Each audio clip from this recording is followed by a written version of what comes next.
Welcome to the place where dreams come true, where everything you want can be yours, if and only if you're willing to work for them, you're willing to hurt for them, but most of all, you're willing to be first for them. Ha! Look, I'm going straight to the top. I don't know how I would stop, like it or not. I got some goals that I'm hitting. You hear what I'm spitting, it's hot. Look what I got, whole lot of passion and pain. The road to success is insane. Stay out my lane, cause I'm on a mission. I'm getting what stands in my way.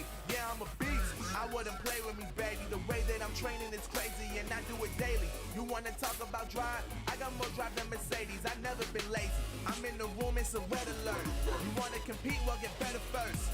I got 10 toes in the dirt, push through the hurt just to show them my worth. I'm the best. Yeah, I'm the best.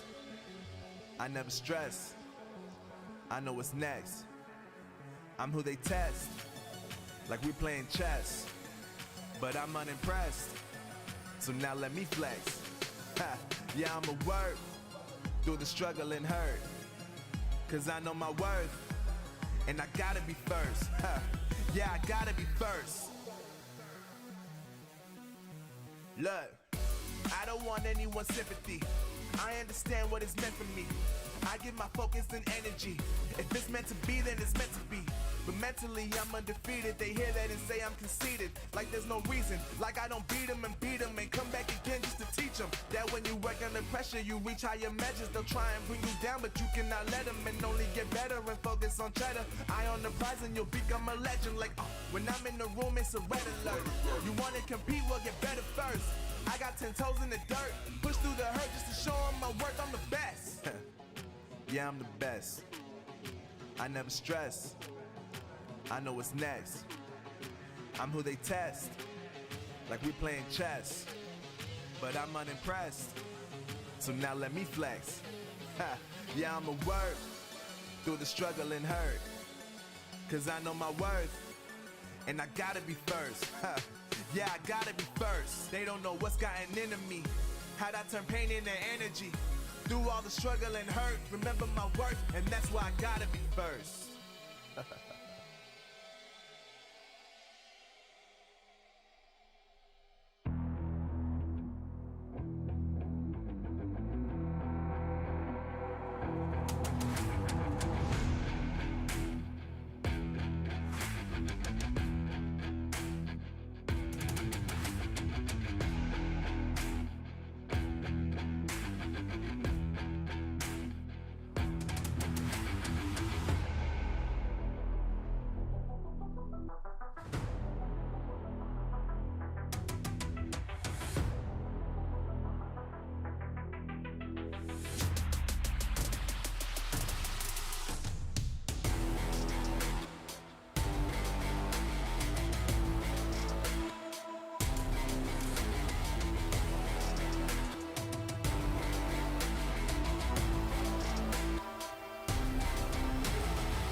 Over the course of 2 months, these players have been through 12 single elimination cups and 2 grueling open finals to be here tonight at the beginning of the Snapdragon Mobile Challenge. The journey they begin here will span 4 more weeks and culminate in the crowning of a regional champion and a top prize of $20,000. This contest features the very best players and teams that the North American region has to offer. Some of them even have experience on the world's biggest stages, like Zulan and the boys over at Tribe Gaming. But Trav, it's the era of everyone, and any team could end up taking home the biggest prize. Even some of our newcomer teams like West Coast or the real ones have just as good of a shot at winning this than any of our more veteran teams like Tribe or Vatra. And in addition to all the great esports coverage we got coming at you, we got a brand new segment as well to show you how to be a better brawler. And guess who's hosted it? It's me, your boy. And we couldn't be more excited, F. All right, ladies and gentlemen, it's the time you've all been waiting for. This is the Snapdragon Pro Series.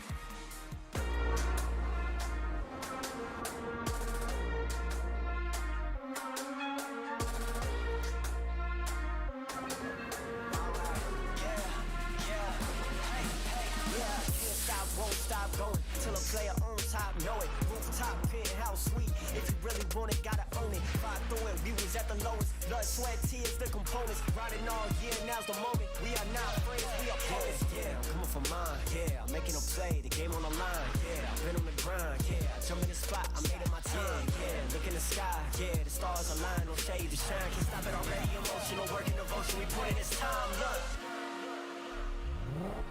You won't stop my stride. I'll just break your line.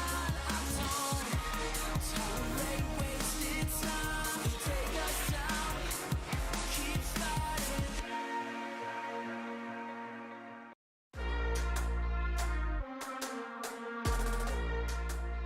Hello, Brawl Nation, and welcome to sunny California. My name's F. Dot, and I'm joined here by Ash. We got a couple of people hanging out in the wings, but first, welcome. What's good? How you doing? How you doing? I'm doing great. We got 8 of the best of the best teams in North America battling it out today. It's going to be epic. Absolutely. We're here in our second phase of competition. Out of 4, you know what? Why don't we show you how we're going to get things done here today, because we just got out of the open side of things. So that's classic esports, baby. Anyone and everyone signs up, and then, well, we find the 4 best. And then we do it again. And we have 8 in total. Now we shift over here, and this is what we're doing here today at the Snapdragon Pro Series, the round robin stage. We're gonna put all these teams up against each other.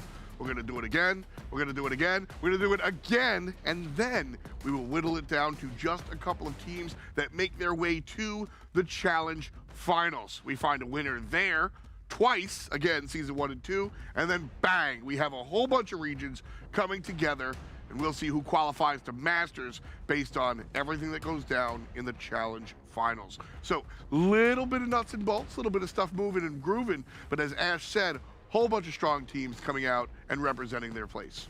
Yeah, these are 8 of the undeniably the best teams in North America. Tribe Gaming, NA, sitting at top. We got Vatra Gaming at 2nd place. Reconic Esports, Stamina Esports, Chasmac Gaming, Vanguard Gaming, West Coast, and the real ones.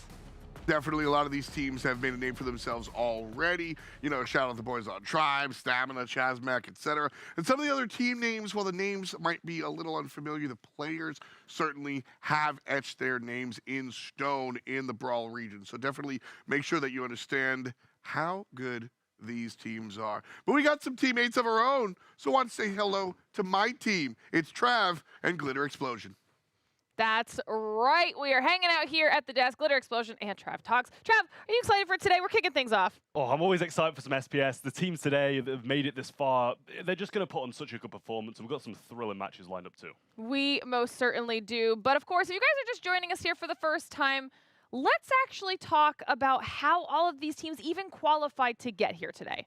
Yeah, well, welcome to the Trav monologue, where I talk you through all the teams who have made it this far. We kick things off with Tribe Gaming, who I'm sure if you keep up with Brawl Stars in North America, you'll know. Such an incredible team. They finished first in the Split 1, making it through those upper bracket finals. They did have a bit of a tough run, though. They faced STMN, as you can see in the highlights now, only beating them 3-2, so definitely a bit of a close net game there between those two teams, but they did manage to prevail and make it all the way to this portion of the competition, which is going to be really difficult for them. There's a few teams, such as Vatra, who have made it through as well, who have been really competing against them at the moment. They had a bit of an easier journey through that Split 1 Open Finals, though, than Tribe did. They defeated West Coast, which we'll have a little bit more on them later, 3-1 in a match. And then they got to face up against Miners and absolutely destroyed them fairly easily, I will say, through that process. Did 3-0 them, so really, really solid team. And they've just been making big moves, huge strides at the moment through BSC and all other competitions. Next up, we have Reconic, who were the first team through that Split 1 to make it through the lower bracket. They did get absolutely destroyed. Seems like it's a bit of a common trend here. Tribe Gaming coming in absolutely taking them down 3-0 in a very convincing game. But after that, they did make it through that lower bracket, defeating Miners in a 3-1. So clearly not a team to be slept on. They can make big moves and they're easily able to upset some of these best teams, but they need to be on their best day Otherwise, they're probably going to be taken down by quite a few of these more well-known teams. Speaking of well-known teams, STMN, Tribe Gaming and Vatra's main rival in all competitions across this region. They were the last team to qualify through that Open 1. They did manage to make it through that first phase, but they had some difficulties along the way. We did mention earlier they lost to Tribe Gaming in quite a close match, 3-2. But they seem to have been having some serious difficulties as of recent of being taken down in quite a few competitions early on by Vatra Gaming in the monthly finals we have just watched of that region. Split 2, the first team through was Chazmak, which is the home of a newly 16-year-old Patchy, who is a fan favorite. This team, it's a common trend, they've been making huge moves recently, have had more difficulties against the top teams though, and they did make it through that top bracket of those Open 2 finals. Looking dominant, cruise past Tooney's squad, which is a very well-known player, and the real ones in a 3-0 defeat, so definitely quite a convincing win for them in that one. And moving on, Vanguard sitting at number 3 in BSC, but sitting as the second qualifying team in Split 2 here. And this team just never lost hope. They were beaten twice in the Split 1 Open finals, but came back in Split 2 and managed to qualify. Cruised through Split 2, defeating Obey Alliance and West Coast, but West Coast putting up a bit of a tougher fight than Obey Alliance did, but Vanguard still led the charge and scored that 3-1 victory, taking quite a nice win over them. And rightly so, after such a stressful route through. West Coast up next. And if Vanguard's story is about never giving up, West Coast is on another level entirely. This team was beaten up through both splits, but never gave up and finally earned their coveted ticket through the challenge to the challenge season through those Split 2 lower brackets by overcoming the cheekiest team in the league, the Nando Lovers, in a 3-0 victory. And Nando Lovers aren't a team to be slept on either, so it's good that they did manage to get that win, because they've had some great results recently as well. Last but not least, the last team to qualify to the challenge phase, we have the real ones. Tooney, the most well-known player on this roster, coming off that STMN roster, decided to join these, and they had some great performances. Regardless of being knocked down to the lower bracket by Chazmak Gaming and had a tough opponent in Obey Alliance, they ultimately prevailed in a 3-1 victory and earned the final spot to the challenge phase. All right. That was a fantastic summary, Trav. So thank you so much for walking us through the journey that all of those teams had to go on in order to get to the challenge here today. But guys, we talked about it a little bit earlier. We teased it. We do have a new segment for you. I'm very excited for this one. So it's time for First Period with F.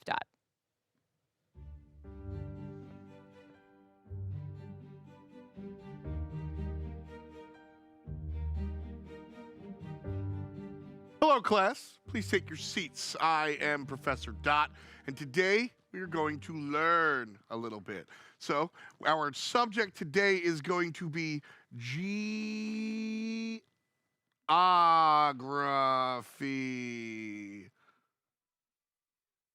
All right, so we're going to learn a little bit about geography and how different maps ask you to do different things. Now, usually when you're watching Brawl Stars, what you're going to see is 3 players per team, right? You know, we start at the basics here. And you see a left lane, you see a mid lane, and you see a right lane. Usually your mid laner, sharpshooter sometimes, that likes to shoot and can kind of help both lanes. And then these people are usually a little bit more specialized, utility. Well, sometimes the map doesn't let you do it.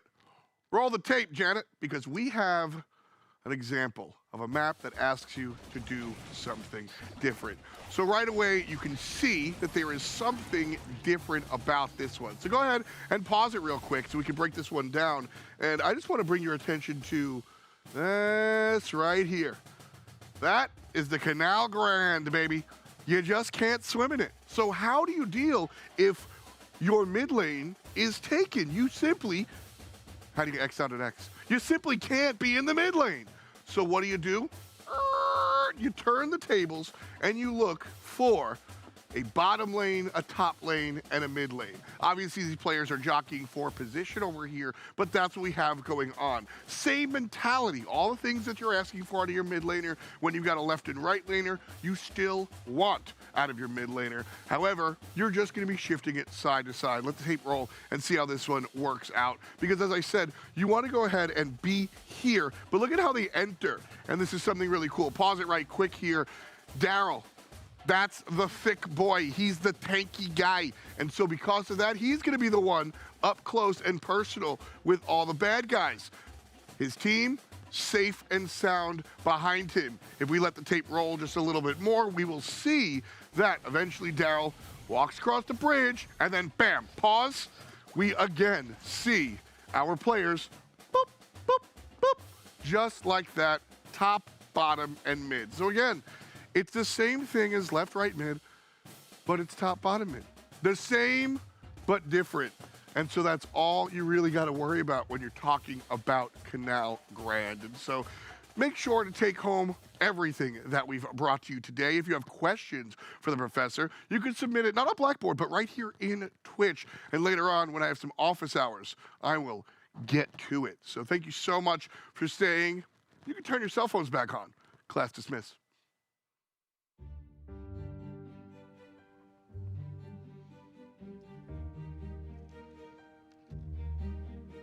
Thank you so much, F. Love being able to learn a bit of something new every single time. We're going to be bringing that back week after week. So if any of y'all are new here to Brawl Stars, you can pick up on some information from the professor. And like he said, don't forget your questions in chat because he'll be answering them later with those office hours. But of course, we are here to see some Brawl Stars action. Our first matchup is right around the corner. It's time for us to start talking about it because it is between Raconic and West Coast.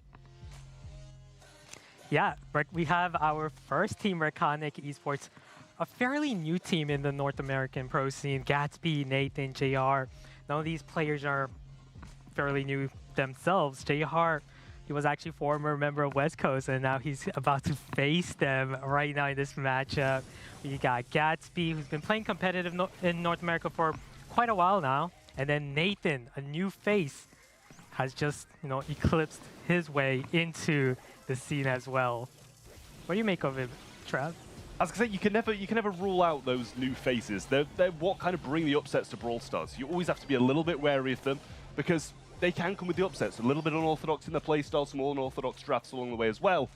However, a team like this, Chazmac, West Coast as a correction, Shine, Alec26 and Sheppo, more veteran players to the scene. They're usually going to be the ones who stand quite sturdy when those little mishaps do come in from their opponents and still able to, play to their normal standard without any issues. Yeah, for sure. These are household names in North America. Alec26, Sheppo, Shine.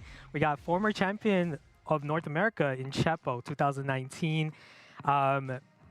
Elite players, fairly new as a team, and that's one of the things that we're going to be questioning is whether, can they gel together and defeat some of the biggest names in North America in this tournament.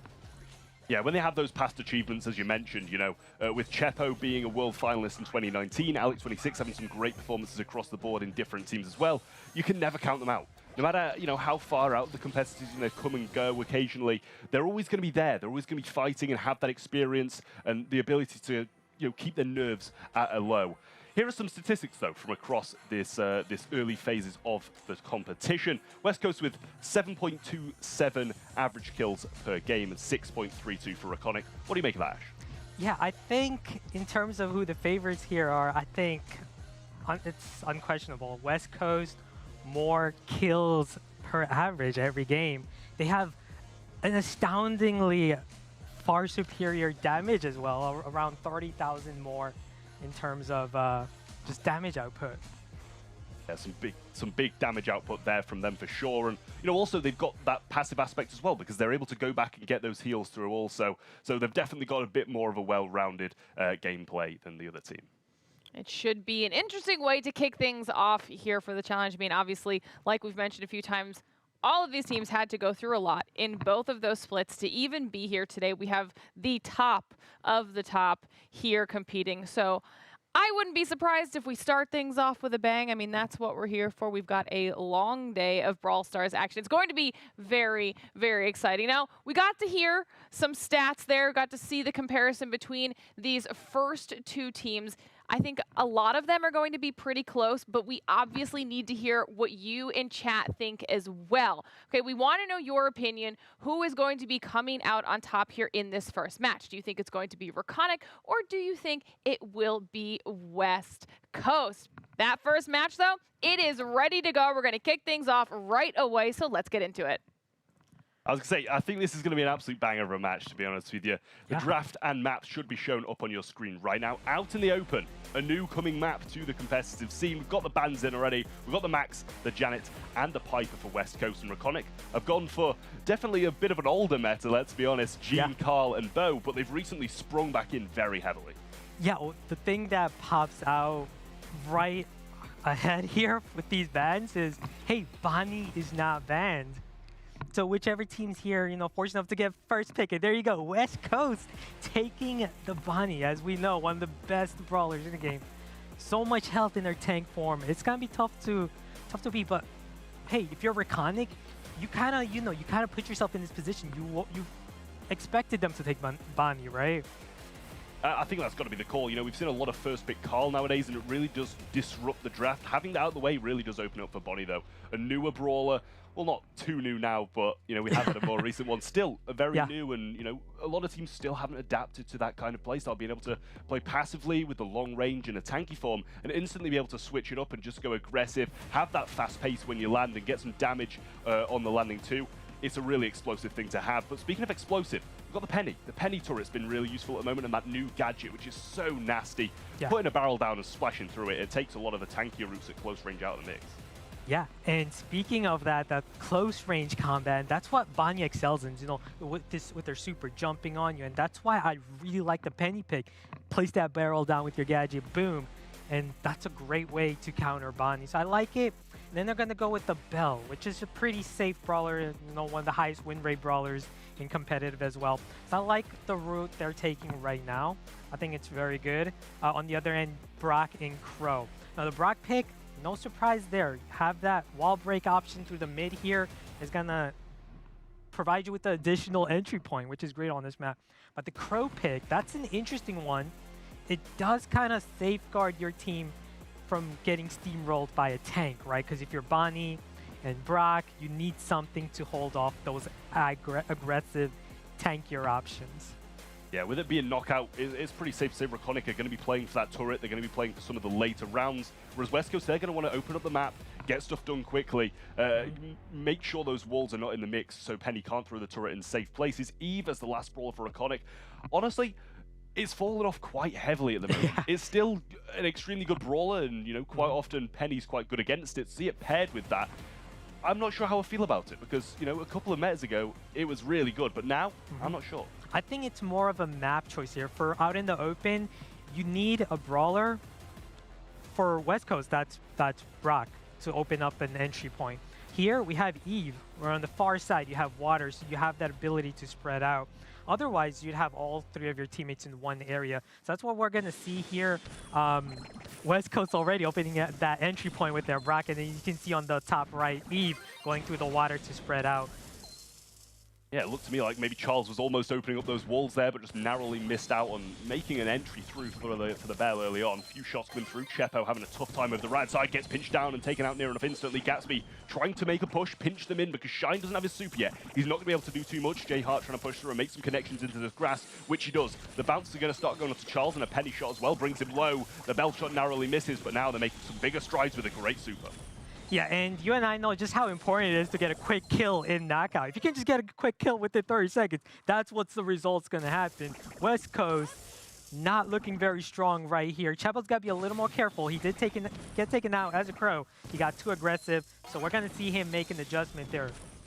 But reverse polarity came down from the Bell there. Did not hit, but he's able to have a super along the way as well. We see that rocket fuel coming out. Makes a narrow connection, I believe, with Jay Hart, just stopping him from being max HP. Nathan also taking a hit from Shine there as well, and we see Shine with the super now. He's got that ability to go aggressive, and that's why Bell and Penny are staying a little bit closer together. Nathan's managed to pick up that turret. Wouldn't be a bad time to throw it behind this wall, as Charles has no gadgets left, but he's actually put it in a tough position. It's going to get hit. He's put it behind one with only one wall there. Yeah, still that mortar in place. There it goes down. Chepo kind of in trouble. Gonna be able to keep that Eve back. Now, a big reason we're not seeing Shine jump in just yet is because against the Penny, you don't want to deal with their barrel gadget up close, and then you have an Eve on the top right. We can just simply escape with our jump gadget. So the biggest target here is going to be Jay Hart, but Shine, I like what he's doing, taking his time here. No need to be aggressive. He's going to get the kill on that Bell. There we see the barrel still being able to overcome that, and West Coast gonna be able to tie it up 1-1 here. Let's see who's gonna take the next one here. I do feel like Reconic needs to try and thrive in this early section of the game when Shine doesn't have his super, and we see Chepo with his super over the left-hand side too. If he can single out an opponent, which they've been finding it a little bit difficult to do so, he'll be able to get a kill. Can't get too many connections with those shots, and he's got no gadgets left either, so doesn't have the ability to slow the opponents down and take advantage of it. Charles with the super in hand has the ability to break up these walls. The Penny Mortar's there, but it's not being in use just yet as it's a little bit out of range. Yeah, great job by Reconic to just keep Charles back to prevent that super to take out their mortar. Shine taking his time, exactly what you want to do. This is the third round of this first knockout set. And there we go. Charles going to be able to take out Nathan. Great teamwork by Chepo and Charles to get that 2v1. Definitely not out of it yet, though. That mortar's still in play. Brock Super comes in now, but so do those Eve spawnables. Looking like they're going to try and make a way towards Shine, but it does tick down beforehand. Chepo still has the jump in hand as well. Gatsby in a tough position to do too much. Brought very low and has no space to heal up. He gets the jump out though, but J-Heart can't make any connections. Looks like West Coast are going to take this first game. Yeah, that was an excellent execution right there. Chepo having that wherewithal to see, hey, that Eve is low. I know she has that jump gadget. I'm still going to jump in, force her to use it. And then my teammates, because it's a 3v2, we can just quickly get this over with. West Coast looking as composed as ever there. Really not having any effects on them with that fairly difficult first win, I will say. You know, they had a tough start in the start, but when those Brock gadgets and super starts come in, break up the map and ensure that they didn't have that closed off space to put these things, they really did start to thrive. But J-Heart definitely starting this one off a bit more aggressive, just like they did in the last game. Should be able to pinch Charles down, and with a little help from Nathan, they do just that. The splash goes through Shine and also hits Chepo as well, but they're managing to keep them low. The slow comes in from Chepo, but a bit of assistance from Nathan will go a long way. Yeah, kind of similar story in that first game where we're kind of a lot more aggressive, getting the 3v2. But, you know, that's one of the things about the story of Knockout, you know, gadgets play a huge part. And so if you do win this first matchup right here, you do need to hold on to those supers, and that's what they're doing. They farm so much of their supers. Every member of their team having their supers ready. This is great for Reconic heading into the next match here. J-Heart needs to be a little bit more wary with this mark, though. Needs to try and connect it. They do have a few available utility to avoid it. They've got Shine's jump, Chepo's jump, but they don't want to expend it by using it on something that's really not necessary to do it on. Chepo's still jump in hand as well. Still has some slows also, with it being only the first round gone. Now J-Heart starts to connect a few more shots, and Nathan's got some great position here, but a little pinch will go a long way from Charles. Yeah, I love the adjustment by Nathan, by the way. A lot more aggressive with his penny, knowing, hey, Chepo's not going to be jumping on me. I got that barrel gadget. I can just drop it anytime I want to block his attack and take him out 1v1. And then J-Heart knowing, hey, I'm gonna assist. I'm gonna assist my teammates as a mid, constantly harass them right here, keep Charles low, prevent him from healing. Chepo's gonna jump in. There's the Eve jump to escape that. Fortunate for West Coast coming on top here in the 2v1. Charles gotta be careful. He's only holding 36 health. I love the synergy between Chepo and Shine there, able to jump in at the same time and make a connecting play onto those two players. Now Chepo trying to make those connections, hits that crow shot, but he is following up with a few shots as well. Nathan not in the best position at the moment. He's pinched into the corner, does get taken out, and West Coast are going to tie it up, and they're only one round away from taking the first set. Yeah, same story as before. West Coast making a comeback here. They like to start things off slow, but as you can see, their synergy on point. Shine taking his time, trying to get his super ready, knowing, hey, you know, that Eve used up her gadget quite a bit. Same with Penny. So right now, heading into the later phase of this matchup, Reconic, they don't have as many gadgets left over. Yeah, Nathan on this lane against Brock is going to be quite heavily dependent on a mortar hit or a pinch coming in from Bell, or as he should, in reality, be losing this lane with his less range than Charles at the position and massive burst potential from him as well. But Chepo staying quite passive. He knows he's not going to be able to win this 1v1 matchup against J-Heart if he does peek his face out. Going to have a jump away there from Gatsby on the far side on the Eve, and they're getting pinned in heavily. This is looking like a complete repeat of that first set, as the first game, should I say. Shine's got his jump in hand, and they're just pinned behind this wall. Yeah, and this is huge. Shine having his super as well. We know Gatsby, he's probably out of gadgets to jump out with his Eve, and then Chepo, another brawler that you can just jump in. And you can see Gatsby not able to make that escape. J-Heart going down. That's going to be another reverse kind of sweep in this knockout phase first set. Yeah, I mean, that's kind of what you expect, isn't it, really? You've got to have, you know, a bit of a slower start until you start to accumulate those jumps in from both Chepo and Shine, and I must say they did a great job of using that synergy when they did get them. Both of them jumping in at different times into different places and getting pinches in, and you've got to commend Chepo's gadgets as well, putting himself in some great positions with those slows to be able to get the pinches in from Charles and Shine, and really played well as a team in those late portions of both of the games. Yeah, staying composed in this situation is just so important, especially when you're West Coast knowing, hey, I got two brawlers that, you know, aggressive brawlers that jump in. Crow with his super, and Bonnie, right? Two brawlers that jump in, whereas Rakonic's got two brawlers, Eve that can jump away, escape with her gadget, and then Penny having that barrel gadget. So it's a game of passiveness, a game of being composed. Wait until, you know, the later phase of knockout where the enemy team Rakonic is out of gadgets, where you can really capitalize on. Well, I mean, it was an even game, and that's what the stats back up as well. Just a narrow bit more damage and a narrow bit more healing for West Coast, but Rakonic had more supers, more penny turrets, more, you know, spawnables coming in from Eve, but they just weren't able to make use of them as much as they'd like to as those walls started to go down. Yeah, definitely, and a big props to Charles for that, constantly assisting his teammates, keeping those turrets down, keeping Eve back. I feel like the mid position was just so critical in that game. Yeah, I mean, the pinching as well, I feel, was a huge part of being able to win that one. You know, when they started to pinch across, get the slows in, and stop Nathan from pushing into those aggressive positions, that's when they really started to get work done. And, you know, the penny just kept on falling for the same thing. Goes in those positions, gets pushed back, and then they're pinned in spawn. And that's the kind of when they had those issues in the later game. Moving on to the next thing, though, we've got Safe Zone coming up, and although the Eve didn't work them from gravitating across the water this time, it's not a bad place to do it again if they want some of the same action. Yeah, although Safe Zone, Heist, we know Heist is a game mode where damage output is so important. I don't know if we're going to be able to see Eve again, unless maybe a matchup advantage there. But West Coast, very surprised to see a Colt being banned here. Whereas, hey, Carl, they got Carl with their first pick, excellent. But now if you're Rakonic, you're like, yeah, sure. We now have Bonnie as an option here, because again, Bonnie's not banned. I mean, you know, you said it with Eve as well. Your body doesn't have massive damage output. That's the thing, though. You know, you've got the ability to jump in, but only 4,000 HP when you do eventually get that spring in action. And if you want to go for damage on the safe, you're not going to get it with that long range. You've got to be short range. Yeah. And in a position where you're putting yourself with 4,200 HP and possibly 2-3 people defending you, you're going to be wiped out pretty fast. 8-bit, I'm really not too sure about that. We're talking about damage output, and it brings a massive amount of it, but you're going to be so slow off the start. That's true. Although I do like the 8-bit pick somewhat, because here you have two big counters banned. Belle, Colette. Those are two of the best brawlers to counter an 8-bit comp in Safe Zone. So I see what Rakonic is thinking here. Let's take advantage of that. But at the same time, against the Carl matchup, I feel like you have to here. Oh, I don't know about the Ruffs pick. Ruffs against the Carl, not the best matchup here. So me, personally, not the biggest fan here. If I'm West Coast, I'm definitely taking Bonnie, though. As your mid here, you're going to be able to get so much value against the slow 8-bit.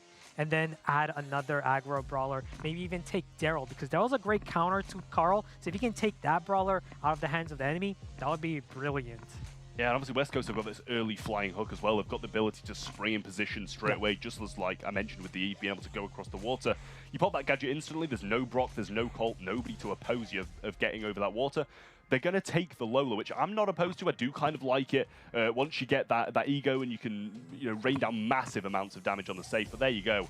There is that Bonnie. They've got the ability to fight at long range and short range, which is going to be good against both of these brawlers. Yeah, definitely. And now if you're Rakonic, you have to go with a good counter to both Carl or Lola lanes here. And I'm looking at Daryl for sure as an option here. I'd be surprised if they don't take Daryl.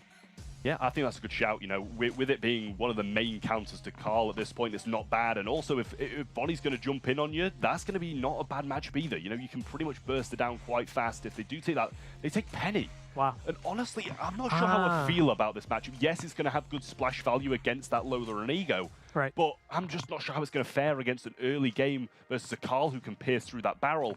And, you know, also a Bonnie is going to be decent when she jumps in, but once those gadgets are expended, you're not going to have anything as a defensive measure. Yeah, don't get me wrong. Penny, a lot of pros will, you know, argue top 5 brawler in the game.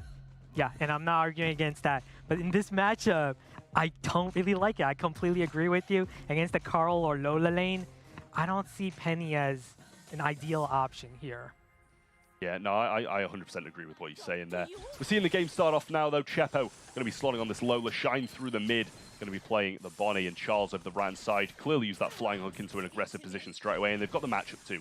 They've got that Carl against the Ruffs. The ability to use sandbags really isn't there, and he should be able to put himself in a great position early on. Yeah, and we know Rakonic just from that first matchup with the knockout where they're using Penny and Eve. They're a slow style passive control team, and that's what we're seeing here. Their comp heavily relies on that, getting those supers. 8-Bit getting his super, Penny getting her super, Ruffs getting his super to empower his teammates. And that's what we're seeing, a slow pace here. Whereas West Coast, they're more of a build-up team. Look at that. They got Bonnie. Wait until she gets her super to jump in. Chepo's already got his Lola super to exert himself right here, trying to get some quick damage. Nice lead already by West Coast. Damage now, Charles has picked up his super, damage gear was activated, but didn't manage to use it too well. In comes the flying hook, he forces out that measure of throwing down the power-up, and now it's in a bit of a tough position for anybody but him to pick up. And Charles is going to try to defend that too. They've only got a 4% lead, which isn't a vast amount, but at the same time, they've got positioning.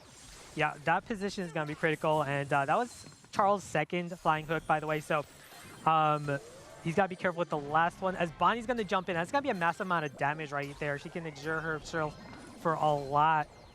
And already 30% lead by West Coast. This is what we're seeing, aggression. Whereas Rakonic, I didn't really like that Penny mortar placement earlier. Defensive mortar, again, he's gonna put another defensive mortar. You have a slow comp. You have an 8-Bit that's slow. Your whole comp is, you know, based off of passiveness, getting control. And that's West Coast, they're eliminating that. They're not letting you do that.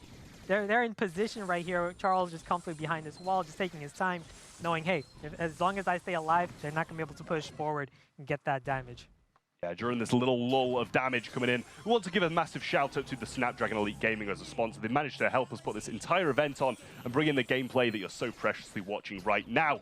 Without further ado, though, let's get straight back into it. Chepo coming straight down the mid. Charles, no gadgets left in hand, and it's a great place for Rakonic to try push, get this last remaining bit of damage. Chepo goes down. Shy's just going to go forward. He sees they've got a massive lead, 8 seconds on the clock, and if he's raining down damage, it's going to be it for Rakonic. 4 seconds, and they have managed to do it, continuing their dominance throughout this one, and not yet losing a game. Look, that was just fully one-sided in my opinion. West Coast, they had possession of the game. They had control of the game throughout the entirety of it, forcing that Penny to use her mortar defensively at least every single time.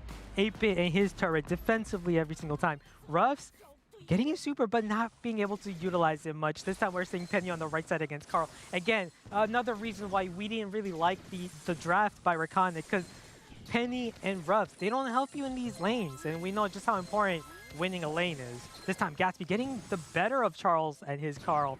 That's huge. If Gatsby can get his mortar down, place it offensively here, we can see a different story. Getting some hefty connections as well. He's got that, you know, the ability to try and use this damage booster if they do start to aggress him, and he has to back off. Penny turret raining down some fire as well, but Shine really not getting affected by it too much as now.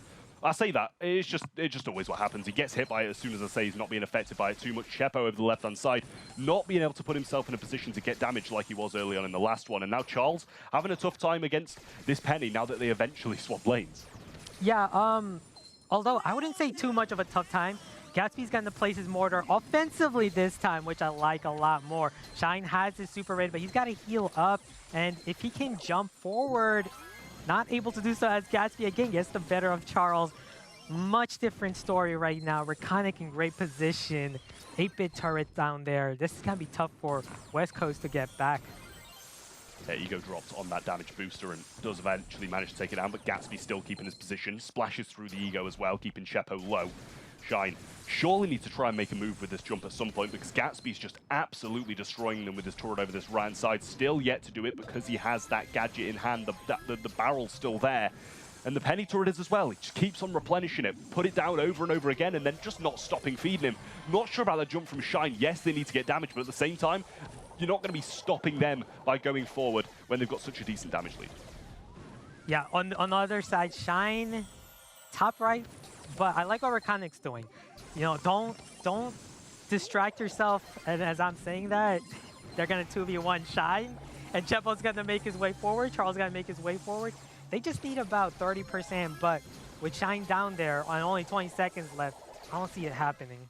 Charles uses his super as well, doesn't have that ability to quickly get up the map and get some damage on safe. Down goes the barrel, and he's going to be using it to tank some shots and not provide that splash through it for now.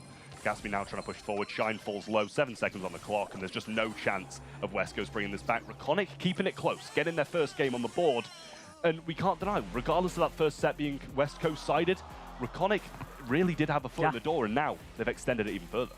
Yeah, and I'd have to hand it to Gatsby, winning his lane with Penny against the mismatch against Carl every single time, right off the bat, right from the start. And that was huge, getting that position, winning that 1v1 mismatch.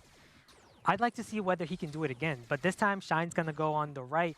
Charles decides, let's switch it up. Let's go after the Ruffs, which is smart. Ruffs is not going to be able to stop Carl, especially with your sandbags. You're not going to be able to do much.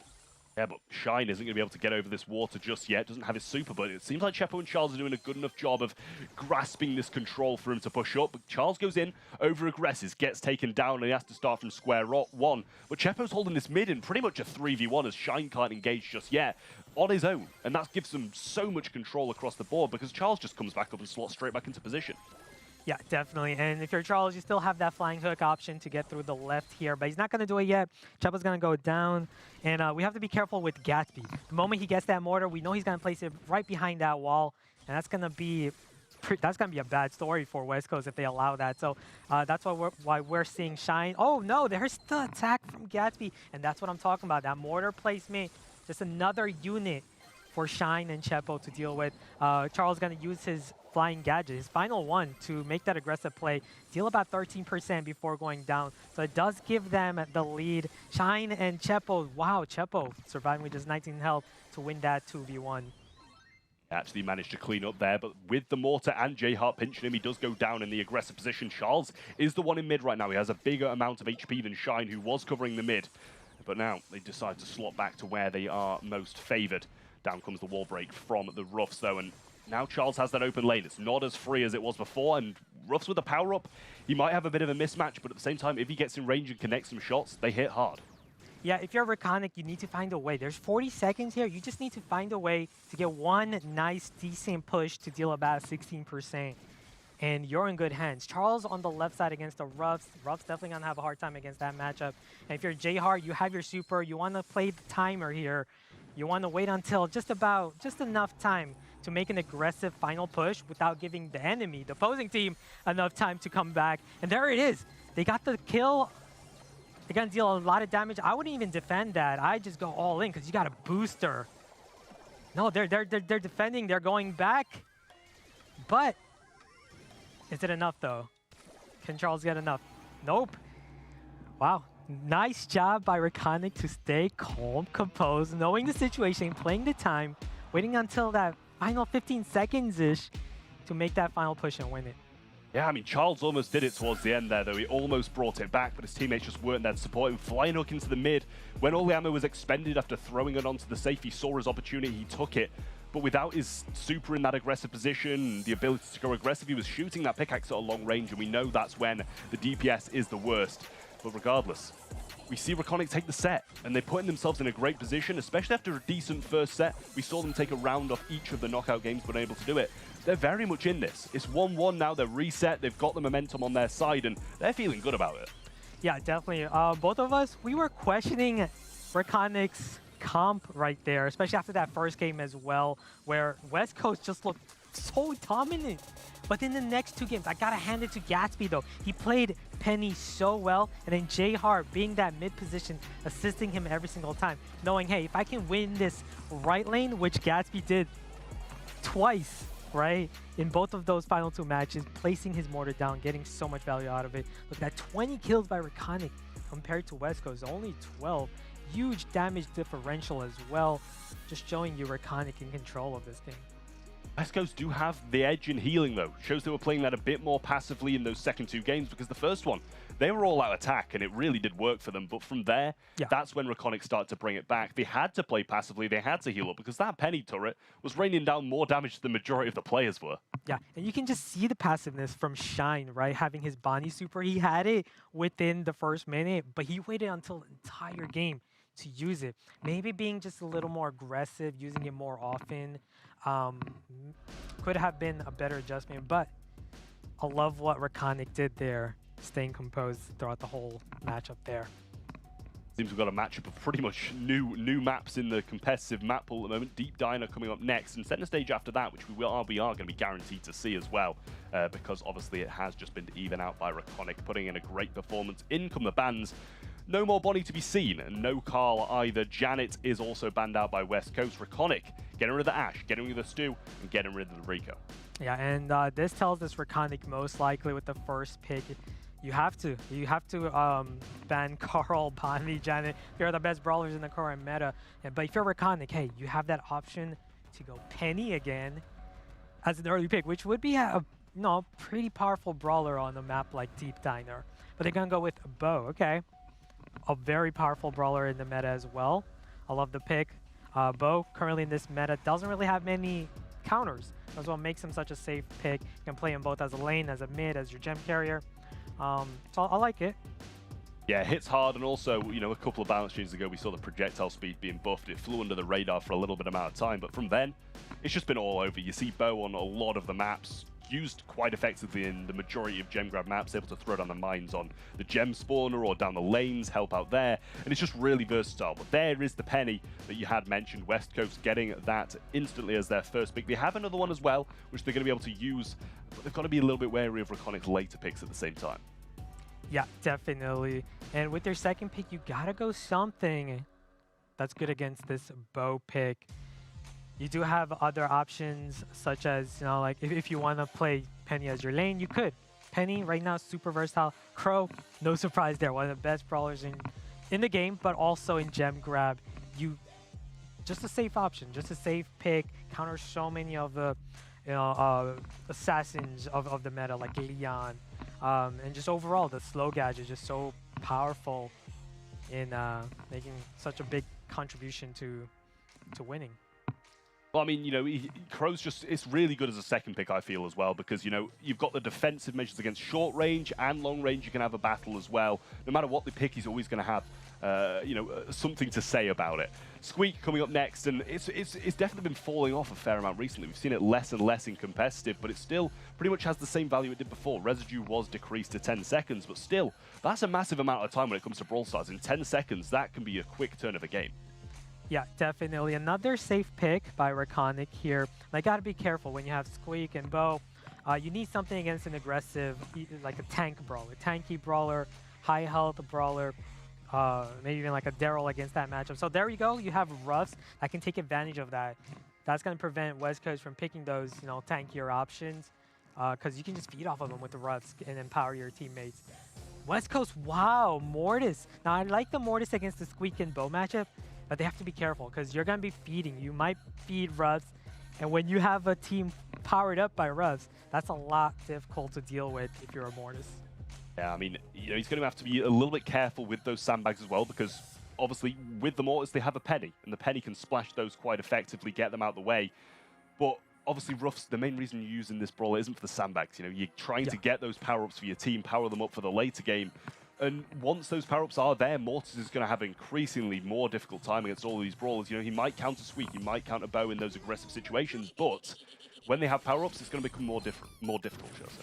Yeah, and if you're going to, what we're going to see from Charles here is he's going to go after the Squeak, Bo every single time and just avoid the Ruffs lane as much as he can. On the other side, Chepo, he's got kind of a mismatch against that Ruffs lane. It's going to be hard for him to move up and win that. But as soon as Stein gets his mortar, I feel like that's going to be huge because Raconic doesn't have any brawlers that can deal with the mortar.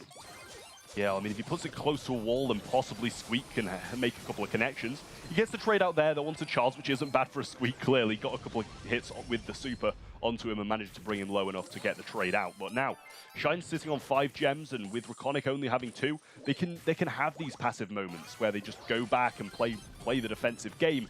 In comes Charles, though, and he will be having none of that. Super comes down from Gatsby, connects onto Chepo, but nothing onto Shine, and Charles clears up. Yeah, that's going to be the strategy pretty much every single time. Shine there to pick up the gems, whereas Charles, every single time, get his Coil Snake ready, make that push forward, push him back, and that's the recipe for winning for West Coast. Great job by J-Hard. The tripwire gadget, which we don't see too often, came in handy right there. Again, caught Shine off guard, kept him low. Nice shots by Nathan. Again, empowering his teammates. And it's going to be difficult, like we said before. If Raconic gets a whole team boosted by Ruffs, it's going to be a lot harder for Mortis to get those 1v1 kills. Yeah, they're really going to have to try and make the move soon. J-Hart gets slowed, though, and he doesn't actually choose that as a target. He goes for that lane. He picks it out, gets the heals from the super and also the takedown, but doesn't manage to get enough to stay up and get those gems out. Shine falls low, and he falls down as well. Chepo trying to get a few shots off. Countdown has started, though, for Raconic, keeping this momentum in their favor and really using it to their advantage. Yeah, and they also have time on their hands. 10 seconds. Shadow's going to jump in a little too early there. I feel like definitely a little too early because there's plenty of time left for his teammates to make an aggressive play. That's going to do it. Raconic taking the first one. Again, playing that passive style. We saw West Coast, the aggressors. This is a story we're seeing over and over again. West Coast every single time. The aggressor, Raconic, playing it calm and composed, waiting for the right moment, empowering their teammates with their Ruffs, who's been working out so well for them in Heist, and now we're seeing it work out so well for them in Gem Grab. I mean, with J-Hart and Gatsby usually working together when the Mortis comes in, the most he was able to get was a trade, which really isn't too useful because when you go down as a Mortis, you might be able to come back over and over again, but you're always going to be feeding those supers, and usually their supers, unless you can chain, are more valuable than yours. Comes in on the Ruffs now, that gets a few shots off, but Ruffs does get his super. Gatsby in a great position as well, but Shine's able to just come in and just pick up these gems. Yeah, and great points right there. Being aggressive. If you're a Mortis, sure, you're going to win your matchup against a Ruffs 1v1, but you're going to empower the other team. And that's what we've been seeing from Raconic. They're okay with that. They work for the latter stages of the game right here. Charles, again, more aggressive plays. Shine's going to be low. Those kills were very important. Because when you kill a brawler that's been empowered by Ruffs, you lose that power as you respawn. So I like what Charles is doing here, going after these brawlers again, just being a lot more aggressive than he was in the first game. Has that super as well, the chain ability's there. He misses the super, he tries to lead with it, but doesn't get the connection, and that should mean he gets traded out, but down goes Shine on that side of things. Nathan and J-Hart won those gems, but they've also got 2 members of West Coast behind them. Charles goes in, picks up those 9, doesn't want to risk anything. He can simply just dash forward and dash out when a gem spawns on their side, which I'd imagine he will do now. Oh, Misses he missed it, though. I think he hit the wall there. Oh, I was about to say, Mortis, late game is the best gem carrier you can ask for. 9 gems, all you gotta do is just dash in and out. Charles, I don't know why he's not healing, taking his time. You got a massive gem lead, 9-6. You gotta heal back to full so you can grab that final gem before Raconic gets to 8. Yeah, with Mortis now wanting to go in for this final gem so his teammates don't have to split the count. Oh. With Raconic on 8 now, they can even it out if they go in, which means he's going to have to repeatedly risk himself to get these gems. He spawns on Raconic's side as well. They do go for it. J-Hart goes for the gem. He picks it up. 9-9 now. Mines go down there as well. Chepo has it, but in comes Charles, and he goes down with 9 gems, but Chepo follows up, gets the takedown. They trade it out once more, and Raconic walking away with it. Yeah, that might do it too, because, you know, Chepo, again, going early with that crow jump, now is nowhere near to getting it back. Charles gonna need to make an aggressive play, but Raconic just empowered by their Ruffs right now. It's gonna be hard to take them down. And again, we've seen same story again by Raconic. West Coast every single time. It seems like they've got the game in control. They've got everything going in their way. But then Raconic making that last effort every single time to make a comeback. I'm loving this matchup. I mean, to be honest, it's not even like the draft is too heavily in their favor either. Obviously, with Mortis, you've got the ability to swoop in, get the gems, and get out, which he had to do defensively that time. With Shine going down, he was forced to have 9 gems, and that's where it went downhill from.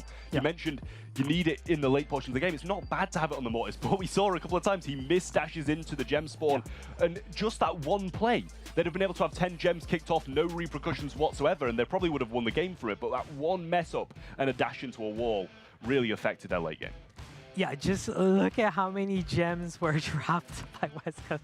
34. The major reason was, hey, you got a Mortis carrying so many gems that lost all those gems.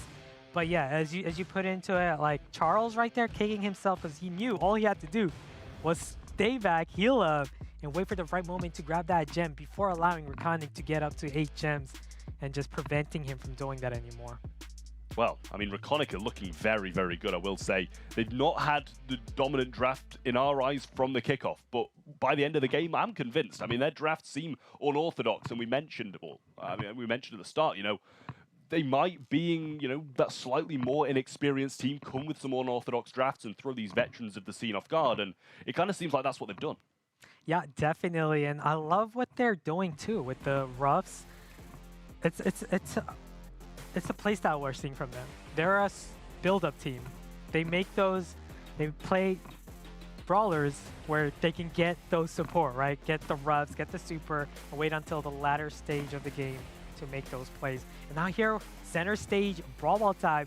First pick by West Coast, taking Carl. Now Carl, don't get me wrong, top 3 brawler in the game.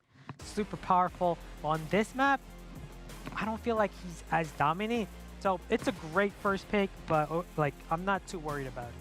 I mean, honestly, I kind of like it here, to be honest with you. The pickaxe, the ability to just throw it down that lane and scan it out consistently. No need to worry about your ammo because it's going to be coming time and time again. You're able to build up supers before they even start to make a push down the lane. Bo coming in. More than likely you'll be using vision, I'd imagine, which means you won't be having those stuns with the mines. Able to just scout out so much of this map because a lot of it is grass. The ability to use Circle and Eagle is just so good to be able to scout it out. Yeah, Bo, great pick right here, but not the best matchup against the Carl though. So you're gonna need something against the Carl. Maybe you got tank options. Look at here, you have Gale band, you have Crow band. Now when you have brawls like this band, and you also have Surge band, Janet band, this is a tank matchup. Rakan's gonna go with Penny, but West Coast, M's good pick to prevent, you know, Rakan from picking that final tanky option. But if I'm West Coast, I'm definitely gonna pick a tank here because you have pretty much some of the biggest tank counters off the table here. You have to go a tank. Ash is there in this picture. If I don't see Ash right now, okay, Rosa, there's the tank. Now Rosa, great matchup against Ash if Rakonic does decide to, you know, pick Ash. Rosa is a great counter. I mean, I like what West Coast are doing here. They've got the M's as well, which is obviously quite a good measure against those tanks also. I mean, Rosa, you mentioned, you know, it's decent against Ash, so therefore they're kind of, you know, preemptively making sure that they're going to be covered if they do late pick. If they go for a Lou, and wow, you know, you're going to have to explain this to me because, you know, time and time again, I see this Lou coming across NA competitive, and I'm just wondering how it slots into a map like center stage. Yeah, personally, Lou is good, but I don't like him on this map here. You're gonna have a hard time hitting your shots through those channels of this map, those lanes. So I'm gonna need to see a lot from Lou here. Definitely a very interesting pick, and I feel like they went with it seeing, hey, we're running out of options against these tanks, right? Who do we go? Do we go Colette here? Colette could have been pretty good with the pushback against the Carl and Rosa, right? You could have even went like a Frank, but then again, you don't want to against the Nems, right? So they kind of, I feel like they kind of ran out of options here. Kind of got out-drafted by West Coast. But we've been saying that a lot, right? We've been saying, hey, West Coast definitely out-drafting Rakonic, but Rakonic finding their way. Yeah, I was going to say, I'm sure Rakonic will find a way to make a fight out of it no matter what, especially even if they had this Lou, they might prove us wrong. But, I mean, we come into the game and they're already in spawn. This is not looking good for them whatsoever. They clean up and a trick shot goes in. Yeah, that took less than 30 seconds right there. We kind of missed the start, but we can definitely see why it happened. They don't have much against, you know, against Rosa. Here's the aggression by Chepo, and now that Lou. Like we said, he's got to hit those shots, get his super, and start chaining them in order to be effective. Well, with all this grass as well, the Penny turret's going to have a real tough time finding any connections. Shine gets hit by a splash, and the super coming in from Gatsby as well. He's halfway to being stunned. In come those mines as well. Charles doesn't get quite a connection on him. He's actually using tripwire as well, so he has the ability to break up that front wall. Nathan with the super in hand as well, but Charles making a breakaway, ball in the corner. They can be as passive as they want. Yeah, that was pretty good defense right there by West Coast.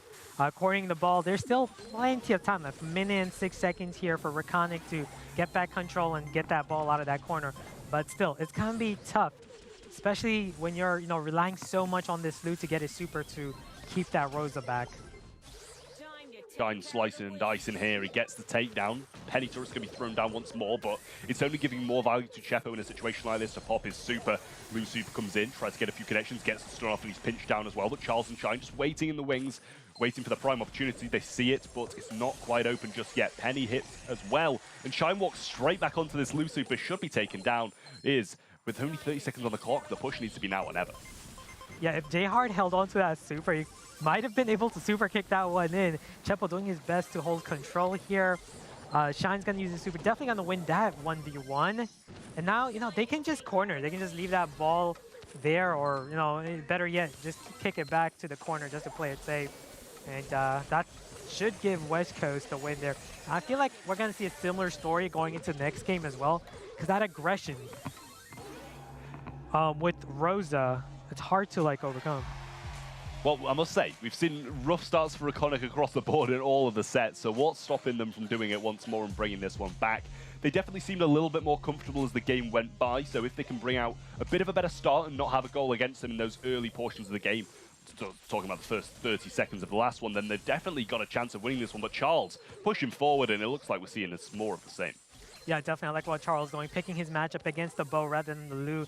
And now he can easily just walk this in. You just don't have the damage output to stop Rosa in that situation. If you're Gatsby, you gotta get that super as soon as you can. It's your only way of stopping a Rosa from completely rushing forward and scoring.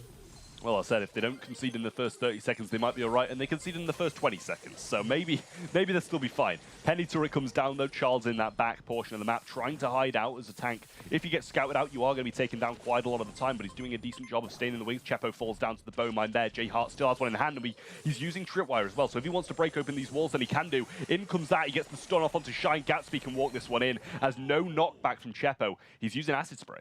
Wow.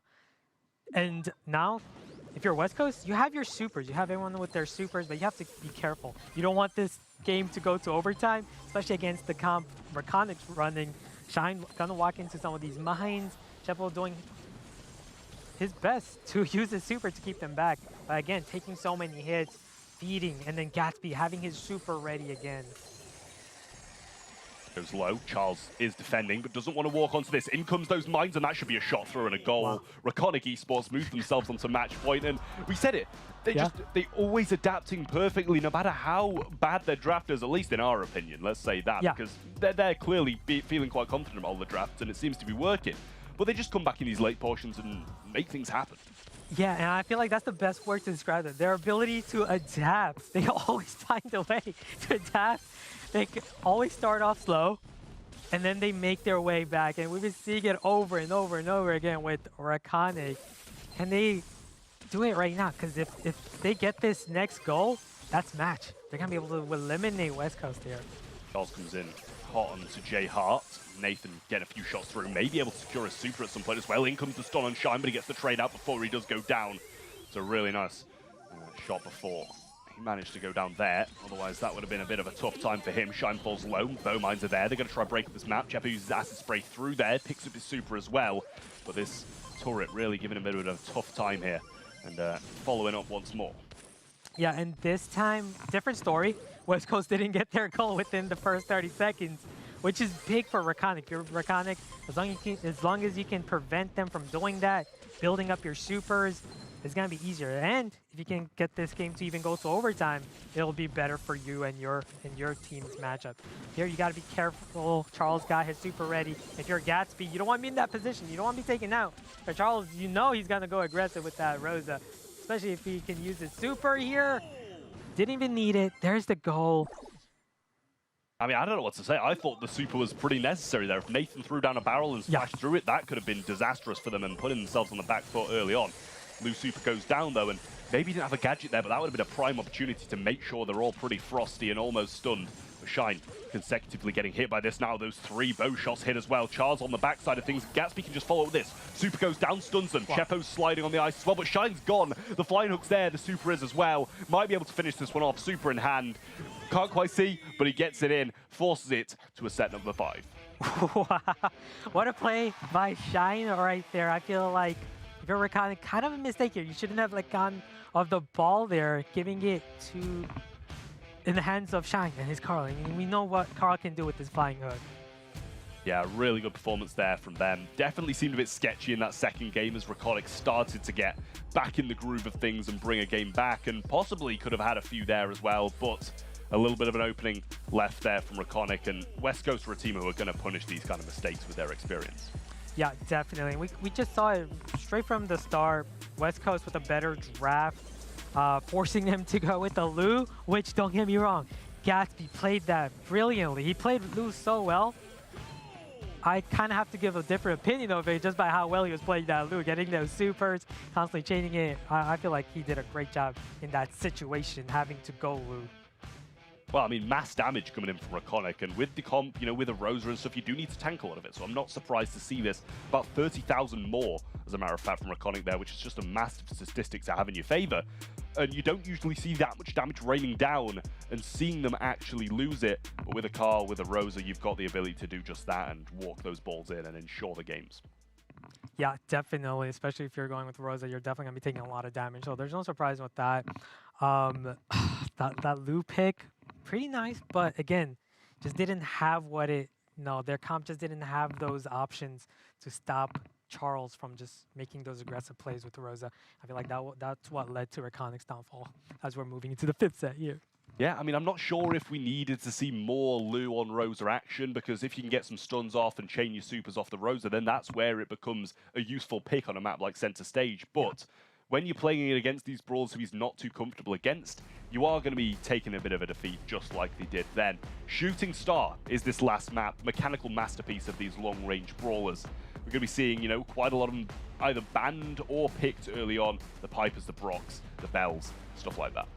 Yeah, and if you're West Coast, you love this map. You got players, Alec, you have Charles, Chepo. These guys love the long-range combat on Raconic's end as well. If you're Raconic, hey, you have, what brawlers do you have here? You got some of the biggest snipers banned. Piper out of the picture, Bonnie's out of the picture. Janet's available though, right? We know Nani's gone, so we know West Coast most likely has first pick here. They're gonna go with Carl. Not surprised with that. Carl right now, a lot of people kind of consider him as a, semi-sniper type brawler, having that 9-tile range. Yeah, I mean, pairing that with a power throw really gives him some great ability to fight off and fend off these longer range brawlers. We still got Brock in the mix if you want to break it up, but also with Max out of the way, you can't play the quicker, more pacey brawlers. A lot of the sharpshooters out of the way. You can be opened up to a few throwers in the mid as well. You've got the Sprout, the Tick, which are quite good, but then you don't want to pick them into a Brock. The Bell pick coming in from Raconic, which I do kind of like and should be able to dominate Carl in the early game. But if he gets those supers and pairs them with flying hooks, you might struggle quite a bit. Yeah. Also, I'd like to mention, I love the Fang ban by West Coast, because Fang is a monster on this map, especially against the Carl as well. So that's one less threat that you have to worry about. I'm not a big fan of the Byron pick here. I feel like if you're going to go with these low health brawlers, too many of them, you're going to set yourself up against, aggro type brawlers that are going to be able to rush in and take you out. So if I'm West Coast, Leon was what I was thinking of, and that's what they're going to do. They're going to go with that Leon, which I feel like is going to be tough for Raconic to deal with, having these, low health brawlers in Bell and Byron. I think it's hard to rule against maybe a Brock here. You open up those walls and have, it's basically just a shooting range at that point, isn't it, really? Long-range brawlers against Tick in the open, Leon out in the open, and Carl as well. You're going to have a lot of ability to hit those quite easily.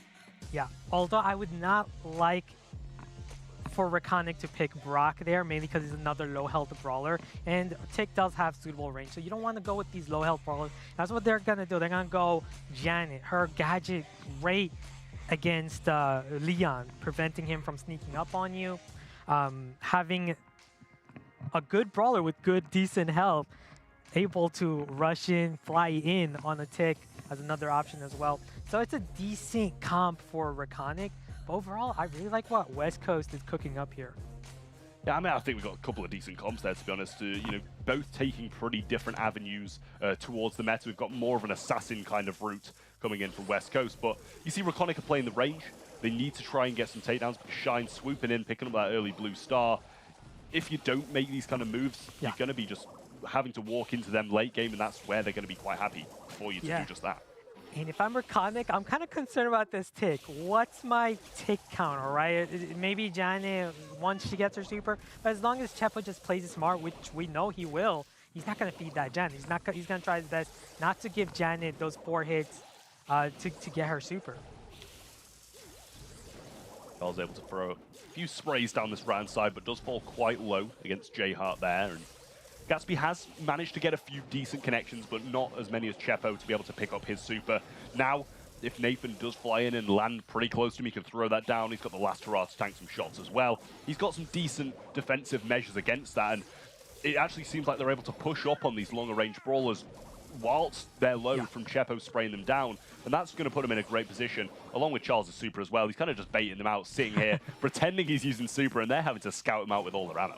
Yeah, and I love what Chepo's doing. I think this is what Chepo should be doing the entirety of this game, where don't even use your tick super. You don't need to. Just hold on to it the whole game, because if that Janet gets her super, you know she's going to want to target you. But if you have your super, you can prevent that, and just hold on to that 1-0 lead. And the other thing is Shine. He's close to getting his super as well with his Carl. Charles has that last use of, Leon as well, whether, he can go invisible, take someone out. He's going to go right there. He's going to go for J-Heart. Got to get that one. 3-0. And this is big as well, because regardless of who dies here, West Coast is still going to be in control. Oh, Gatsby coming in has the splash as well, and this is risky.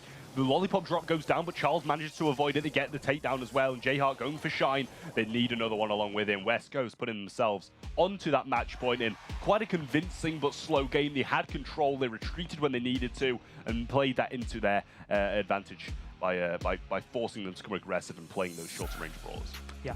If there's anything we do know about Raconic, their ability to adapt. Let's see if they can do so. Although, again, I feel like it's going to be hard. Having Chepo with the tick, being able to grab that mid-star quickly, forcing Raconic to be the aggressor, which we know they don't like to be at the start of, most games. They like that passive style at the start. So playing against their style, I like what West Coast is doing here. I mean, correct me if I'm wrong, but I don't think we actually saw a single super from Nathan last game, which is just absolutely mind-blowing. They're able to stay behind these walls, play passively, and that's their main source of stars. Nathan's going to be the one going aggressive, landing on people, getting kills, and having the exit routes as well. Tickhead comes down, so Chepo is going to expend that fairly early on this time, needs to work for another one, because if Nathan gets a super, then he could be pretty much hung out to dry. Yeah, if I'm Gatsby, I'm probably going to be more focused on keeping Nathan alive so that he can tank some hits and get closer to his super. I'd want Nathan to be a lot more aggressive to work for that super, because as you called it, previous game, he didn't get a single super with his Giant, and again, he's having a hard time doing so as well. I think this is what adjustment Gatsby's doing right now, constantly healing Nathan, but if I'm Nathan, I would not be mid here. I'd probably try to go through the lane. You're just not going to be able to push a tick through the mid. And he's eating shots left, right, and center, but Chepo still not managed to get another super in his hand. Charles has his, and Chepo picks it up now as well. Shine got one also. Lollipop drop goes down, 35 seconds on the clock. Leon super's there as well, and they're having to be, passive just because he has that in hand. He's trying to do the same thing again, bait out the ammo, and make that aggressive play in the closing seconds to widen this star gap. Yeah, if you're Raconic, you kind of need to make an aggressive play sooner or later right now, as they're going to lose their Byron. That's going to be huge, because now you have no heal support with just 13 seconds left. Another kill, and that should do it for West Coast, taking this one. In comes Charles, and he's closing a few seconds as well, and he picks up yet another. Why stop there? Go for the 7. Raconic Esports NA going to be losing their first match of the ESL Challenge Series, and West Coast starting off just as we expected with a win, but I didn't expect it to be that close. Yeah, the adaptability of Raconic every single time. Not that time, though. I felt like they didn't make the right adjustment there. Nathan playing that mid position again in his final matchup. He was unable to get his super a single time. Right, and that kind of speaks volume about how well West Coast played that, how much in control they were. Yeah, I mean, in a position like that where you're unable to get a super, you've got to think elsewhere, Yeah. Mize. You know, you can't be drafting a brawler like that who's going to be struggling so much against these opposing players, because if you're unable to get a single super throughout the game as a Janet, Yeah. there's no point in drafting it in the first place. And as a pro player, you've got to know these kind of things and know what you're picking it into. And I believe it was a last pick as well, the final pick. So he knew what he was playing against, he knew what he had to play into, and surely he should have known that he wasn't going to be able to do anything. Wow, not a single kill in this final set by Reconic. I don't think we've ever seen this before, or a team fail to get a single kill in 3 whole rounds there. No, two rounds of bounty. I mean, you know, they've got more than double the amount of damage as well from West Coast there in opposed to Reconic Esports as well. So, I mean, along with the kills, they've got more of the damage. It's not just like Reconic couldn't finish off those kills. West Coast just played better all round in that bounty set. Yeah. If I'm Reconic, though, still, I'd say they played very well. They're a pretty new team. They got Nathan, who just met the age requirement. He's a very young player. You can just see the inexperience right there with the final pick with Janet. Didn't really get what he wanted, and he knew that he was totally shut down. But I'm convinced that Reconic is a team that we're going to see a lot more of. Their ability to adapt was what really impressed me. Taking a team like West Coast to the final set is a real commendable achievement, especially this early on. But we are only just starting today. Come back just after this break for some more thrilling games.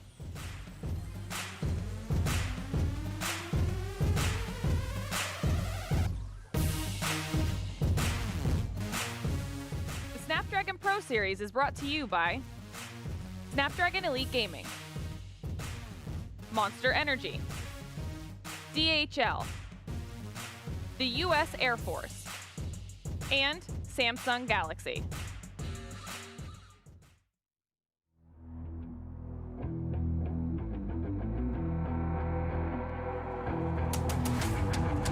I gotta get it, I'm on the mission, snap any minute, casually winning. Stop tripping on me, stop dissing on me. Yeah, I got a dream, can't take it from me. My fire's burning, I'm always learning. Tell me where to go, man, I'm on a journey. Yeah, I can't explain it, I get excited. Keep it 300, King Leonidas. Strap in, cause it's gonna be a long ride. Working on me every single day and night. There comes a time when your worlds will collide. If it's holding you back, push it right to the side. Ain't got no time for no fear. I work too hard to get here. Ain't got no time for no fear. I work too hard to get here. I don't got the time, put me in, coach. I've been going hard, time to let it show. Everything raw, give it to me now. Let me have the spot, man, it's going down. Gotta get it here, I don't wanna wait. Take what I want, then I go train. Gotta get a win, I won't lose the game. This is my year, I ain't gonna break. Strap in, cause it's gonna be a long ride. Working on me every single day and night. There comes a time when your worlds will collide. If it's holding you back, push it right to the side. On another level, I will never settle. Mind over matter, get the gold medal. On another level, I will never settle. Mind over matter, get the gold medal. Ain't got no time for no fear. I work too hard to get here. Ain't got no time for no fear. I work too hard to get here. On another level, I will never settle. Mind over matter, get the gold medal. On another level, I will never settle. Mind over matter, get the gold medal. On another level, I will never settle. Mind over matter, get the gold medal. On another level, I will never settle. Mind over matter, get the gold medal.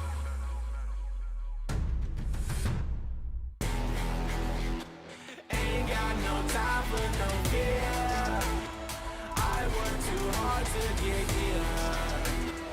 Ain't got no time for no fear. I work too hard to get here.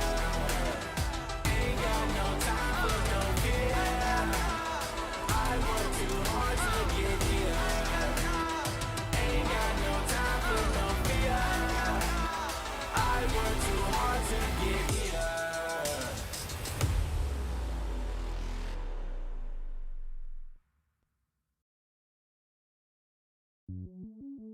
Welcome to the place where dreams come true. Where everything you want can be yours. If and only if you're willing to work for them. You're willing to hurt for them. But most of all, you're willing to be first for them. Ha! Look, I'm going straight to the top. I don't know how I would stop, like it or not. I got some goals that I'm hitting. You hear what I'm spitting? It's hot. Look what I got. Whole lot of passion and pain. The road to success is insane. Stay out my lane. And we are back, friends. And, well, West Coast.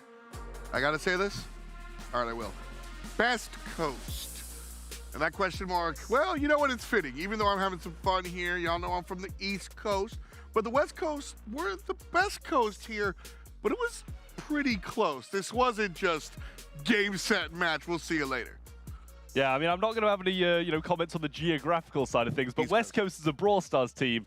They're doing pretty good at the moment, managing to start things off really, really strong against a team like Raconic as well. Really, really strong. But although there weren't too many explosive moments to break down, I'll just kind of go for this last game where they were able to just completely dismantle them by not feeding any supers. There aren't too many drawing opportunities with these kind of plays, but you can just see pretty much throughout how passively they're playing. Chepo sitting in the mid, eats some shots early on, has to adjust his positioning a little bit, and then re-slots in. And Shine can pretty much just cover his lane. And if Charles and Shine do their jobs, Chepo can just spray down the opponents with absolutely no worries whatsoever. Just staying passively, although at some points Raconic seem to be doing really solidly and pushing them back, just like this point. It's just all about how West Coast adjust to their circumstances. Back off when they need to. Don't feed Nathan so he can't come in with that super swoop down and get a kill and pretty much chain it once more. Because in positions like this, although it's boring, and I know it's not what the viewers want to see, it's what West Coast need to do to be able to make these kind of things happen. Pretty much all of the game is just decided off the blue star here, and Shine managing to just swoop in, pick it up with that flying hook, and then just able to pretty much just dominate the rest of the game purely because that blue star was all that was needed, and his teammates able to back him up all the way through it as well. Picks up his super, which is always going to be a great defensive measure to have. And also it's the same with Charles as well. He gets this super early on or like halfway through the game, and then he's just able to hold on to it. Places a lollipop drop, baits out the fact that he's going to be going aggressive and just doesn't. It wastes so much ammo and allows him to swoop in towards those closing seconds and make a great play. He did it in the first game, he did it in the second game, and that's where he needs to be. Chepo picks it up as well, which is always going to be great, especially if Nathan grabs his, because that's one of those points where he's going to come in, try and get the takedowns. Charles has his super now, and they get a takedown. Chepo finishes off some good spray damage from Charles, and it is marked, but he picks up another one, extends the lead even further, and at that point, it's just all over, and that's all that's got to be said about that game.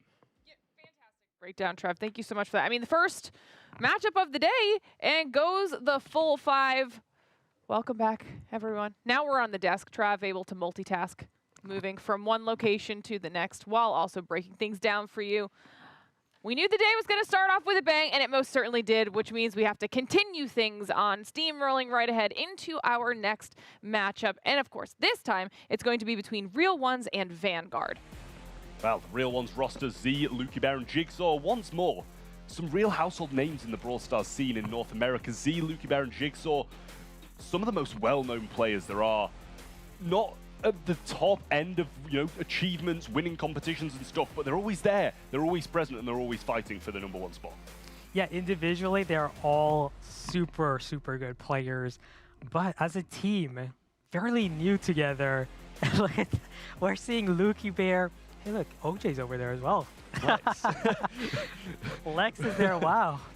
Well, I mean, we're talking about some bias right here. He's wearing a Tribe shirt. He's got all of the Tribe content creators behind him as well. I mean, I think they're going to have to, make some name changes to like Tribe Team 2 or something like that. Definitely. And the team they're up against, they're pretty strong. Vanguard, number 3 right now in the Brawl Stars Championship leaderboard for North America. We got Luffy, we got Betucheese, and Frixie. This is going to be a really tough matchup for the Real Ones because these guys are just so good. Synergy, just top-notch, I feel like. Yeah, I mean, like, when in Brawl Stars do all these teams just start getting together time and time again? It's rare to see this, but here they are. Vanguard, third in BSC, performing absolutely incredibly across all competitions recently, and they're a real team to be afraid of. They have those certain pop-off moments. When they come around, they really make use of them and able to win games off the back of it. Yeah, and these guys play the game a ton. Luffy has like 2 accounts in Masters right now in Solo Power League. Frixie's currently like number 3 or number 4 global in the leaderboard. Just showing you guys, these guys play like all day, every day, and it's no surprise how good, you know, they've been performing recently. I mean, that's the commitment you need to be at the top, and I mean, these averages are really nice as well. Very close, and that just shows how much of a close game this is going to be. And these statistics are closer than the previous one, and we saw a set number 5, 7.44 kills per game, and 7.53 on the side of the real ones. Yeah, and I'm hoping the matches are this close as well. You know, having 2 teams with just full of superstars. Yet another very, very close matchup coming right your way. But of course, before we jump into it, chat, we need to check in with y'all again. And this time you need to let us know who you think's coming out on top in the second matchup of the day. Will it be the real ones, or will it be the heavy hitters of Vanguard? We don't have to wait long to see, though, because the game is ready to go. So hopefully you guys are ready for matchup number 2. Let's take it away. I mean, I'm always ready for some great Brawl Stars, let's face it. And I mean, there's no better matchup than something as close net as this, because these 2 teams, they've faced off before. They've had some great rivalries against multiple teams, but they seem very, very evenly matched in my eyes. I believe we pretty much all predicted Vanguard as our picks for this one, but I think the real one's a great opposition for an upset right now. And what better first pick than a Carl on open zone? Yeah, Carl, solid pick. Always a great first pick if you can ever get your hands on Carl. And now if you're Vanguard, this is an open map. This is open zone, as you know. It's one of the most open hot zone maps with a single zone. If you're Vanguard, you do have a lot of options against a Carl. Carl, although super strong brawler, doesn't dominate as much in open area maps, I feel like, as it does on maps with a lot of choke points. Yeah, but times like that, you know, that's when you need to, you know, play with this real pro mindset of taking those matchups that are always going to be in favor of you. If that means you've got to wait behind and, you know, play a really slow game for the majority of it, and you see that time where you're going to seize, you know, the opportunity that you've been given, that's what you need to do. Stu and Bonnie on the other side of things, great picks, and I know you're a massive Bonnie advocate. Yeah, I love the Stu pick here, though. You have Max Band, but here you have your Stu. You're gonna most likely see Speed Gadget being utilized here. You kind of need it with Bonnie as well. Bonnie just having so much health, and this is something you need in single zone maps. You need brawlers with lots of health, and that's why we're seeing real ones add in that Pam, the bulkiness of Pam, and Lola as well. They got a very bulky composition going. And that's why you're seeing Colette as the final pick by Vanguard. That was brilliant, actually. Colette's going to get you so much value against all 3 of these brawlers. Going to have to be wary about that pick, and also very wary of this jump-in ability of Bonnie as well, because I think that's just the kind of point where, you know, you have the ability to be defensive against it with that scrap sucker from Pam, but you've got to be kind of grouped up to be able to deal with a brawler like that, and otherwise Bonnie's going to come in and sweep you up pretty fast. Yeah, I just love the Colette pick. Great counter against Carl. Great against Pam.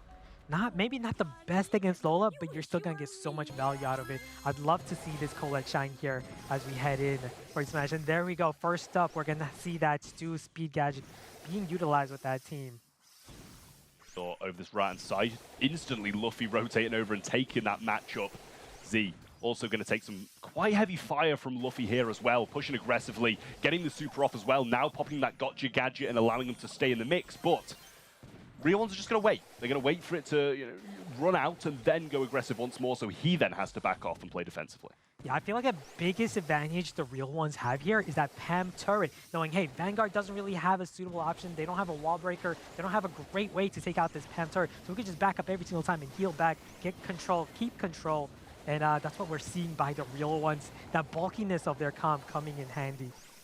You know, we were singing Colette's praises, but at this point it doesn't seem to be doing as much as I would have liked. Tushis has that super in hand, but Z, Scrapsucker, and another one of those, and another healing station as well. In it comes, it goes onto Jigsaw, but he's just going to retreat directly into this this healing station and have the damage rain down onto him as well. All three paired up as well, and now able to get a 30% lead here. Yeah, you can just see how effective this Pam turret is, because Vanguard, they just have no answer. Sure, you have Colette. She's going to deal a massive amount of damage to these bulky brawlers, high health brawlers. This time missing that super, which is not what he wanted there at all. At the same time, the game is still pretty close. It's still going back and forth here. Real Ones do have a substantial lead. Frixie, he's got to take out that turret. He knows it. And if you're Real Ones, you just got to hold on to the zone with just about 10 seconds left. Coming in for Frixie now though, but they do take him out, and that should wrap up this first one, and that looked very, very good. Colette getting nowhere near as much value as I'm sure we would have hoped, having a decent matchup against pretty much all of them, but not able to get those opportune moments where she's gonna thrive, should I say. Yeah, and I feel like a lot of it again had to do with the Pam turret. You're gonna get a lot of damage value with Colette. You're gonna keep them low, but hey, they gotta wait to heal back really quickly thanks to that turret behind the wall that you have no way to destroy. Taking some heavy fire this time. They've put Luffy in the mid portion of the map, kicking things off rather than the right side like last time. Able to put that gadget, get some good heals back, has the super in hand as well, and this is much better of a start as all of Real Ones are pretty low. Yeah, I really like the adjustment. This time, have your Colette be the mid, right? Because you're gonna get a lot more.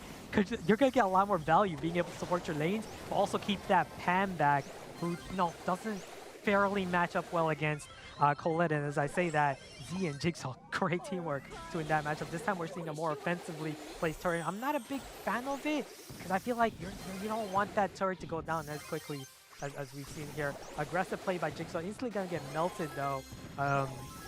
Betuchis, is he gonna get his super? Because I feel like if you're Bonnie, you're gonna need it as soon as you can to retain control over the mid. I'm getting some good connecting shots though and keeping him back, unable to heal up, and he's sitting at 1000 HP right now. Real Ones establish control once more. Carl coming over onto this Bonnie lane. Luffy has super, but not able to get into a position where he's going to thrive. The Ego over the left-hand side does a wonderful job, and it actually picks up Frixie as well. The Real Ones running away with it once more. Yeah, and that Pam turret, again, paying dividends, being able to get control. But I would have liked to see it more defensively, placed on the bottom wall rather than the top, so you can get more value out of it. Regardless, Real Ones do seem to be in control with a massive lead here. As long as they can just hold on to it, which I'm pretty sure they can, for just about 5 more seconds, they're going to take this one. I mean, honestly, my predictions, and I speak for all of us here because you all pretty much copied me anyway.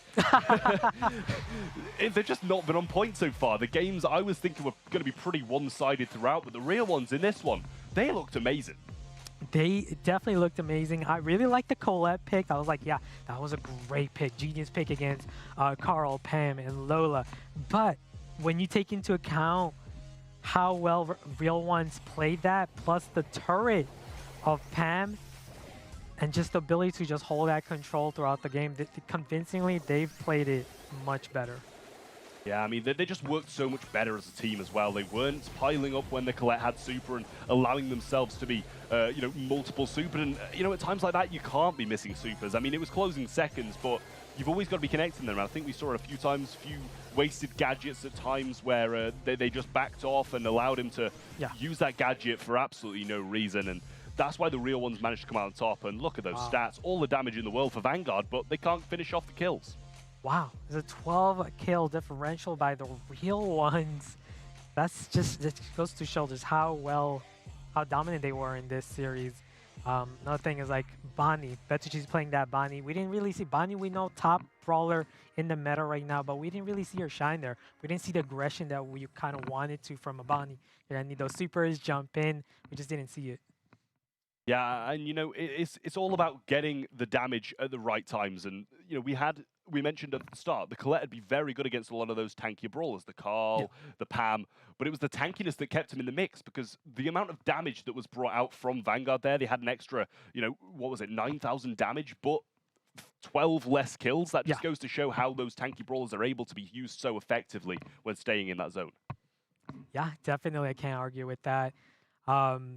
Nothing going with the shield gadget for Cole. I feel like pushback might have been a better one, especially against these bulkier options like Carl and Pam, where you can, keep them back, but also chain supers more effective. Maybe that's an adjustment that could have been made as well. As we're moving into center stage for Brawl, get to see center stage again. Lots of bushes on this map, and so we're gonna have Crow being banned, Squeak being banned. You don't want the residue. You don't want Janet's gadget in place. So that tells us most likely real ones are gonna get the first pick, because you don't want if any of these brawlers, Crow, Squeak, or Janet, being taken by real ones with their initial pick. On the other, and there you go, you got the Carl. And I feel like real ones kind of predicted that, and that's why they did. That's why they banned Gale. Like, hey, we want Carl first pick. Let's take out one of the best counters to Carl. Let's take out Gale here.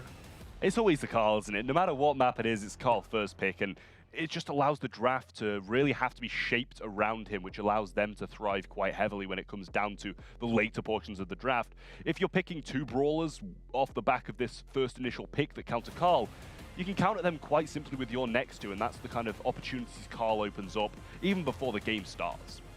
Yeah, I love the M's pick though, because you're running out of tank counter options here with Gale out of the picture, with Crow out of the picture, even Lou now we're seeing banned. So you gotta have a tank counter, otherwise you're gonna put yourself in the hole. And that's what Vanguard did here. They're gonna go with M's. Even though it's not the best matchup against Carl, you really need something that can hold down tanks now that real ones have the next two picks here.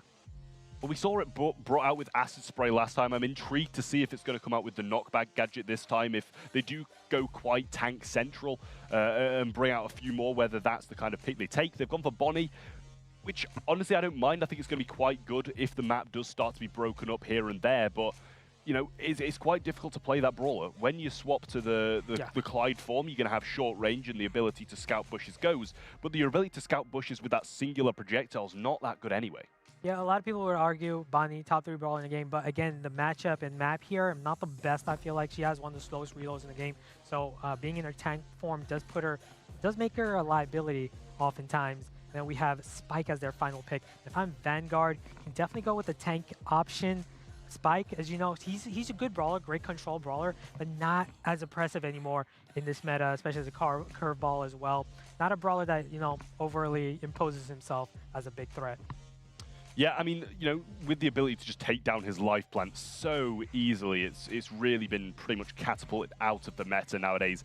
Daryl coming in as that last pick, and although we thought, it might be the real ones who go this tanky route, it's actually Vanguard. The M's pick clearly deterred them from taking those more tanky routes, and then Daryl is thrown in as that last pick, really good against Carl, and you can get some incredible breakaway moments here. Once you pick up that super, your teammate sees you with that, you're just gone instantly. Yeah.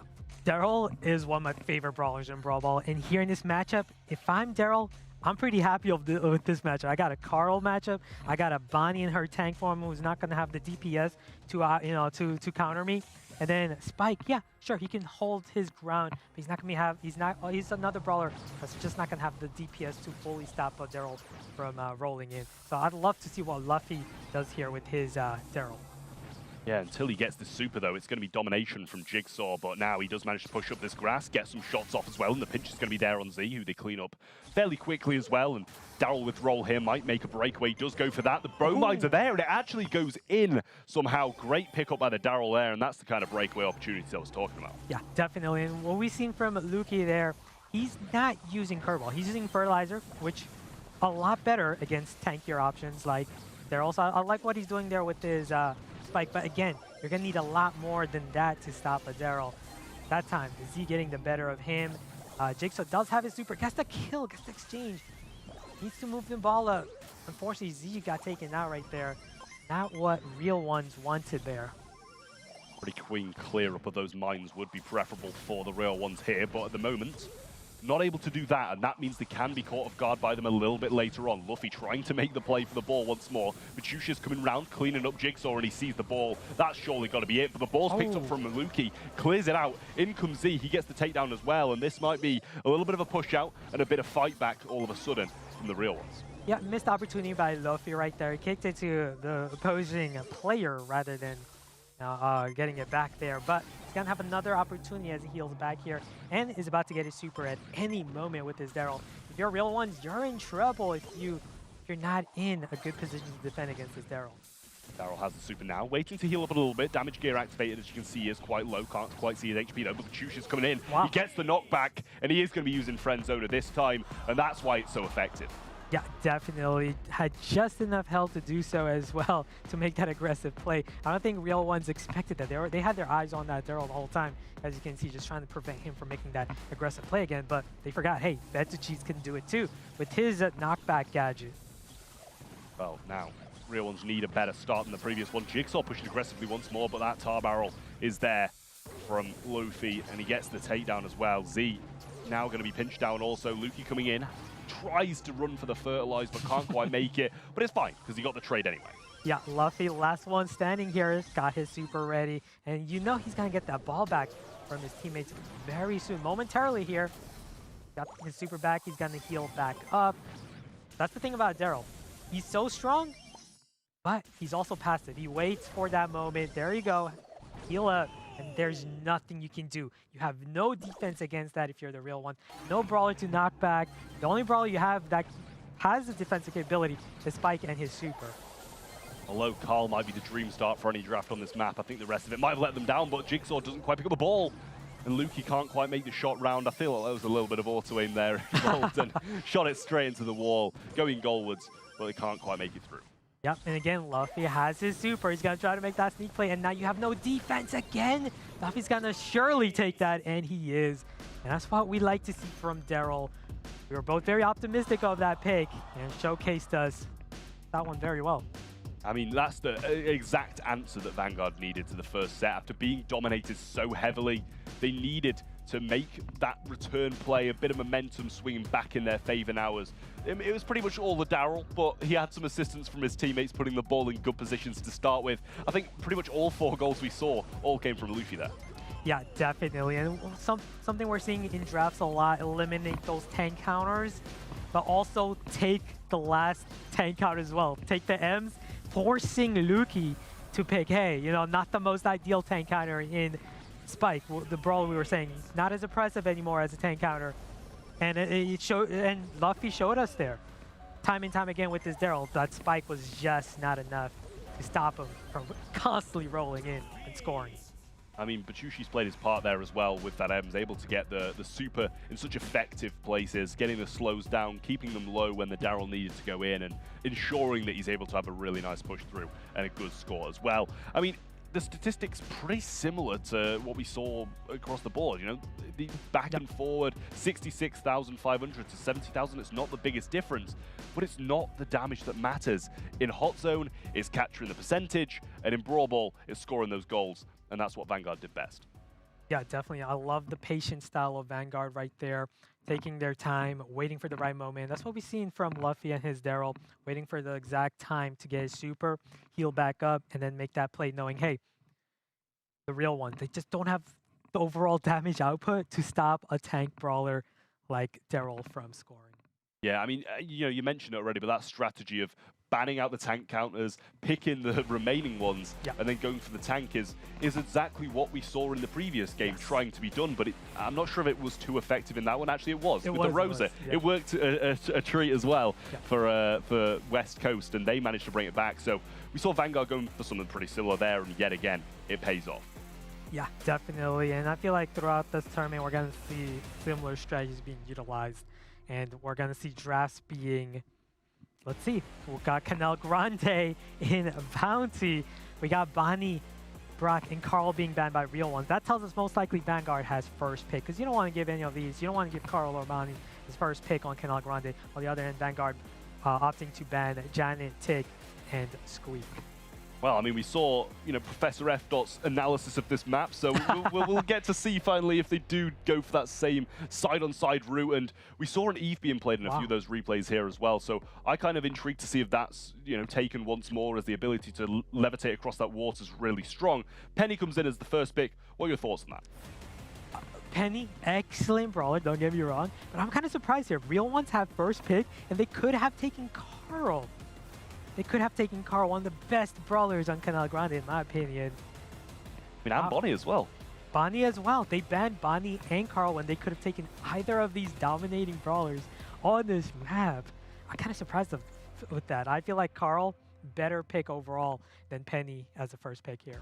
And it's also surprising as well for Vanguard not to have banned those out. Yeah. So it's a little bit weird on both sides of things. Those actually banning them out and not wanting to pick them, and Vanguard not having the precautions of, you know, wanting those out the way as well. Obviously, they've banned out Squeak, which is a very good brawler. Throw down the residue and you can, you know, repress so much here.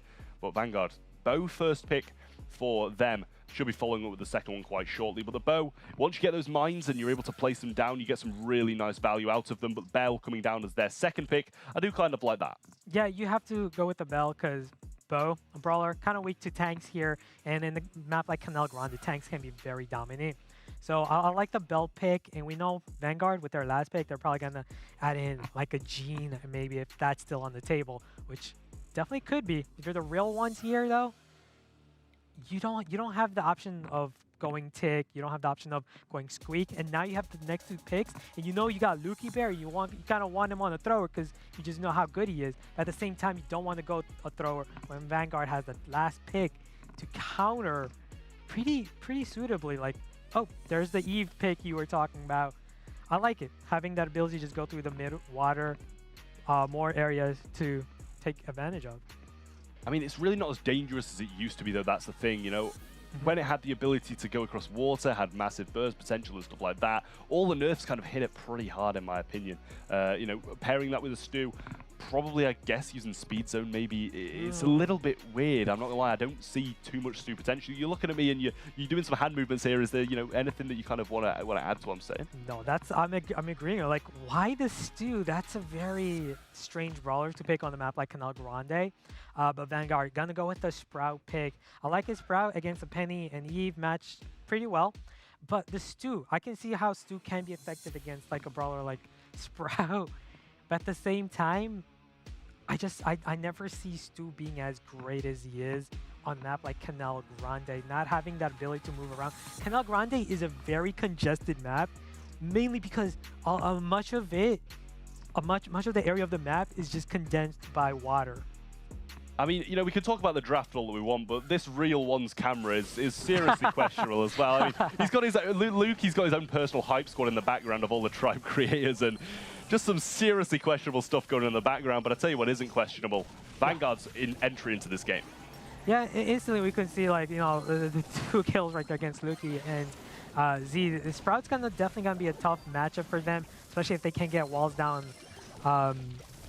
It's going to be difficult for the Real Ones to get back and play. They've already 3 kills by Vanguard. Bowman's down in the mid as well. Jigsaw able to get past those, and obviously he's using the speed gear as well, which assists him in making those moves. Lukey trying to push forward, though, and he might be able to get a double kill here. He does just that and takes the lead in a single play. That was super impressive by Lukey right there in his Stu, showing us how it's done, proving me wrong with that Stu pick. And this in Canal Grande, this is one thing you don't want. You don't want to get spawn trapped in this map because we both know how difficult it can be to get out of it. I mean, the hype men clearly paying off for Lukey here as he's going for it once more. This Gasser heal paired with, you know, the amount of supers that he's able to get is really paying off heavily. He gets another one, and that adds a 5th star over his head. Wow, Lukey just in control, magnificently playing with that Stu. Another kill, having that bow just, again, trying to I'm not sure why.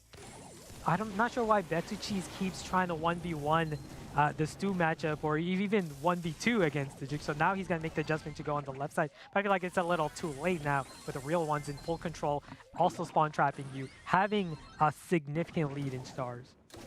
I mean, this is the last time I ever question any of Lukey's picks, to be honest with you. You question the Stu, it just absolutely pops off here. Penny turret in that little pocket as well, and 7 stars over Lukey's head. Z adds another one to the mix as well. They've doubled the amount of stars. With the takedown coming in from Frixio, it does close it down and add some potential of a turnaround, but it's just too little, too late, as Lukey's still sitting with 7 stars. Yeah, definitely. Lukey just dominating throughout the whole match. A lot of people know him as, you know, a thrower player, one of the best Dynamite players in the world, of course. He's great with brawlers like Tick, Sprout, but showcasing his ability to play these other brawlers, play a brawler like Aggro, that's something we don't see much from Lukey. Just dominating in this match. I would love to see more of that as we head into the next game here. I mean, it was just wild, the back and forward. He saw a phenomenal start from Vanguard, and then instantly, as soon as Lukey wanted to switch on and go aggressive, he did, and then turned the game around near enough instantly. Z put himself in a really tough situation there, gets pinched down by the people on the right-hand side. Betucheese is going to fall to Jigsaw. and they still have the lead, but it's only a narrow one now. Yeah, definitely. And the real ones right there, gonna get the kill. It's gonna be a 3-star lead with the blue star. Lukey doing a great job again on the left side. He's really low, he's gotta be careful. He does get the kill. And real one's gonna still be able to come up on top right there with a 4-star lead. Well, he felt very optimistic and very, he had his faith in his teammate Jigsaw to be able to guarantee the trade there, or it might have gone a little bit wrong for them. Lukey over this right side now, Z levitating over this mid portion, able to help out both members of his team with some good pinches here. Lukey going aggressive once more, picks up his super, which allows his mobility to really thrive. Jigsaw pushing forward, and he might actually switch the game if he does go down, but it's looking like he's going to be fine. Reverse polarity, I think, came in from Luffy, but it made a connection, but nothing more. Yeah, if I'm Lukey, I might just be aggressive throughout right now. It doesn't matter if I die or not. I only got 2 stars. If I die, come back, respawn, constantly be the aggressor here, and we can win this. Oh, as I say that, Jigsaw's gonna go down with 5 stars. If you're Lukey, you're still okay in a comfortable position. If you go down, you're still gonna have the lead. But now you just can't allow Vanguard to spawn trap you. He's very low here as well, able to retreat quite nicely though. Lukey Bear's going to get pinned in, and he's got no gadgets left as well. Bear in mind, breakthrough isn't there. The Sprout shots are following up. It means they're probably going to have to go quite aggressive, but he's juking absolutely phenomenally. He stays alive. Z falls low as well now, so he's going to have no support, but the takedown's there. The splash comes through the little barrel from Jigsaw, but there's no connections. And Vanguard, after being dominated the entire game, bring it back in the closing seconds. Yeah, that was brilliant by Frixie to trap Lukey right there. And then brilliant by Lukey dodging so much. We were like convinced he was going to make it out there alive. But unfortunate, final second, was unable to do so. I'm really not sure if these are going to be distracting him or helping him from having people who pick him up in the background. But this might be the best esports camera I've seen in Brawl Stars in a serious amount of time. However, though, Pashucius does manage to pick up an early one. He places that turret there, and that could have gone disastrously wrong for him here. But Lukey on the other side of things, he's making some serious moves, hasn't gone down just yet, but with that Sprout shot he does. Blue star in favor of the real ones, and that's the decider at the moment. Yeah, but still, you don't want to give up control, especially the mid of this map. Jigsaw's going to place his mortar comfortably at the right lane here. Looking good for real ones. They are in control with the blue star. Lukey going so aggressive on the left side. Is he going to be able? He's going to be able to take out Luffy there. So it is a good trade. They do have the lead, a 1 star in it. We're going to have some Eve babies pushing Vanguard back as well. There's the Sprout super. Now, last time we saw Frixie and his brilliant use of it. Let's see if he can do it once again here. I mean, we see the bow mines and the Sprout hedge being placed at the same time. I'm guessing they're hoping that they're going to have forgotten about the mines by the time the hedge went down, but that is not the case. They're still staying in the mix. It is 1 star that decides it, so any takedown will be massively influential on the ending scoreline of this. And this is a huge set to take as well at this point. Z falls low. Lukey does forget about those mines, but managed to pick up super just in time to avoid it. He's marked up though. The hedge comes in, and that's a route that Jigsaw can't take on the way back. He's connected by Luffy, but Z trying to take some of the pressure off his teammates. Lukey needs to be very careful now, and he's taken down once more in 22 seconds left. Real ones are behind. Yeah, oh man. Very unfortunate right there. Lukey was targeted by the Bell super, so not really what he wanted right there. Getting a little too aggressive, getting a little too ahead of himself. And now look at the top, another brawler being targeted.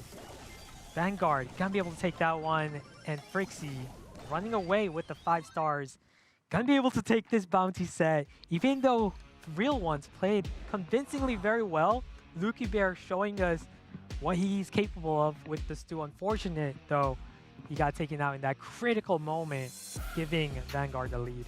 I mean, after such good starts to a couple of the games there, I'm really surprised the real ones didn't manage to take that set home pretty early on, because it just seemed like Vanguard in those late portions of the game really did start to come through. I'm not sure if that's at the mistakes of the real ones or just because they played so well, but they seem to be stars ahead at certain points in that game, and being able to come back so well just shows the composure and experience they've got in the competitive scene.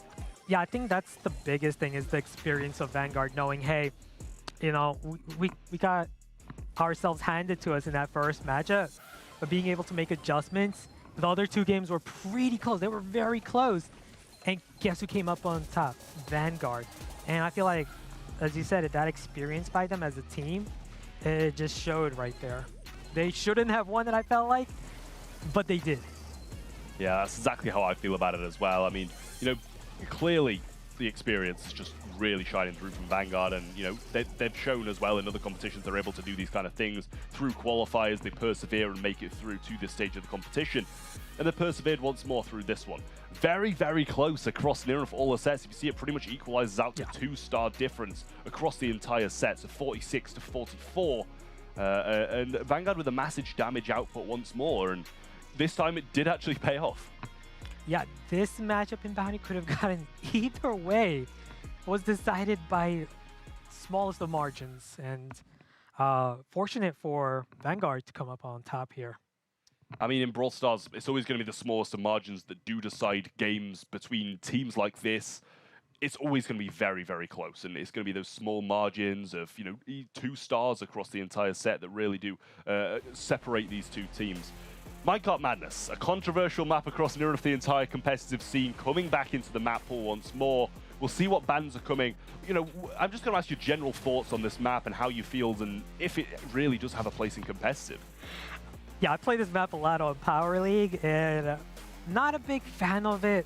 I feel like definitely RNG has to play a big role with the cards, and oftentimes I feel like, hey, I need to get into that mid position, but all of a sudden I got a cart coming my way, right? I'm like, that's just not fair. Come on, I need to get in that position, but at the same time, I've got a cart blocking me just because of RNG. Yeah, it seems like a definite questionable map, and I feel like the whole competitive scene feels the same way across pros, casters, and the viewers as well. Crow, Max, and Bonnie banned out from the real ones. Carl was their first pick. Just catching up now, Janet, Crow, and Squeak banned out from Vanguard with Stu as their first pick. And they must be, you know, picking the Stu after Lukey's performance. They don't want to ban it. We'll just take it. I feel like this is what competitive Brawl Stars has come up. Like, it's what it is right now. Like, everyone knows Carl's one of the best brawlers in the game, right? Yet they don't ban it. Why? Because there's still so many counters to it, and they know that, right? They're like, hey, Carl, he's a great brawler, but there are ways to hold your ground against him. Stu is one of them. He's a great brawler to hold your lane. Lu, questionable pick right here, but we've seen what Lu's capable of, and I don't know, I'm still questioning whether that is an ideal pick, especially when you still have brawlers like Bo on the table, which I feel like would have been an excellent pick. I feel like a brawler like maybe even taking a mid brawler as a safe pick, like a Bell, could have been a good pick as well. And there's the Bo taken by the real ones, which I really like. Bo's gonna be good against the opposing lane, I guess. I mean, not the best matchup against a Stu, especially if you're a really good Stu player, being able to weave. And then, as we were talking about Bell as well, these are, so if you're real ones, you're going with meta brawlers. You're going with the typical standard top brawlers of the meta, whereas if you're Vanguard, you're trying to play in an off-meta style here. That's the two contrasting styles we're seeing right now. You know, you said we've seen what Lu's capable of, and so far it's been capable of losing pretty much every single match it's played. And that's the kind of opinion I have on it. And I know a lot of people in North America, the competitive scene, they absolutely love it, and they'll play it religiously time and time again.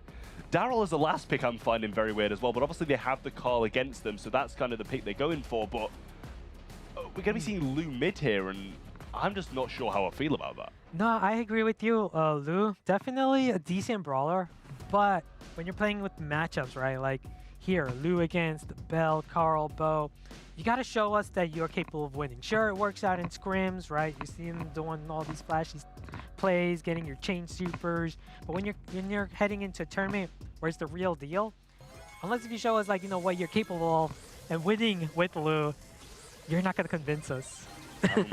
We don't have the right matchups to start with. Luffy is not on Z, and he's going to be surely taken out by Jigsaw here. Has the roll now, though, but Jigsaw also has that mark. If he does come aggressive onto him, Betchusha is going to be taken out as well. Luffy gets hit before Betchusha goes down, but this is a good establishment of control, and this minecart's pretty much just going to be wasted by Vanguard. By having no control, they can't take advantage of it whatsoever.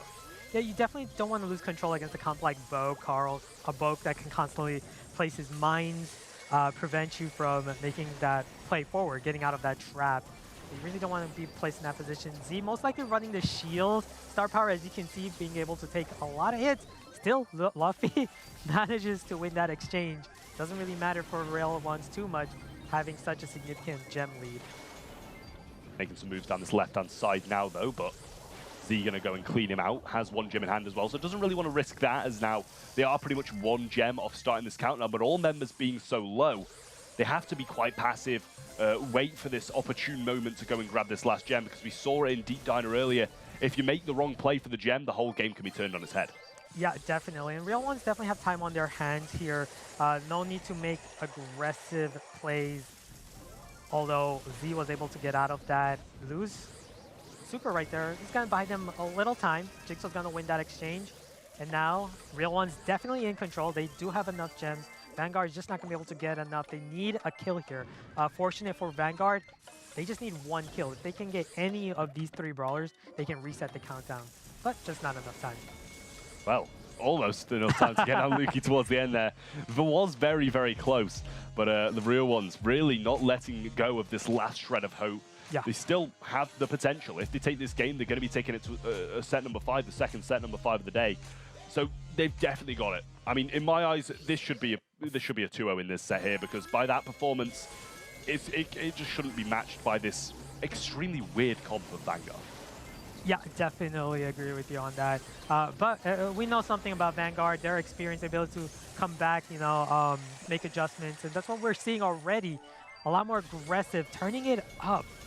And I feel like this is something we see from pro teams a lot, is when, you know, you outplay them so heavily, their ability to turn up the motor, be more aggressive, and make adjustments. And that's what we're starting to see from Vanguard here. Tripling Jigsaw. Luffy a lot more aggressive with his Daryl, going in, keeping him back. Falls low now, though, but Vanguard very much on top of things in this game in comparison to the last. Pashushi's coming in now, and whoa, that's about 6 dashes taken around by those things there. That was absolutely mental from what I've just seen. He gets stunned as well going onto that super, and Pashushi's is still going. He's marked up, he doesn't care. The countdown's pretty much 1 gem away if they manage to get this one as well, and only Lukey to contest it. They should be able to get it. The countdown started, and Vanguard, they do not care about the result of last game. Yep. It's a totally different one. Totally different, and we just saw it right from the get-go. Their ability to turn up the motor, be a lot more aggressive, and it paid dividends coming into the second game. And I'd like to see whether the real ones can, you know, play at that same pace, because this is a game of pace. I feel like if you're the real ones, you got to play with that same pace, not allow them to grab that initial control, because I felt like that's what led to their downfall. Honestly, I might have to hand in my resignation at this point. I was thinking that was just going to be a complete walkover sweep of this set and move on to set number 5. But Vanguard, they're just saying no. They come out swinging. They've got the Daryl versus Carl matchup, and they should be pretty much on top of this one from the start once more. Yeah, although Z got a lot of value, and I feel like that minecart actually came in handy, giving him that extra swing on that Daryl to get and win that matchup. Speaking of minecart RNG, all right, it actually, like, you can take advantage of it. Again, right here, this card is going to push Z back, as you can see now. And now in favor of Vanguard with their control. He should be stunned, but he misses a couple of shots. Frixie not having the best performance on this Lu in this game here. Should have pretty much been a guaranteed kill on Z here, but with Luffy coming in now, it should be anyway. Fuchsia is behind them. Flying Hook goes through that fence, and Frixie put in a tough position in a really bad spot now. But Fuchsia is still there, going for some dashes through. Luffy has the super as well, but Carl slicing and dicing, goes forward, the stuns are there onto him as well, and we're just seeing a flip of the map here. The two of them are going up, and Luffy and Batushias are playing defensively, but they've got 9 gems. They can just push back when they need to. The mid and the gem spawn is all theirs. Yeah, Luffy's gonna win that 1v1. Be able to take the gem as well. Not what real ones wanted at all there. Z in a difficult position, not gonna be able to do much over there as well. And that should do it. Vanguard, wow. Making that comeback, are going to take this entire match 3-1 against the real one, just like that, showing, hey, their ability to make adjustments, just unmatched. Yeah, well, I mean, that was against all expectations after that first game of Gem Grab. I think both me, you, the viewers, everybody at home was thinking that was going to be going to a set number 5 once more, but Vanguard, they have this amazing way of just adapting to the opposing comp and coming back stronger. They fixed those matchups, swapped lanes, and came back swinging. Managed to close this one out in the 4th set with a real nice 3-1. Yeah, and that's what we see from these top teams. Not just, Vanguard, right from the get-go, right? On that 2nd and 3rd match, the ability to push it, right? Play more aggressively, push the pace, but not just that, the ability to adapt and make adjustments, right? Quick adjustments to win their lanes. I feel like it just shows what they're capable as a pro team. And it's something that the real ones kind of are missing. Yeah, I mean, although the real ones started so well, I'm not sure if it was some form of overconfidence just to be losing like this, because it was pretty much the same in Bounty as well, you know? Mm-hmm. It was the same turnaround factor that they did once more, and you know, the hype men in the background of that camera was not enough for them to pull through statistics as well here. It's not so much of the fact that the real ones dropped gems and it was a massive turnaround, because the gem drops are only 7, and that's pretty much the norm of gem grab, to be honest. You pick up an odd gem and you drop it. Vanguard were in control both of the 2 games that they actually did win, and the same with the real ones, so both teams playing phenomenally. Yeah, definitely. Both teams definitely played phenomenally. I really like the drafts of both teams as well. The Lu was questionable, and I saw what Lu was capable of, but I'm not convinced that it was just Lu alone. I felt like it was more a team effort, you know, being able to push forward with that Stu winning your lane, having that Daryl the aggressiveness of Luffy and Betucci's together right there, helping, you know, their teammate Frixie hold his ground as a mid with his Lu. I mean, the Lu's it's always a questionable pick, but maybe it has had some redemption. We'll be seeing if Lu does return, along with some of the games that will be coming up just shortly after this break.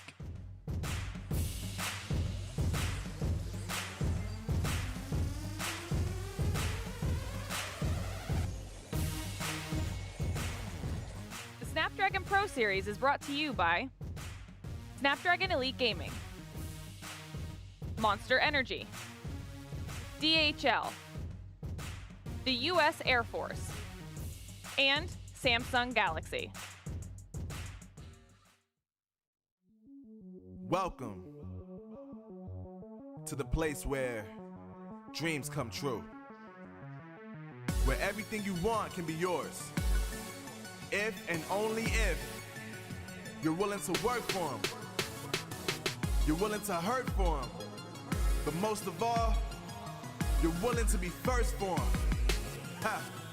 Look, I'm going straight to the top. I don't know how I would stop, like it or not. I got some goals that I'm hitting. You hear what I'm spitting? It's hot. Look what I got. Whole lot of passion and pain. The road to success is insane. Stay out my lane, cause I'm on a mission. I'm getting what stands in my way. Yeah, I'm a beast. I wouldn't play with me, baby. The way that I'm training is crazy, and I do it daily. You wanna talk about drive? I got more drive than Mercedes. I've never been lazy. I'm in the room, it's a red alert. You wanna compete? Well, get better first. I got 10 toes in the dirt, push through the hurt just to show them my worth. I'm the best. Yeah, I'm the best. I never stress. I know what's next. I'm who they test, like we playing chess. But I'm unimpressed, so now let me flex. Ha. Yeah, I'ma work through the struggle and hurt, cause I know my worth, and I gotta be first. Ha. Yeah, I gotta be first. Look, I don't want anyone's sympathy. I understand what is meant for me. I give my focus and energy. If it's meant to be, then it's meant to be. But mentally, I'm undefeated. They hear that and say I'm conceited. Like there's no reason. Like I don't beat them and come back again just to teach them that when you work under pressure, you reach higher measures. They'll try and bring you down, but you cannot let them, and only get better and focus on cheddar. Eye on the prize and you'll become a legend. Like, when I'm in the room, it's a red alert. You want to compete? Well, get better first. I got 10 toes in the dirt, push through the hurt just to show them my worth. I'm the best. Yeah, I'm the best. I never stress. I know what's next. I'm who they test, like we playing chess. But I'm unimpressed, so now let me flex. Ha. Yeah, I'ma work through the struggle and hurt, cause I know my worth, and I gotta be first. Ha. Yeah, I gotta be first. They don't know what's gotten into me, how'd I turn pain into energy. Through all the struggle and hurt, remember my worth, and that's why I gotta be first.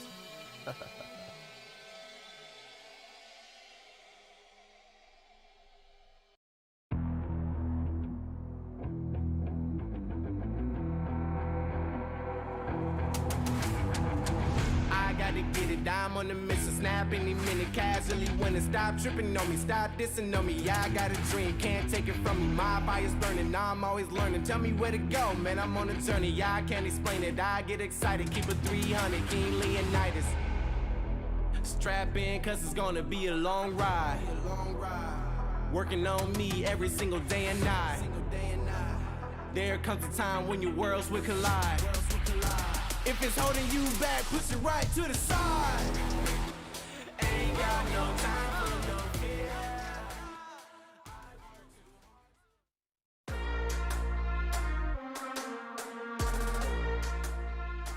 And the Vanguard stands strong, and they charge ahead. The real ones, unfortunately, not able to stand up this time around, and so the victory goes to the team with the V in the front. Welcome back to the Snapdragon Pro Series. I'm F. Dot, joined by Ash, and as always, Ash has a great play to help us through. Yeah, definitely. I really want to look over what Vanguard did here. Their ability to adapt in every single situation. Just check out this last game. Their ability to just make aggressive plays on the left lane. We got Luffy just going aggressive this time against Z. Betucci's gonna be taken out, but winning that matchup, being able to keep them back just enough to get their supers, being pushed back.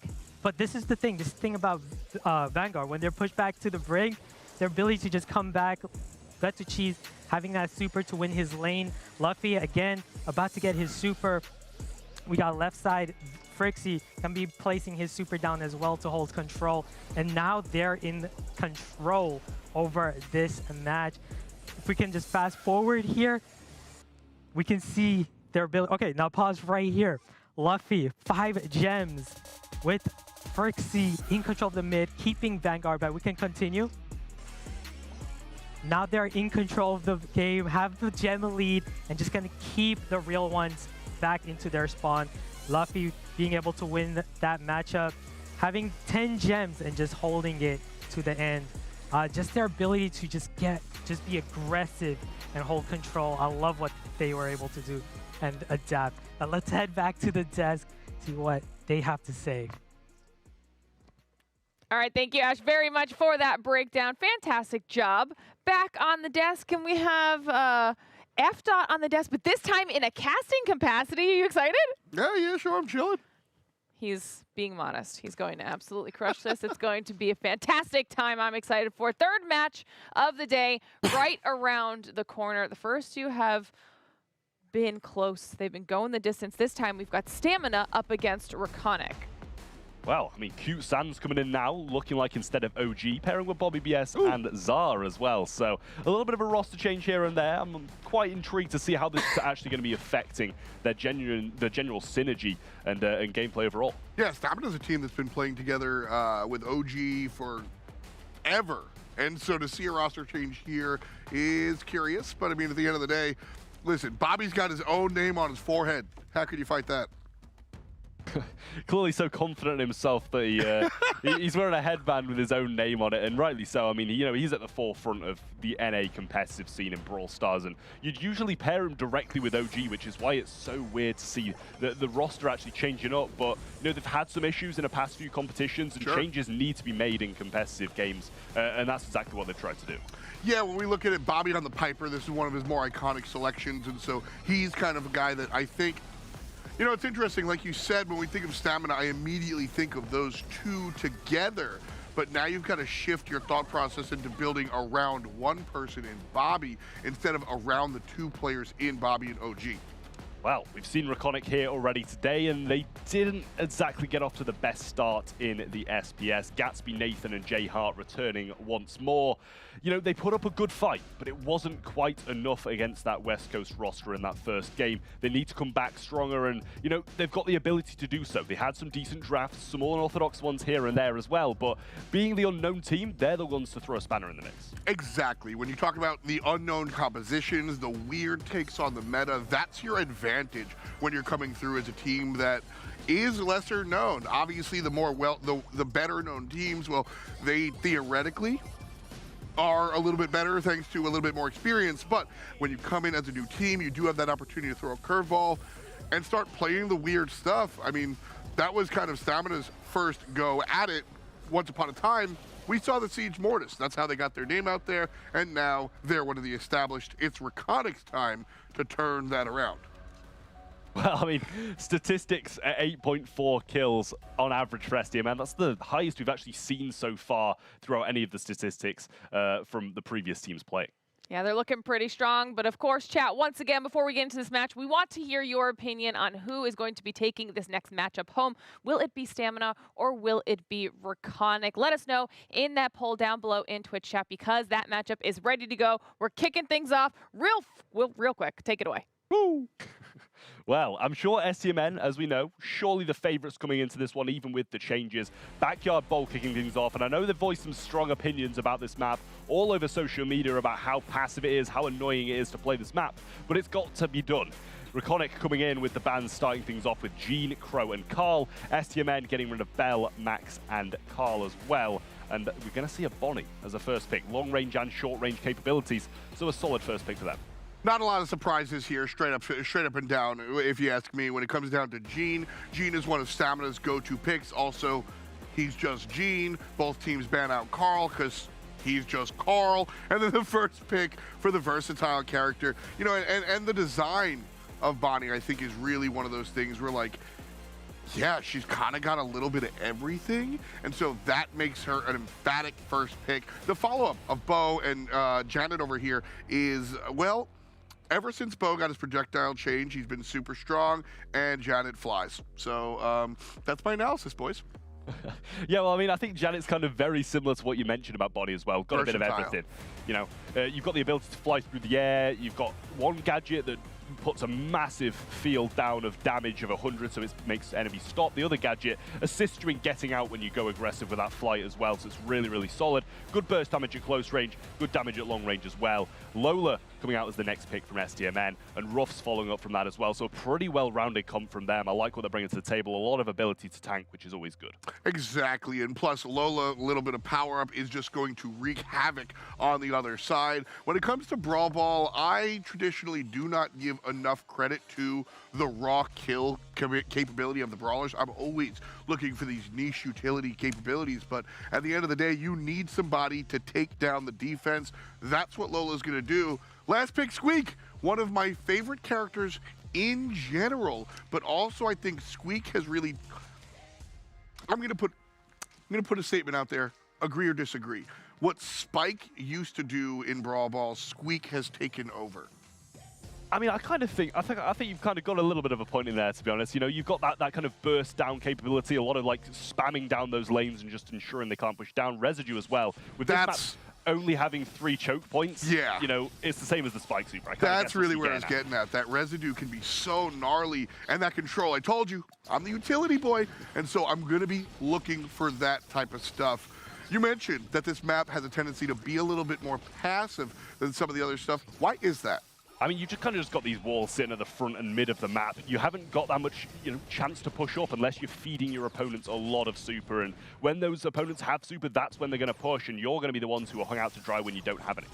A big denial of the Gene ban will prevent a lot, because that's really where you're just super efficient, right? And so now without that on the board, we see Jar going in, and that'll open the door for Stamina. Pass from the mid to the left-hand side. Goal for Stamina.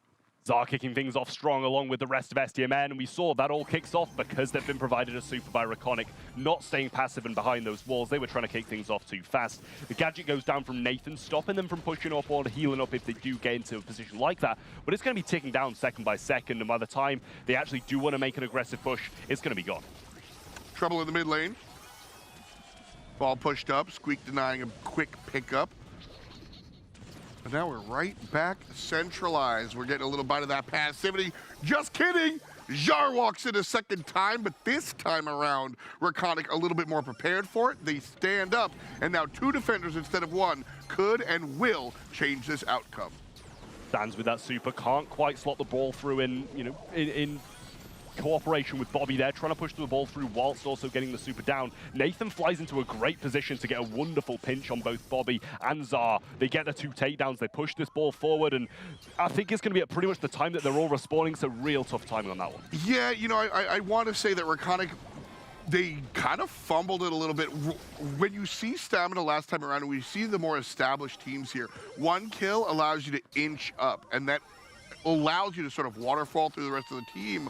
Raconic waited for the team wipe before they moved forward, and because of that, by the time they got to their destination, the door was closed. No entry, baby. And because of that, no goal. I mean, Zar now in a tough spot, but they only got 9 seconds to push this ball forward. Cute Sands walking into position to stop this. The pass-through is tried to be made, but there's no one there to receive it. STMN take the first game in a great fashion. A wonderful early push is exactly what was wanted, and that's what happened. Great job coming out from the veterans, and honestly, that's what won this game for me. We had a great opportunity on the other side from Raconic, but they were just a little timid. They were timid when they needed to push up. So because of that, they wind up without a goal, 1-0 on the side of STMN.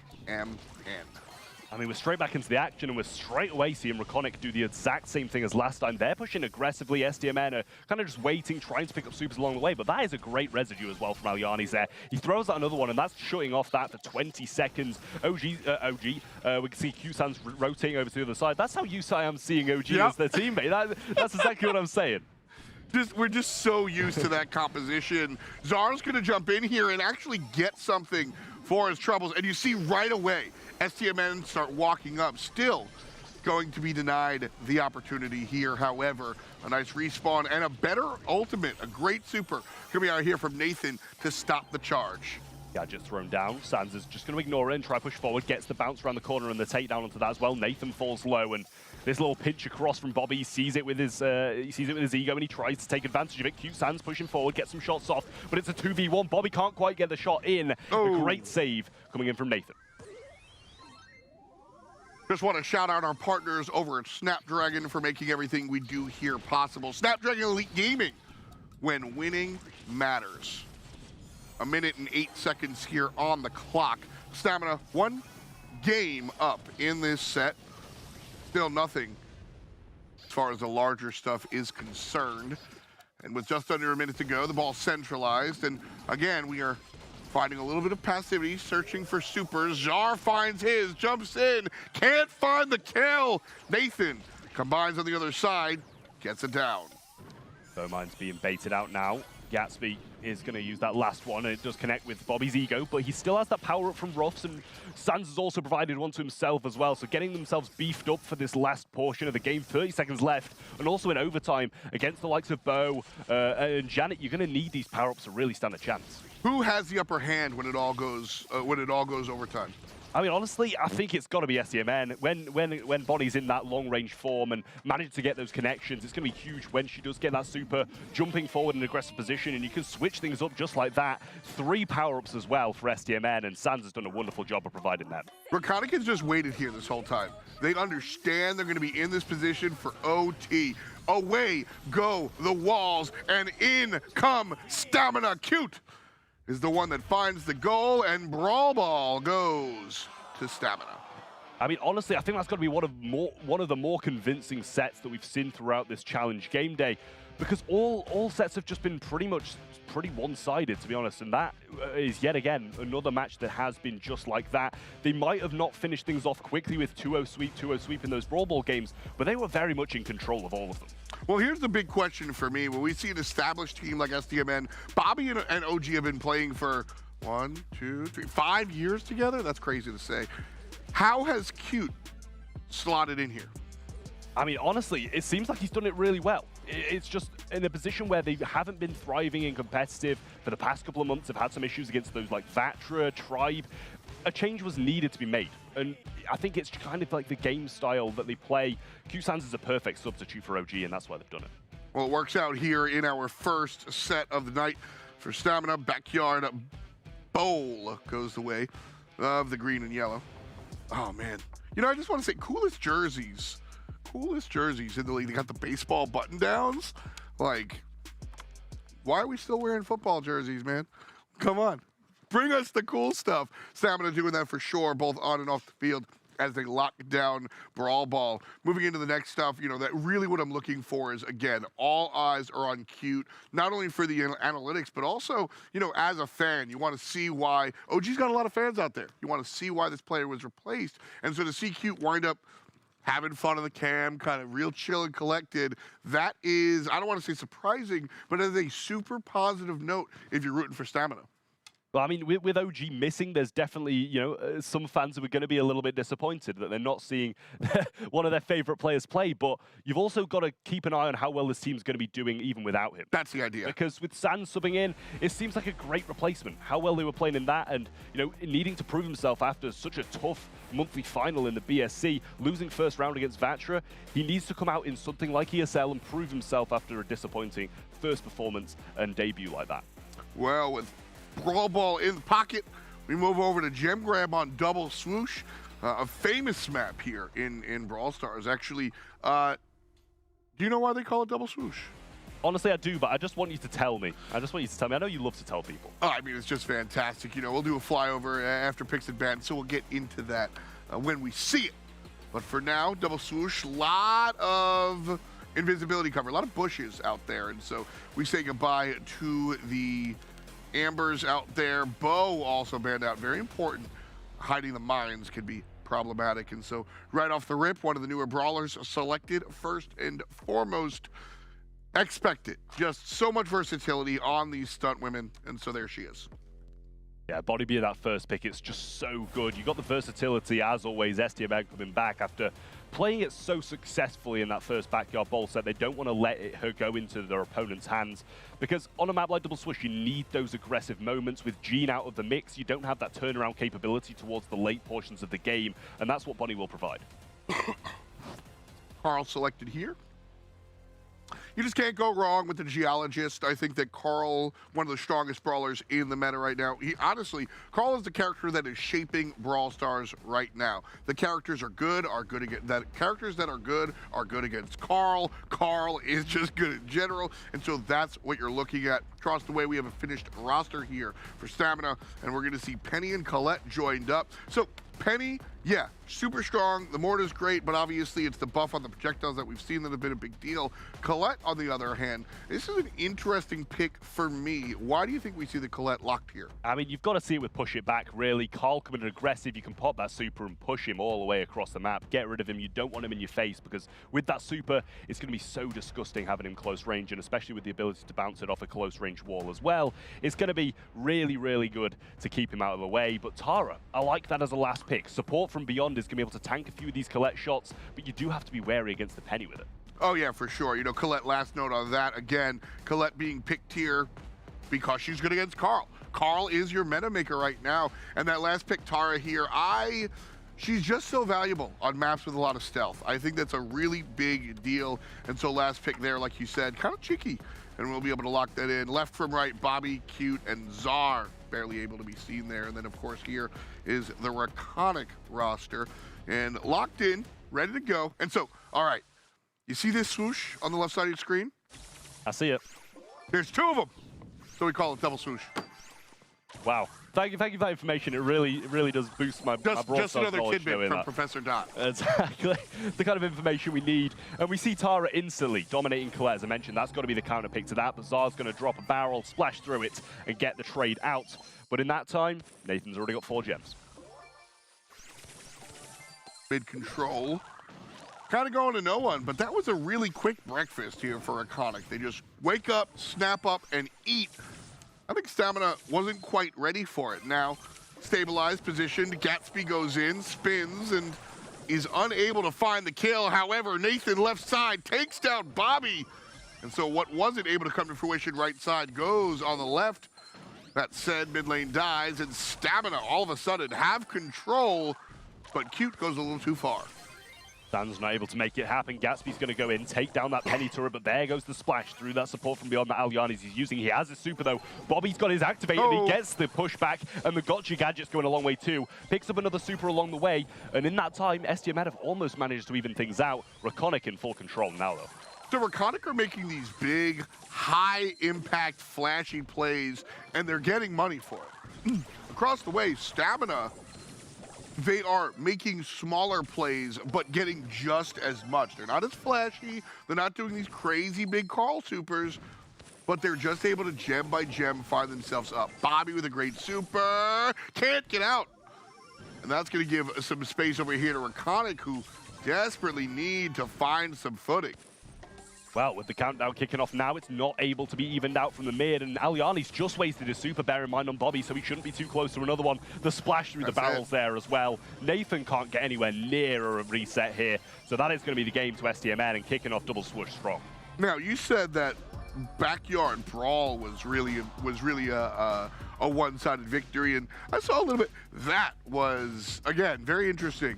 Out of the gates, Rakonic came through, woke up, and got their breakfast burrito. But after that, Stamina was like, dude, we just don't eat that early. And they came through and took care of lunch and dinner. Now they've got one in the pocket. And so Stamina, for my money, were the better team in the long run. Rakonic need to bottle the energy that they found in the early parts of the last one and find that in the later sections. Well, matchups are on point for STMN early in this game, and that's why we're seeing a much better start for them. Aliani's getting hit pretty hard by the body as well.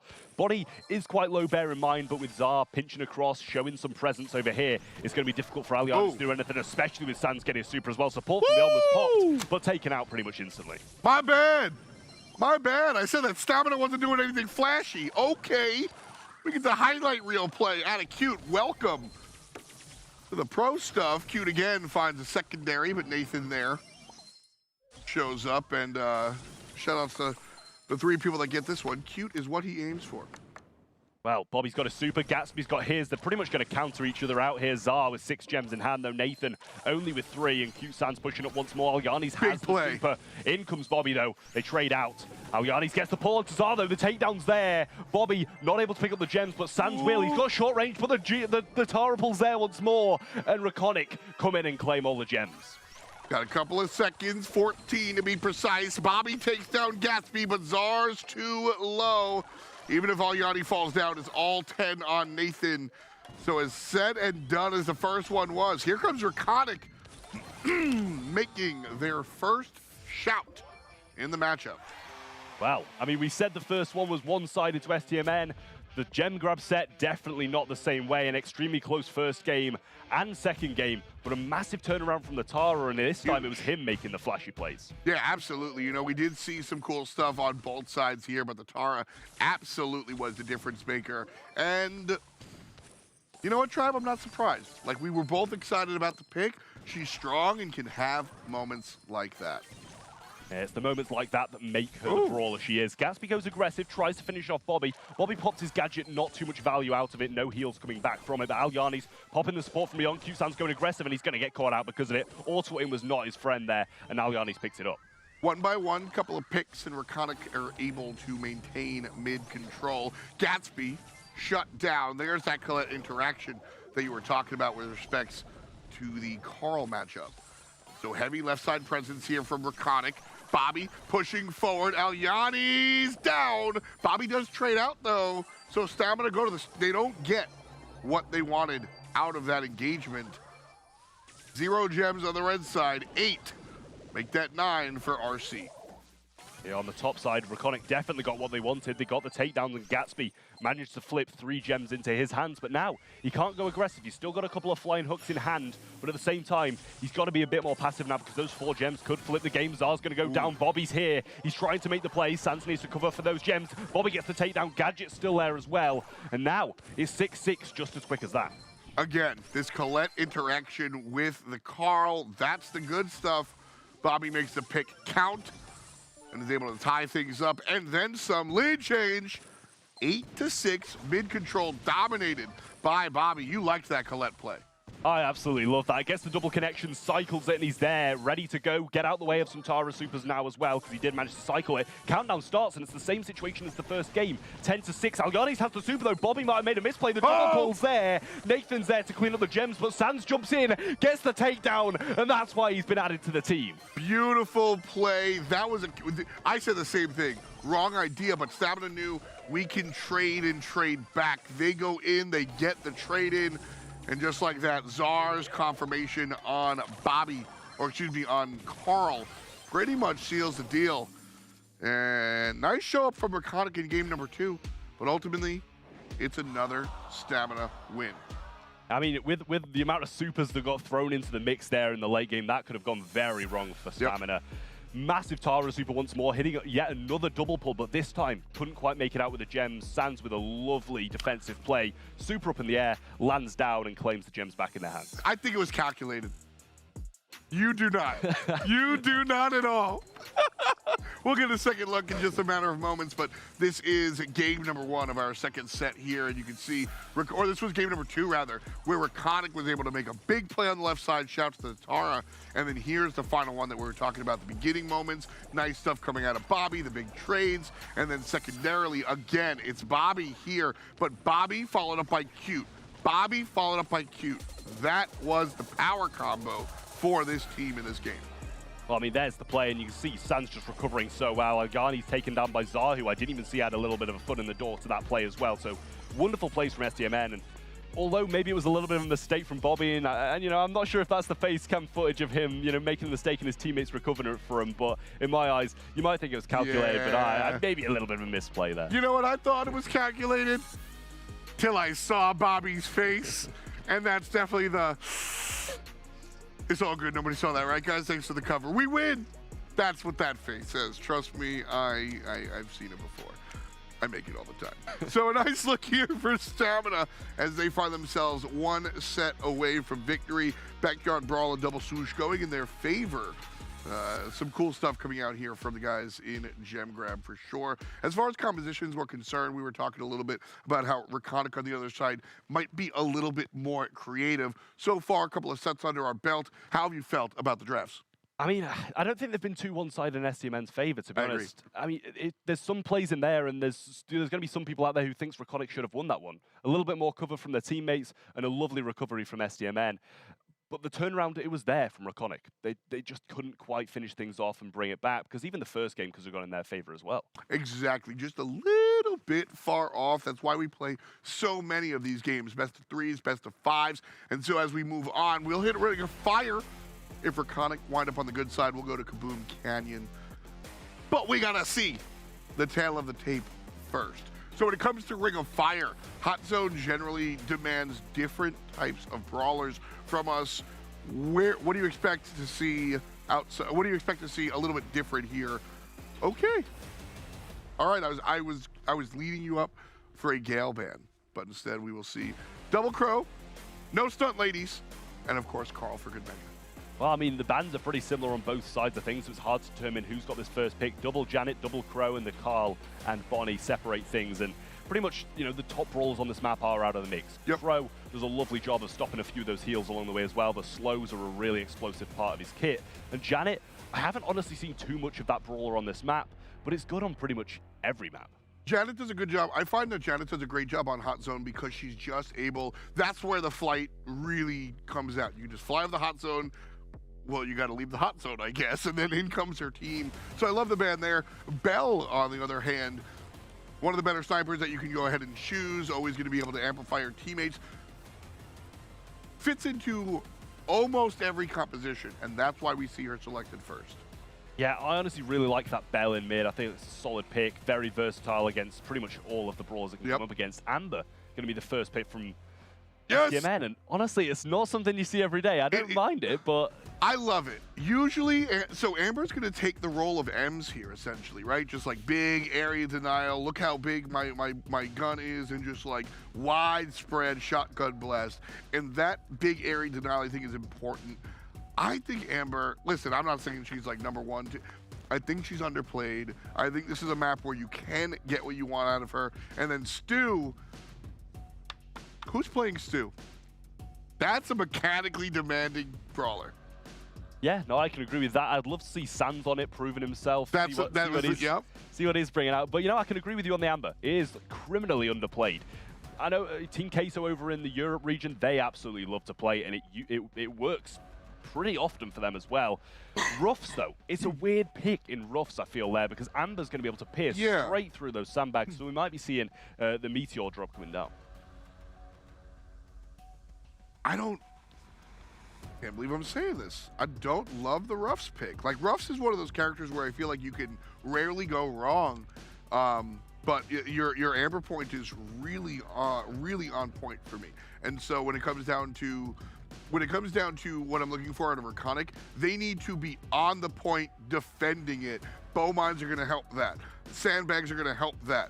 And that's what they're looking for. A retake of the site, that's a little harder. But if they are able to get there, plant, and just defend, that's their game plan. If I'm Stamina, I'm saying we got to get out of the gates. Which, okay, cool. Raconic, if you go back to Double Swoosh, Raconic did a great job out of the gates and then wound up losing in the long run. They're saying if we could do it off the rip, well, we can just defend, so they draft the defensive composition. Stamina with the last pick, Penny, is that a good answer to what Raconic are lining up? I feel like it is. You know, Ruff's obviously not the strongest at Amber, but pretty good against Stu. Obviously able to tank so much of those shots and prevent him from being as mobile as I'd like to be. So they're just going to add Penny to the mix. If they want to play those sandbags, you're going to be splashed, you're going to be pierced by Amber. It just means that they're going to have to get this lane pretty much perfectly right, all run air support. Right away, Stamina ready to go here. And Bobby first on the point. Again, problematic, because if you're rooting for Raconic, you want them to get on that point, plant their heels in the mud, and just drop mines, drop bags, and drop bodies. But it's Stamina that are making the first go here, about a third of the way done. And they don't seem threatened at all, Trav. I mean, this first push is flawless so far. Bobby cleans up as well, and they're not stepping on the zone just yet. Alyani's is going to have a tough path past that balls of fire there with that Penny super already dropping bombs left, right, and center here. They walk into that range once more, and Sands, he has this mobility, but he's marked up. Gatsby takes him down. They're getting the kills, but they've got no percentage to the name. They're getting these staggered kills. Stamina are doing a good job of, okay, you want to kill me? I'll walk up front. Beautiful play by Bobby, and that wipes out the squad. Guess what? Here's a teammate. They're playing this like a tag team wrestling match where you can take out my homie as long as I have respawned and stepped forward. Raconic with the first offensive move of the game, and it's taken away as quickly as it comes, 90 plus.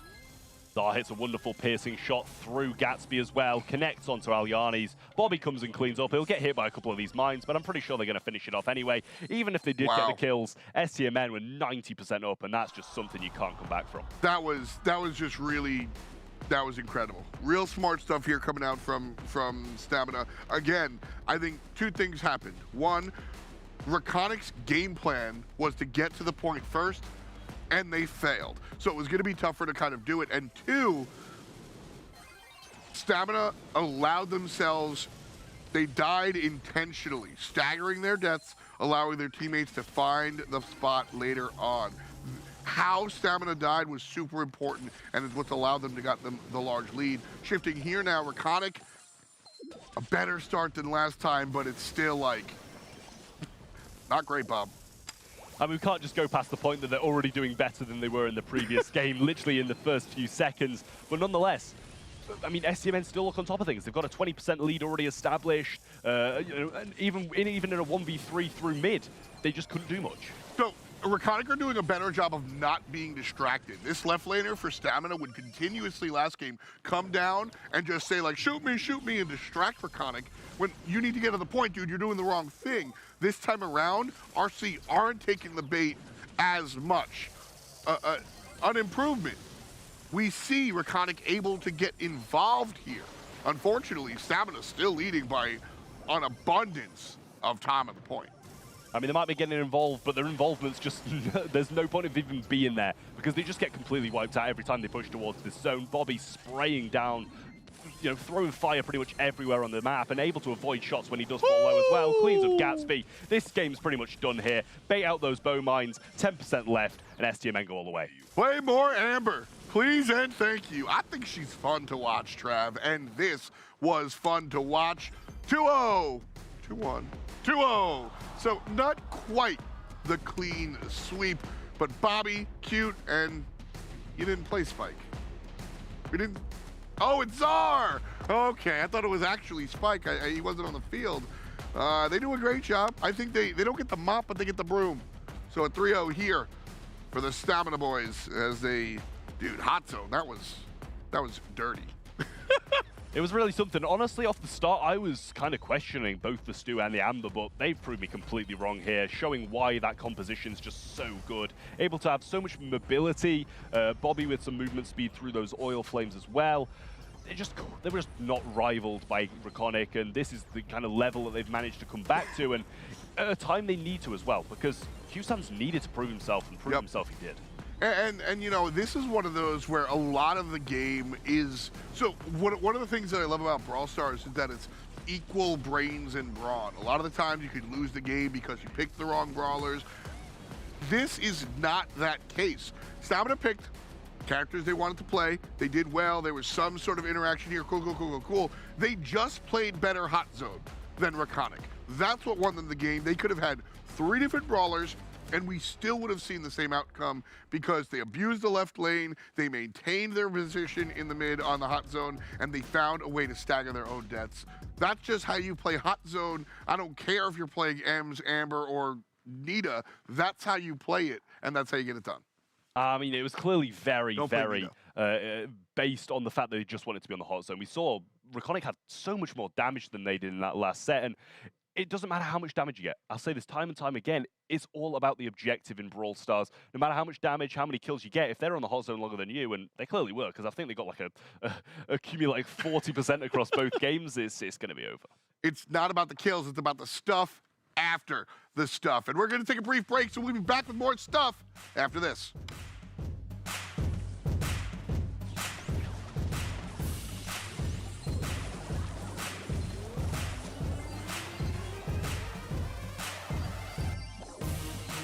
The Snapdragon Pro Series is brought to you by Snapdragon Elite Gaming, Monster Energy, DHL, the U.S. Air Force, and Samsung Galaxy.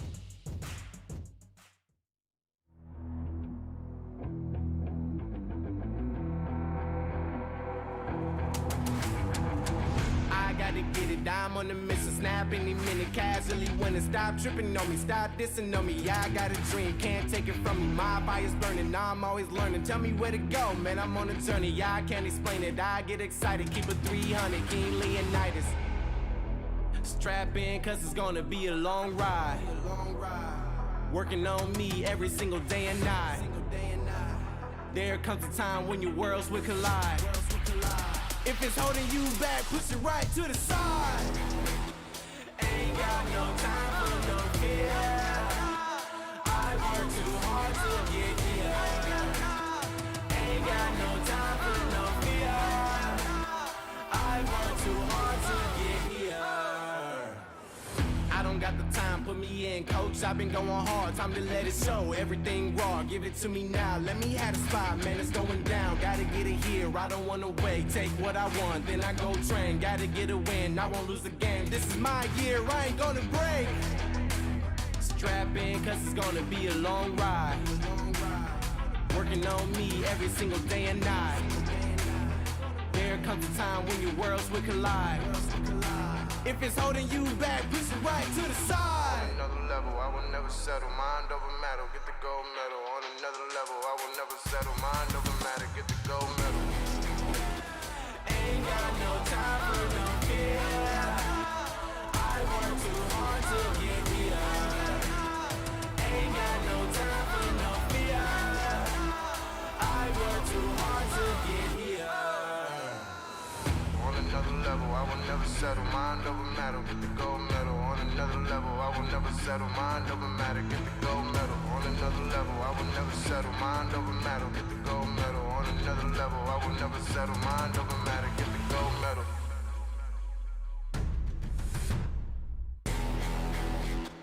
Ain't got no time for no fear. I work too hard to get here. Ain't got no time for no fear. I work too hard to get here. Ain't got no time for no fear. I work too hard to get here.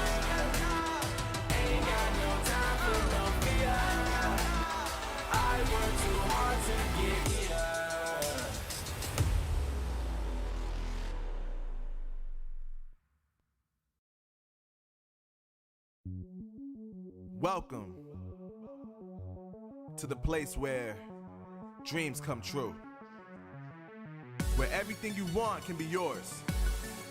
If and only if you're willing to work for them. You're willing to hurt for them. But most of all, you're willing to be first for them. Ha! Look, I'm going straight to the top. I don't know how I would stop, like it or not. I got some goals that I'm hitting. You hear what I'm spitting? It's hot. Look what I got. Whole lot of passion and pain. The road to success is insane. Stay out my lane.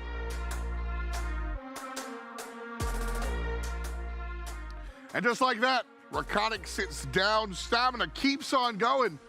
Books, they got stamina. Look at that. We like the teams out here that find the dubs. Great stuff coming out from STM, and welcome back. It's the same guys you saw before, but we're over here now. Check us out.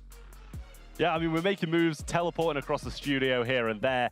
But on top of things, I have a wonderful play to break down for you guys. We're going to be taking a quick look at that third game of Gem Grab. Oh, actually, no, we're going to take a look at some Hot Zone. We'll have a look at some Hot Zone. Complete domination from STMN here, to be honest. Bobby proved me wrong closing that Amber. Criminally underrated brawler in reality. It's just been such, you know, at the forefront of the meta for, I mean, it hasn't been at the forefront of the meta, but now it's come back a little bit, and STMN always just looking very, very solid whenever they play brawlers like this. Maybe a little bit unorthodox, but still, at the end of the day, if it pulls through, it pulls through. I mean, it's just, what can I say about this, really? Bobby just always performing so well. Zara on this left-hand side. I mean, the Penny turret's just acting as a fourth man. Q-San's always coming, recycling his lives down both of this side and the mid, keeping Gatsby at bay. And Zara does go down, but at this point, you know, percentage has already been secured. If we can get a little bit of a fast forward here towards the later portions of the game, I think it's pretty much just a little bit back and forward. We'll give it a bit of a play right here, and you can see, just as quick as that, STMN clean up what they've been trying to do. Q-San's aggressing once more, and Zar just completely dominating, throws down a barrel, gets some shots in, gets another super as well, and at this point, it's just too tough for the game. It's too tough for Rakonic to come back from plays like that, and you know, at the end of the day, what more can you say? STMN, pure dominance, even with an unorthodox comp, they pull through. That's really what it is. You know, like I said, whether they play the characters or they're playing the game mode, they're playing to win. Bobby knows how to win. Glitter, gonna talk to him. Thank you very much, FDOT. That's right. I've got Bobby standing by, ready to chat with us after starting off very, very strong in their run so far here at the challenge. First of all, welcome, Bobby. Hi, how are you? Good. How about you? I am doing very well. Thank you for asking. Also, everybody's been talking about it. We all love the headband, okay? This needs to be a mainstay now. All right, question time. First of all, you guys dominated that entire matchup, but even in that last set, we even heard the casters talking about it. You guys completely controlled that point. I mean, you did a fantastic job kind of juggling that damage, staggering your deaths. So overall, how are you feeling as a team right now? We're feeling pretty good. We were really prepared for that match, prepared for our match later on as well. We want to get off to a good start in ESL, given we haven't been performing too well in other tournaments, and starting off with a sweep is really good, obviously. Yeah, I mean, to say the least. Now, obviously, a little bit of a roster change for you guys. So can you tell us a little bit just about how Cute fits into the team? Yeah, also, his name is Sans. He just has Cute in the front of it. But he's really aggressive. He kind of fits the play style. We still have OG on our team, so when we want to play something a little bit more passive, having OG there is really good. But with Sans and Zar and myself, we can kind of just, you know, get really aggressive, which is something we don't normally do. And it's kind of a new play style for us, but it's been working really well. Yeah, it's, I mean, awesome to have options. You guys crushed it so far, and love to see that you're able to kind of work with different combos there for your squad. Now, looking forward to the challenge, you obviously said that you're prepared for your next matchup, but specifically, are there any teams that you are really looking forward to going up against throughout the challenge? Vatra is definitely the one that I have my eyes set on. The last 2 times we played them, they beat us on like double match point or something in other tournaments, and you know, they're good friends of ours, and losing like that, it's not very fun, so we definitely want our revenge. I love that. I love the little bit of friendly competition never hurt anybody. Well, I don't want to keep you too long. I want to allow you to prep for your next matchup. But before I let you go, I want to give you an opportunity here to do some shout outs. Oh yeah, shout out to my mom and my grandma. I hear them downstairs. They're definitely watching, so shout out to you guys. That's so cute. Awesome. All right. Thank you so much, Bobby, for coming on and chatting. Best of luck in your next matchup. Thank you. All right. We got to hear from Bobby. Fantastic performance out of the gate for Salmon. I mean, you heard him that the sweep is a great way to start off the whole challenge. And we'll have to see what they're able to do throughout the rest of the night because we need to continue on with our night. We've got more matchups coming our way. We've got Ash back up here with FDOT this time around. And we've got Tribe and West Coast as our next game. I mean, Tribe, come on. We've been waiting talking about them all day. Tribe Gaming, Zulon, Corey, and Tyrant. Corey here, the big cheese in the back. We'll see who's taking the field for sure. But listen, man, Z-Man, when you want to talk about energy, Zulon is the guy. Out of game, he's yelling at you. In game, he's using the super at every opportunity. We heard Bobby talk a little bit about like passive gameplay, active gameplay. Tribe is usually, well, it's interesting actually. When Corey plays, they're a little bit more cerebral. Yeah, definitely. He brings that mid control, often plays the mid role. He's a control type player. Obviously, they added Ezlidi recently, right? But Ezlidi, more of a control player as well. Not as much of a mid player as Corey is. So that's what we're going to see him from today.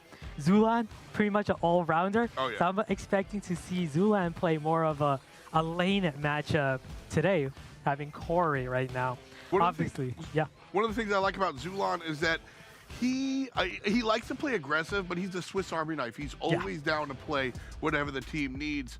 Across the way, though, they got WC here. It's Charles, Alec, and Jack Chepo himself. This has been a team. They are fun to watch. They don't always reach the top shelf here, but I think when it comes down to it, you know, fine. There's that question.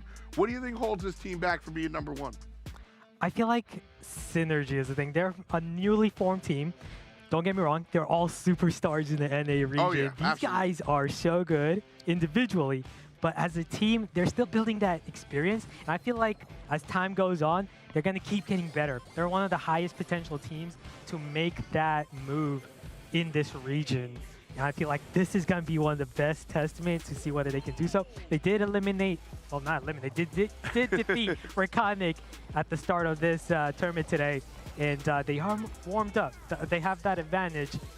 They're feeling it. And let's see if, you know, it can pave way for them in this matchup against Tribe, the top team, undoubtedly, in North America. Gonna be a little bit tough. We can take a look at the numbers, and a lot of those numbers on the side of Tribe Gaming.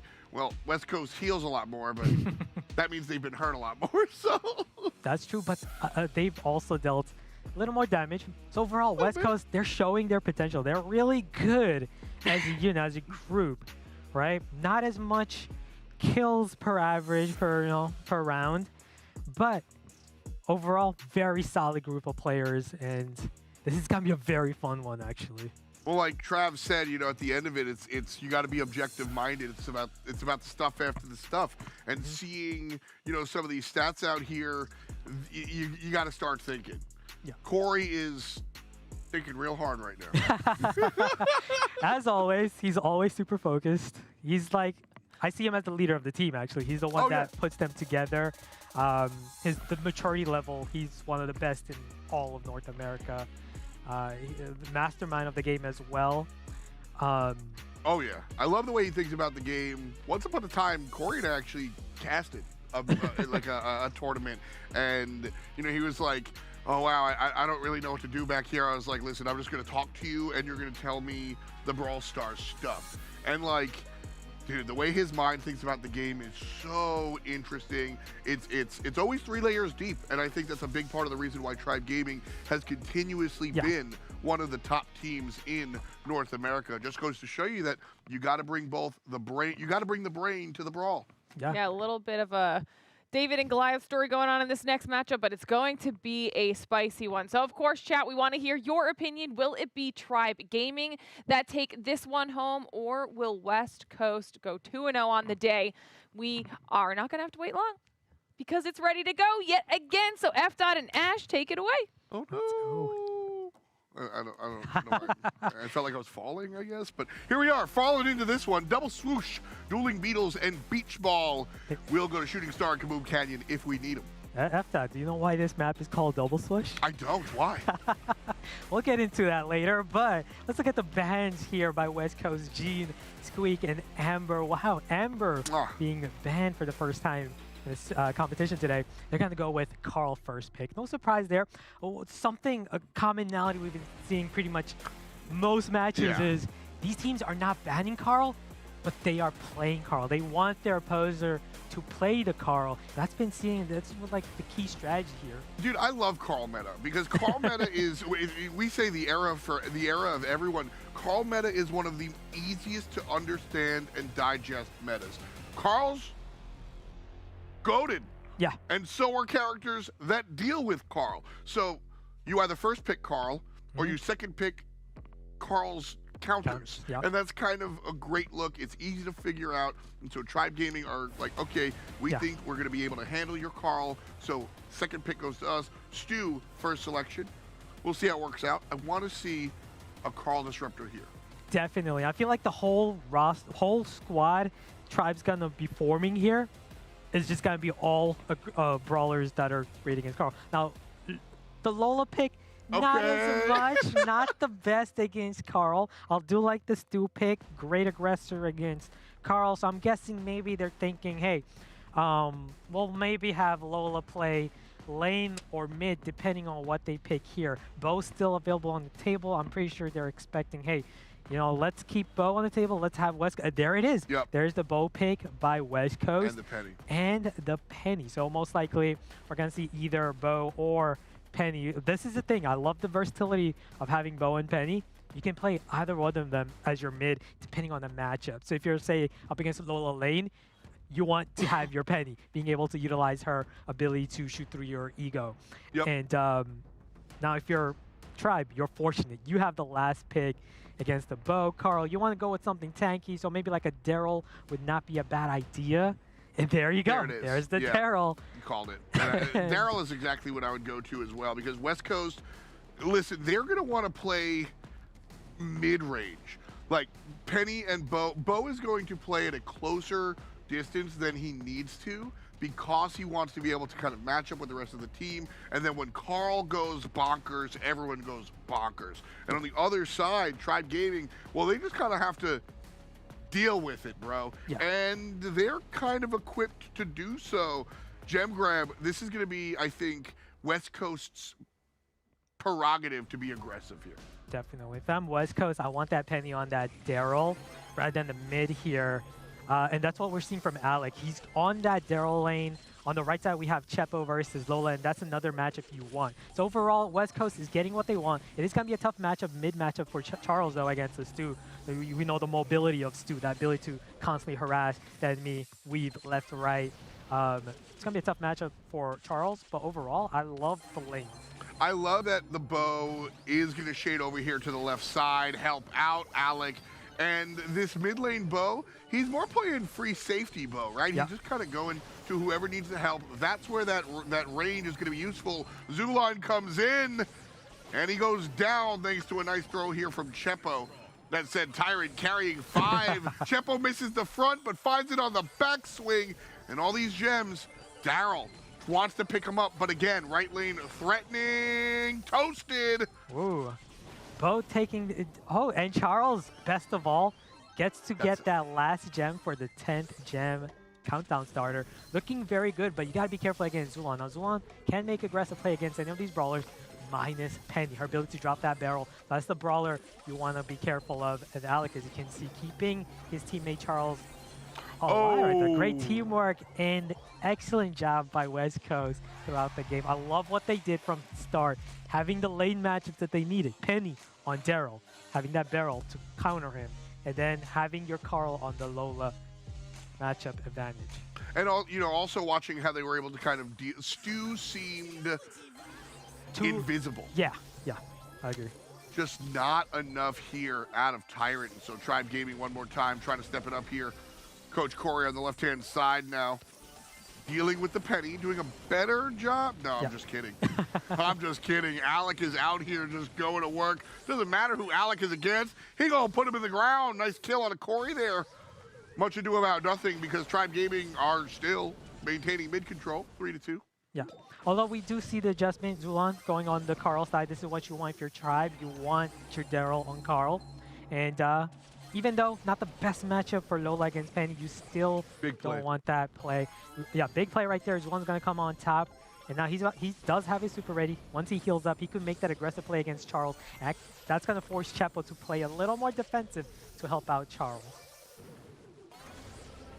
Zulan going in. Charles, a ton of HP. Doesn't seem to matter. Gems fall down. Zulan still going for it, but Chepo finds the kill. Doesn't really matter. As the barrel was only holding a single gem. Lucky number 7 here in the pocket for Tribe Gaming. Avoiding all the bow stuff. But now...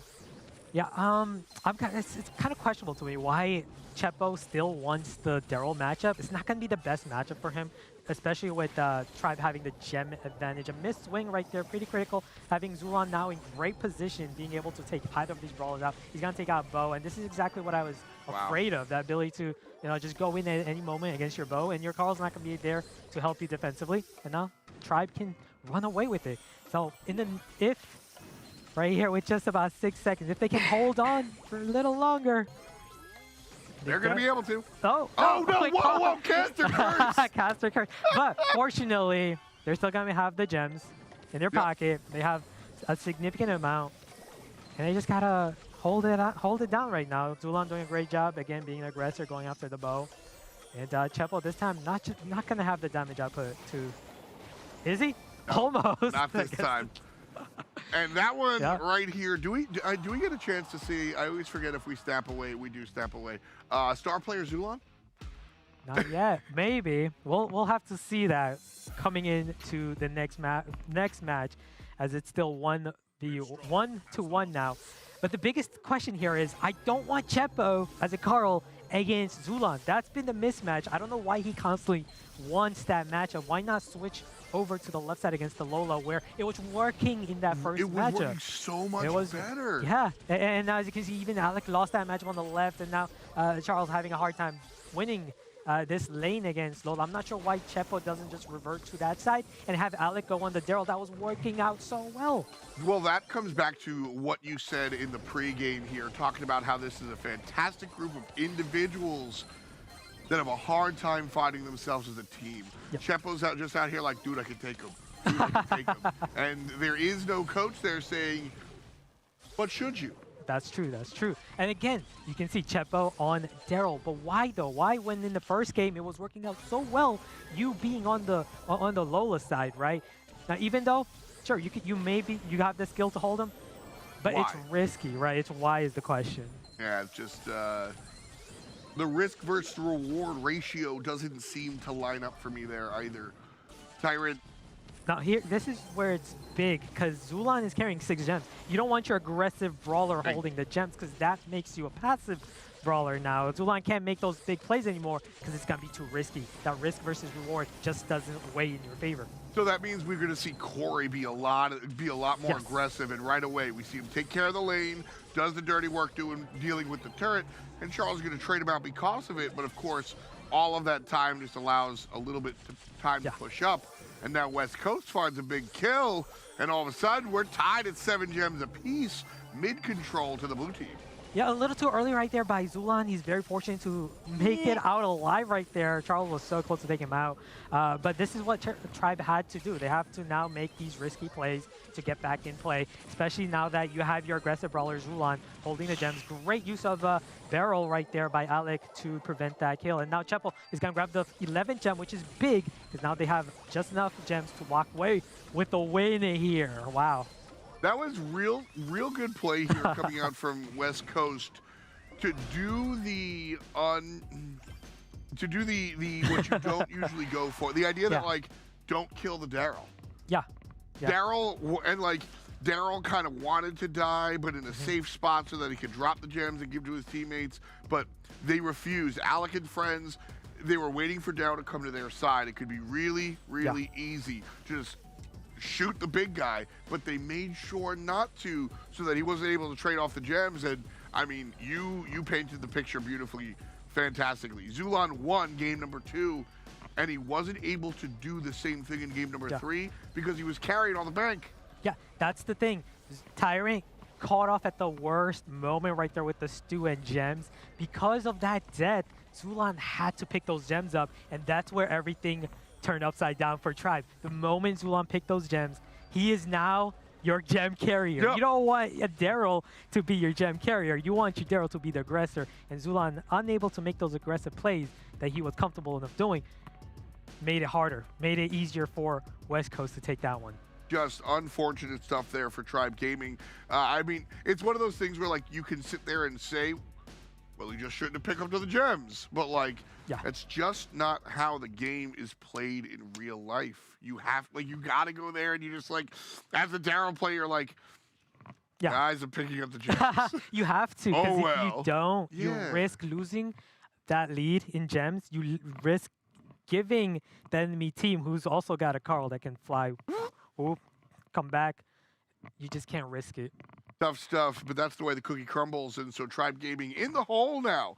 1-0 West Coast on the top side, which is, like we said, kind of the surprising outcome, but these players are talented. We're watching. Talented. WC is the team that I think a lot of people here are watching for and, like, secretly want to see kind of like bake in the oven and grow into something larger, because as individuals, these players are accomplished. Coming together is their goal here.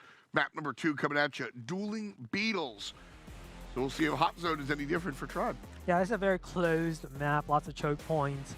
And so, surprising not to see Penny ban here. Looking at the bans, though, most likely it seems like West Coast can be the first pick here, because Tribe banning Carl, Bonnie, Squeak. These are brawlers you don't want to give the enemy team as a first pick. And if you're West Coast, you're looking pretty positive about this, because you get your hands on a brawler. You could get your hands on a brawler like Penny with your first pick, especially with Sprout being banned as one of your bans as well. But they're going to opt to go Bell. Now, don't get me wrong. Bell is a super great brawler, one of the safest first picks you can make. But very open, But now, like, you're going to give Tribe Penny. You know for sure Tribe is going to take Penny. And you ban Sprout and Crow. You give them other options, aggressive brawler options like Leon now that they can also take, grab in this situation. You have Bo still available as well here. You have a lot of great options still on the table for Tribe. Janet's on the table. Janet was not banned. Wow. They're able to take Janet. And I'm going to be surprised if they don't take Penny here with their next pick.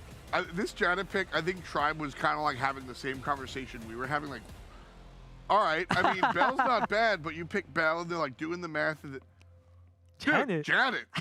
Windmill slam. What? Yeah, let's just take Janet. Trav and I were kind of talking about how strong she can be on Hot Zone, and there's the Penny. And just Janet's ability to make the enemy leave a specific space. Yeah. That's the goal of Hot Zone, folks. Yeah. So, like, usually we see a lot of these, like, a lot of times we see these area down characters like M's show up, and they're the ones that just kind of, like, cover the Hot Zone. You can't be here. Right. Janet can do that, but safely. And so I love her selection. Her inclusion in the meta is super, super strong here to go on to Dueling Beetles. Bo, 2 sharpshooters. I need to see some tanky presence on West Coast. Yeah, if I'm West Coast, I'm asking myself, what did I put my position, like, what did I put myself into here? Giving them these 2 powerhouse brawlers on this map, Penny and Janet, right? So that's very surprising to me. Like, if you're going to give them those type of brawlers, you better have edge, you better have good counters, because this is it was very predictable, right? The moment they picked Bell, we called it. Penny, Janet, right? These are very predictable picks. The Amber pick, Amber making her way back into the meta, pretty good brawler. But overall on this map, against the Penny Janet, I don't know. I'm gonna have to see more of her and her presence here. If you're a Tribe though, what can you go against? Leon is still available on the table, right? Especially with Crow gone, and now you have Bo, Amber, and Bell. I would not be surprised to see Leon. I feel like Leon would be a great pick. But they're gonna go Byron. What year is it? But I like it. I love the combination of Byron and Janet, actually, the ability to keep Janet alive. Janet has very, very high health for what she's capable of, that range, the piercing damage. So I love the idea of putting Byron with that combo. Yeah, just able to kind of keep her up, and she goes, dive bombs, comes back, heal easy as soon as she lands. Because everybody, so Janet goes to the sky, she lands, and obviously everybody's waiting for her on the ground, her healer included. Which is absolutely something you want to take a look at if you're rooting for Tribe Gaming. They're coming out of the top side of your spectator UI in the red trunks, the West Coast out of the bottom side in the blue. And we will see how the boys do. Charles here in the mid on the bow. And it's important for Charles to kind of get that super up and early and toss those mines out to be a thorn in the side of Tribe Gaming. Just as important for Tyrant to get his super, his mortar up. If you can get that mortar up early on, Penny getting her mortar early is a huge advantage, especially on this map, Dueling Beetles. Corey's going to fly over Alec, keep him low to get that 1v1 win. And this is great for Tribe. Even though Janet died right there, it's great for control. Tyrant getting more shots, and I'm pretty sure he's 1 or 2 hits away from getting his mortar. So that's big. If you're West Coast, you really don't want that. Once that mortar is down, not even Amber's super is able to take it down over the wall. West Coast here, now stepping forward and getting onto the point. 29 is the magic number. And they're going to approach it. Walk right past. West Coast now in the lead. They've had control of the point here. Corey pops the super. A little early for my money. No, he planned the flight perfectly. Lands and finds the kill on the back end. But there's damage all across the board. And a well-timed team wipe coming out from West Coast. There at half. I love the 3-tile wall that's just remaining in the middle right there. It's just going to be a great safe position for the mortar to be in. But there we see the Ember super. It's just not going to be enough to take down the mortar, though. Or, no, it is. And I feel like a big reason for that was damage gear paying just enough additional power to take it down. But look at Tyrant. Again, cycling back his mortar. And this is just going to be harder and harder for West Coast to get back into play here. Even though they have a lead. Corey is not hitting those shots. And that's a little problematic for the team. The pick is not working out due to execution. And that's rough on the Janet. Yeah, even though West Coast have a significant lead here, if Tribe can make an aggressive play, get that mid-control back, they might be able to make it. But as I'm saying that, it's just getting that lead is just getting bigger and bigger for West Coast. I think that play will seal it. Alec finds Zulin, and Alec finds Tyrant. The double kill for Alec. Even though he goes down, that will pretty much seal the deal here for West Coast. And so another one in the bucket here for WC. Wow. And that Byron pick was kind of questionable for us as a last pick, and we didn't really see the Byron shine at all there. He didn't do it. We were I was expecting, oh, maybe Byron can keep that Janet alive, constantly heal, but we didn't see Byron do that at all. I expected more control, like just the Janet pick again. Corey would go in the air and miss some of those shots of the super and then land outside of Byron range. That's true. Both of those things need to be fixed if Tribe Gaming want to win this one back. Yeah, and if we know any team that can make those adjustments is Tribe. Yep. Let's see, right here already though, nice aggressive start by Alec right there. Amber just showing, you know, what Amber is capable of, getting that aggression going. Charles though, in that mid area, Corey kind of used his gadget but managed to escape thanks to having his super right on time there. Gonna need to fly towards an area where like Zulon can again support him with the heal. Corey able to hide here, get some healing of his own. One shot from Shepo. Yep, and we know Tyrant's working on that mortar. He's getting ever closer to it. Once he does, it's gonna be tough for West Coast. But for now, there is the mortar. But at the same time, it's kind of a 4v2 right now. Having you know that, but again, you need the aggression, and that's what I feel like Byron doesn't give you as much of right now in this current meta. Doesn't give you that aggression that he used to. Right now, Alec doing his best to keep the enemy back. Kind of suicide as a last effort. Yeah, Chepo just like stood still. It was like, all right, I got the mortar. You could just kill me. Come on, please. And then finally, this could be where things turn around though. This is great positioning for Tribe. They got only a 20% difference, but they can definitely make that comeback with this timer left. 1 minute, 20 seconds. Huge. Plenty of time. Nice turret placement by Corey right there with his Giants to keep them low, keep them from regenning. And this is the ideal scenario for Tribe. This is what they've been building for. That mortar placement, that mid control, especially on the map like Dueling Beagles, is so hard to overcome. Corey has been playing so much better this time around. Honestly, in and out of the super. Here we go. One shot lands, the second shot will miss, but it's all good. Corey, cast a curse, my bad. But before that, he was looking fantastic. A lot of what Corey did allowed his team to retake and find dub number 1. And we're tied here on Dueling Beagles. Yeah, and like we said, if there's any team that is as good at making adjustments, it's Tribe. Their ability to make that adjustment, see the problem, and assess it. That's what makes a team from good to really great. That's really what it is. You've got to be able to be objective and be like, all right, what went wrong? And sometimes the only thing that went wrong was we didn't do it good enough. Yeah. And honestly, that's what happened. Not to belabor the point, but Corey just wasn't good enough game 1. And game 2, he was like, my bad, guys, I'll do better. And did, and winds up being a big part of what brings his team the W.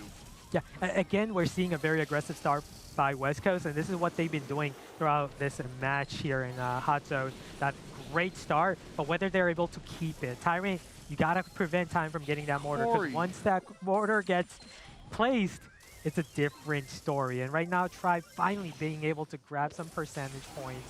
Tyrant getting his mortar. Can they start accumulating percentage, get control? That's the question. Oh, okay. I was upset about Corey kind of chasing Chepo down and losing the duel on the bottom side. But by chasing Chepo out of the mid, it allowed his team to step forward. So, Corey winds up kind of taking one for the team there. And this is where, it's a different story, because that mortar's placed, you have positioning, and this is what Tribe does. They play to form a better position later rather than early. Yep. West Coast going full all in, at the same time feeding. When you're doing that, you're getting initial control, and you're at the same time giving them supers. And that's what Tribe is taking advantage of, the latter part of the game, where they're able to get those supers ready. Giants got her flying. Tyrant's got great positioning on his mortar. Even if his mortar goes down here, he's got another one coming in soon as well. So this is excellent by Tribe keeping their composure. Zulan here finding some kills, and I'll be honest. Yeah. When it goes to Tribe Gaming, I'll be honest. The Byron pick didn't do it for me as a Byron, but he did it for me as a sharpshooter. Yeah. Zulan was just hitting his stuff. That's what Zulan, he's one of the best sharpshooters in the world, and that's why he picked that Byron pick. Comfort pick, for sure. Worked out great. We didn't really see much heal. I don't think we saw much heal from Byron at all, right? He was just using Byron as a sharpshooter, and it worked out great for him. He was playing that matchup against Chepo, another sharpshooter with a bell, and he was winning that side, his lane matchup. That's what paid dividends for Tribe to win this. Zulan kind of, interested, like, quietly in control here in the lane matchup, allowing his team, like you said, to kind of find the dub. I think all eyes were on Corey. Tyrant's job this entire time, just farm, put down the mortar, farm, put down the mortar. Corey was the one in the spotlight, and honestly, who a couple of these games kind of hinged on.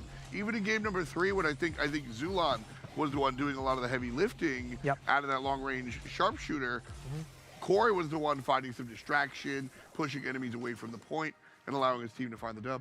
Yeah, and again, the adjustment made as well, Corey switching sides. He wasn't as effective, as you mentioned, with Janet in that first game, and you called it out. You're like, hey, Corey, you got to play it better. And that's what he did. He proved you in the second and third game, I'm going to change my game up. And that adjustment, just look at the staggering stat by Tribe, just in favor all around. There are big numbers coming out on the winning team here. So now we are tied at 1. West Coast coming out and doing a great job here on Double Swoosh, Dueling Beagles in the pocket. And so moving on to game number 3 here, I think this is where you kind of got Tribe Gaming has to. One of the things that I love about Tribe Gaming is that they're never going to be the team that we sit up here and go, they've got to take their opponent more seriously. No. They come here doing their homework to every single team. And so when it comes down to it, you know, this is really where you've got to take a look at the squad and go, all right, how do you approach different maps, different game modes? Because you're not going to need to ask them how to approach this team because they've already done that. Beach Ball is our next map here for Brawl. What does this map offer with Brawl Ball? Oh man, this map making it back in competitive. It's a very standard map. Lots of close junctions here. You got your mid, you got your lane. Overall, any standard brawler works. Carl is very strong, so no surprise right there. Carl's banned. That tells us most likely Tribe is going to get that first pick. They're going to be the ones banning Ash, Barley, and Squeak. Barley, very interesting there. As an addition. But again, West Coast leaving Janet for Tribe. Now, Janet not as impressive on Brawl Ball as she is on that Dueling Beetles. Agreed. That That was very questionable, giving Tribe Penny and Janet on Dueling Beetles. But here in Beach Ball, I'm kind of okay with it, you know? Yeah. You can give the Janet, and you do have a lot of tank counters still available. So you could go with a tankier matchup, but you need to be careful. You need to be careful with those tank matches. Bo pick here, Bo's strong, but overall in Brawl Ball, not one of the strongest. He's not one of the strongest brawlers here. At the end of the day, I think bow mines are just that good, and you can defensively play some bow mines if things are going poorly. He's not as strong offensively, I think, as he is defensively, and so we'll see some strong mine placement and the Penny. West Coast here are kind of just picking the tier list. They're picking the good stuff. Yep. Not going to complain about it, but very similar to the Janet pick where what these characters do isn't necessarily like getting me excited for this specific map and mode. Yeah, no, definitely. Both these teams definitely playing the popular meta brawlers here. The Ruffs pick, pretty interesting pick against in a matchup against against Penny and Bo. Those sandbags not going to come in handy as well, but it's a very safe pick. It's a very safe pick, especially considering West Coast has a final pick. So whenever a team has a final pick, you don't want to put yourself in the hole where you're just going to give them easy counters. So you want to go with brawlers that offer you high amount of versatility and just overall just a lot of... okay, so Stu right there. Stu, great matchup against Penny and Bo. And not just that, they've also made sure they're not weak to tanks. You're not going to pick a tank against a rough Stu, Janet, Kong. Route. One of my favorite characters in the game does something no other brawler can do. Literally just make a wall. Yep. Now, the Sprout pick is very risky in my opinion. Here's why. Later parts of this Brawl map, you're going to have walls down. You're going to have Ruffs using his super to break walls. You're going to have Stu using his breakthrough gadget to break walls. You have Janet that can fly over with her super and just jump on Sprout. So overall, I feel like Sprout, sure, early on, it's going to be good, where they're not going to have that utility. But as the game progresses, I feel like you're going to see a similar story you saw in that hot zone match, where with the walls down game, it's just going to be in favor of Tribe here, I feel like. All that means is they got to win early. Yeah, exactly. Point to note, Zulon and Tyrant now joined by his Livy. Coach Corey sitting this one out, playing from the sidelines. Always involved, trust me though. He'll be in the comms, helping the team figure things out and work through things as our rounds go on for the adjustment. Yeah, so this is what I'm expecting. I'm expecting West Coast to make these big plays early on, but once, as you can see, Stu got his super, Tyrant working his way towards super. And I feel like it's going to be a different story once Tribe starts getting those supers and capitalizing on the wall breaks. Zulon on the Janet this time around. Right side, Tyrant goes down. Chepo opens the door just a little bit. And Charles sees, oh, the wall break. What a combo. Yep. And Charles is able to score right down mid. I was looking for the pass on left, but the wall break combo was fantastic. Goal one for West Coast. Yeah, this is exactly what West Coast needs to do. Capitalize on these early moments of the game rather than giving Tribe the ability to build up. As you can see, Janet has yet to get her super, right? Ruffs used his super a couple times to open up some walls. So he's working on it. But Alec right there, he's gonna sneak in for the win. And there you have it. West Coast taking it. Great job right there. Playing that, that's how you gotta play. That's how you gotta play. You can't allow Tribe to build up their supers. So you gotta take it early. Gotta win and early. this game took like what, less than a minute? Yeah, man. Listen, we got places to go, boys. Let's keep it up. West Coast trying to get to dinner as they find a quick win in the first one. This time around, though, Tribe Gaming are the ones with a little bit of momentum as Livy in the mid pushes forward. And Zulon creeping here on the left side. But again, it's Alec who finds help. That wall now respawns into the new game. Not the best placement of the Sprout Super, kind of a wasted, but it doesn't really matter too much. He's gonna be able to get the walls back rather soon. But at the same time, if you're West Coast, you don't want Tribe making these plays and opening walls up. They already got the left side open. They're starting to get the mid open. And it's only going to get tougher and tougher if you're West Coast. So again, you got to capitalize on the early parts of this game. Dane also just got her super. In the previous matchup, she was unable to. Zulon there finding the kill. So accurate on those. Listen, it's hard to hit the shots there when she's in the sky for sure. It's a lot different, but Zulon's able to do it no problem. You know, that mine placement was very questionable by Chepo. You don't want to break walls. You have a Sprout as your teammate. Why place them on the walls for the enemy to just comfortably open the wall up? That kind of worked in favor of Tribe. You just helped them out. Well, a minute to go, still scoreless. After all this play, Charles here in the mid trying to farm up, has the super available. Where do you put the Sprout? Okay. Yeah.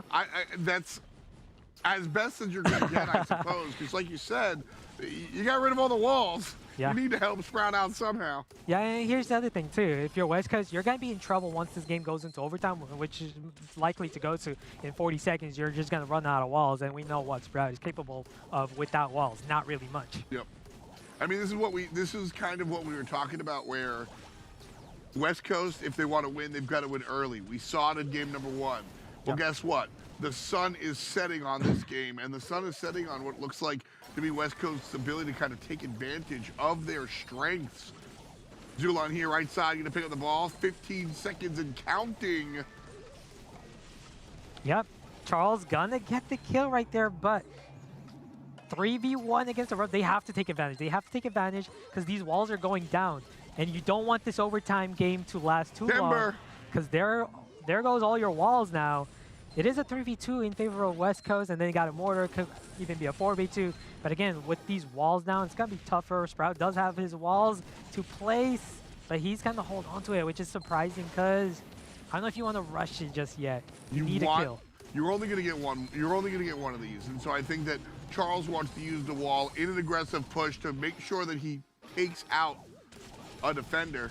Yep. Coulda, shoulda, woulda. Right there, opening. Oh, he kind of missed that opportunity right there. Yep. Playing a little too safe. Unfortunate. But hey, if you're West Coast, if this does lead into a draw, you're okay with it. Because you know, hey, next match, we're going to have these walls down, and it's going to be in our favor regardless. Woo! I kind of missed that one. Great save by Levi with the dash. That was huge. It's not over yet. It's not over yet. No! Oh, man. And it never happened. But big point, what you said about West Coast here, kind of rooting for the draw. Listen, obviously you're playing to win. Obviously you would like to walk out with the W. But if you're West Coast, you're saying the same thing we're saying. You're saying, all right, guys, we got to win early. It didn't happen. Tread water till next one. Tread water, because the other team obviously has the upper hand, so. Yeah, and if you're a Tribe, you're kind of kicking yourself. You're like, oh, that was overtime against the Sprout with no walls. We should have won that one. So heading into this, West Coast, you still have your head up high. You just need one more, of course. Tribe needs 2 more in order to win this set. So Tribe still, they did make that adjustment. I love what, having Stu at the mid against Sprout and just constantly opening up these walls, just making it better in your favor. But if you're Trepo, you got to be careful. You don't want to place mines where, those mines are going to destroy walls because they're just hurting your Sprout. Yeah, that was not the reason the team lost the game, but definitely part of the larger whole. So Charles here. As living on the Stu has been really fun to watch, really making use of that mobility and the quick dashes in order to find that save up there was so much fun to see. And here does go down to the hand of Charles. Yep. Yeah. The Giants going to be flying, but hey, that's one less threat to worry about. Now they can just double team Tyrant, and it's exactly what they do. Misplaced walls by Charles, but doesn't really matter too much right now. He's going to be able to still stay alive. They need to push the ball forward, and West Coast starting to make their way towards that goal opportunity. Chepo, again, got his minds, but he's questioning whether to place him behind a wall or not this time, as you can see as he's holding on. So he's going to place it on the right. Good ball movement here coming out from Tribe, and the long-range shot from Slivy is good. I wanted to point out how Tribe was slowly inching up bit by bit by bit, and then Stu making good use of the super there to go ahead and find the goal. Right down Broadway. No cheeky stuff, just, all right, pass to pass to pass to goal. Done, son, go next. Tribe Gaming up 1-0, and West Coast in the final moments of this one, 30 seconds, specifically, have to find an equalizer. Yeah, there's still time left for West Coast here. They got past it to Alex. Zulan is low. They got to be very aggressive here right now. This is their prime opportunity, but as Charles goes down, that might do it. Tribe should be able to secure this one and tie this setup 1-1. That adjustment by Tribe every time they lose that first game, the ability to make comebacks, make adjustments, and win. So if I'm going to this third game, if I'm West Coast, I consider not having Sprout as the mid versus Stu mid, right? That's the adjustment Tribe's made, and it's been working out. I feel like if you're West Coast, you want to make that change. We'll see if they do just that. And they do. We got Alec at the mid rather than Sprout there. Sprout's going to take the roughs, exactly what you want. And on the right side, Chepo against Janet, which is also what you want. I like the penny in mid. I think having the mortar, well, of course you can throw the mortar someplace else, but I like having the penny in mid to deal with the Stu. Yep. Especially with her barrel gadget that she can just drop at any moment if Stu decides to be aggressive and go after her. Stop. Oh, took out Zulan. And that also tells us Alec just a couple hits, probably one hit away from getting his mortar now placed. As Levy gonna go get taken down by Charles. Nice job by Charles right there. Look at Tyrant here doing such a good job of just tooling Penny around. Yep. Not allowing her to get that mortar super. Dying to Charles even. Oops. Mortar down. Mortar is down, but also Sprout is down, and now Mortar is also going to go down. Zulan missed an opportunity to super kick that in. Not the pass that as Levy wanted there. Had that connected, that would have been the goal. And that's, again, you know, I say for the 1000th time today, Brawl Ball, you got to be able to play the game and Brawl Ball specifically. Zulan trying to do that. Passes up to the mid. A nice little okie doke. And Tyrant just walks it in. Yeah, the wherewithal to understand, hey, you know, Tyrant's got just enough health to take those hits from Bo and walk that in. Great job by Zulan making the unselfish play. Under a minute to go here. Ball controlled by West Coast. Passed up, and the mid laner goes down. Alec and Chepo have an opportunity. Yeah, and Chepo's going to place those mines. Oh, he can use his tripwire to open those up and have potential. Oh! I'm surprised he's not using his tripwire just yet. This is a big opportunity for West Coast. They got to capitalize. You've got to walk forward. Alec does so, and the game is tied. It is tied. Next goal takes this set. Is it going to happen? There's the mortar downs. One's going to fly over, but he's going to fly. I don't know if he's going to jump right into it. He is going to be able to take out Sprout. And now Tribe picking up the pace. That's going to do it. Wow, that was pretty convincing how aggressive they played that one. Just went all in. Surprised Sprout was put into that position where like Janet can just jump in on her, take her out without their teammates anywhere near to assist. Ever such a slight smile. Like look at Corey. He's just just a little hint of a. Yeah, we got him, didn't we? We got him. Check me out. Oh yeah, like that was big. You know, that was a really tight game, but that last 30 seconds just showed what Tribe was. Just what they were like. They just knew it. They just knew that they could just take them. That they could just push it right there. West Coast knew that they had to be the ones to aggress. seeing if the game went into overtime, they're not gonna have those walls. And look at that, West Coast having the damage advantage. Wow, and they still couldn't capitalize. Again, you know, I mean, every game out there, very rarely is it about the kills themselves. You know, whether what's my cute phrase stuff or fight on the node, not on the road. It's always about the objective. It's always about the objective. Seriously, just stop chasing the kills. 2-0 here, or 2-1 for Tribe Gaming. We'll shift into gear. We've got a couple more places to head to after this one for sure. Corey taking a step back and letting his Livy play here. Maybe his Livy just wasn't around for the first couple of sets, or maybe Corey made the big brain decision to step back, let his Livy come in. It could also be the Stu pick, right? Like, hey, I want his Livy to play something more aggro, something Corey may not be as accustomed to. And no, that worked out very well for Tribe. Not just that, both players are undoubtedly, you know, two of the best players in North America. But when it comes down to it, that's what I'm hoping for as we see the Carl first pick locked in here for West Coast is, so the game gets deeper and deeper. You know, we have picks and bans, we have gadgets, we have gears, and da-da-da-da, but the players get deeper and deeper as well. Yes. I want to see these 4-man rosters come out. We talked to Bobby earlier about how, well, OG is still on the team. He's able to play a different style. When we want to play, I'm going to call him cute, baby.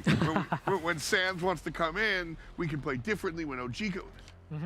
Maybe that's the case here for his Livy and Corey. Would love to see teams find this sort of next level. Yeah, I love the Carl first pick here. It worked out great for West Coast in that first matchup. They were able to grab the Carl and win.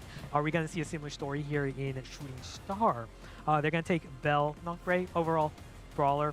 The Super's gonna be great against a brawler like Carl. Obviously, all these snipers are gonna be banned on Shooting Star. If you're Tribe, you need something that's good against Carl. And I'm looking at Leon as a possible option. You keep asking for the Leon. No, Leon would be great, especially with now Fang ban. That was one of the prime picks. But Janet's still on the table as well. Janet's gonna be taken. Now, if you're West Coast, you're running out of options here, especially against Bell and Janet, where now you don't have many sharpshooter options with Piper, Bonnie, Nanny, all. And where do you go? I guess you go like Brock, possibly, yes. Yeah. And you can also go even a thrower with Brock. That way you can prevent them from taking the wall breaker. And well, Barley's not banned this time. Tick is available, so I wouldn't be too surprised if they take Brock and Tick here, actually. Okay, I see that, yeah. But there's the Leon pick, which I like, but on West Coast side against the Janet, not the best. Yeah. The ability to use that gadget by Janet to just scout your Leon, that comes in handy. But overall, I like the Leon pick mainly because now it prevents Tribe from taking it and having that another counter to Carl. So overall, I like the Leon pick. I like it, but I don't love it. I would have rathered see something different, but I don't think this is a hamstring. I don't think they've hurt themselves. And there's the tick. Okay. This is a. I like it. Yeah. Now Leon has risen a couple of points now in combination with the tick here. I think this makes a little bit more sense. Yep, and if you're Tribe, you're running out of options as well. Now, you don't want to really go Brock. You could open up the map, which could work out, but at the same time, you're just not going to have the range against a Leon and Carl, two aggro brawlers. Not the best matchup for a Brock. A Bo is still on the table as well, so I wouldn't be too surprised if they just went something like a safe pick, like a Bo either. But, oh, there's a Brock. So they do go with the Brock, which, no, could work, but at the same time, it's not going to be easy when the other team also has Leon and Carl, two brawls that can make those aggro plays. This is Tribe Gaming. Tribe Gaming picks a safer composition if it is 2-1 West Coast. Yeah. I think they don't go Brock if this isn't match point for them. But because they're like, yeah, if we lose, we'll just go to game 5 or whatever, who cares? I think that's their take, because this is Tribe Gaming also saying, guys, we are really good at sharpshooters. Livy is fantastic at this game. Zulon is fantastic at this game. Not Brawl Stars, but the long-range sharpshooters. Yeah. This is what we do, boys. And so this is a confidence choice. They want to end it here and now, but they know that they can wind up going to a game 5 if need be. They don't want to, No, but they have that wiggle room for yeah. sure. No, you make a very, very valid point there. These guys are three of like the best mechanical players with sharpshooters in North America. So going with those comfort picks, even if it's like not the best matchup, that ability to just hit your shots with range and precision, I feel like Tribe definitely made the right choice going with the comp that they did. So we're gonna have probably another passive bounty game. This is old school bounty. 2 sharpshooters and another guy, and just kind of sit back on your heels and hang out. Last seconds, we'll see some aggressive plays. Yeah, for sure. Alex got his super, Charles got his super with his Leon. Both brawlers able to make aggressive plays. I'm very surprised Charles did not go with Invisi-Heal there. He's going with speed, and I don't know what to say right there, because if he had used Invisi-Heal, he would have stayed alive and been able to do more. So overall, I don't like it. So here's the thing, is it a playstyle choice or is it a mistake? I feel like it's more of a playstyle choice against long-range brawl. You're thinking, maybe if I go with smoke trails, I'm able to get in on them earlier. Yeah. But in Invisi-Heal, you just have more potential to do more, stay alive. I feel like it was just it was just the wrong choice by Charles there. Not having it, had he had it, would have been able to stay alive and be able to do more. Final seconds, West Coast have to make a play. 1 kill is good, Whoa. They take the lead. Whoa. And we need help. They're not going to be able to find it. Tribe Gaming, last second they do! As Libby takes down Alec at literally the last second. And the W, well, Corey, you guys won. Yeah. You realize that, right? We didn't even see that because that was out of the picture right there. Carl going in aggressive and then couldn't make the escape. Yep. As Vivi getting the final that's shot. what worries me about Carl on Bounty all the time.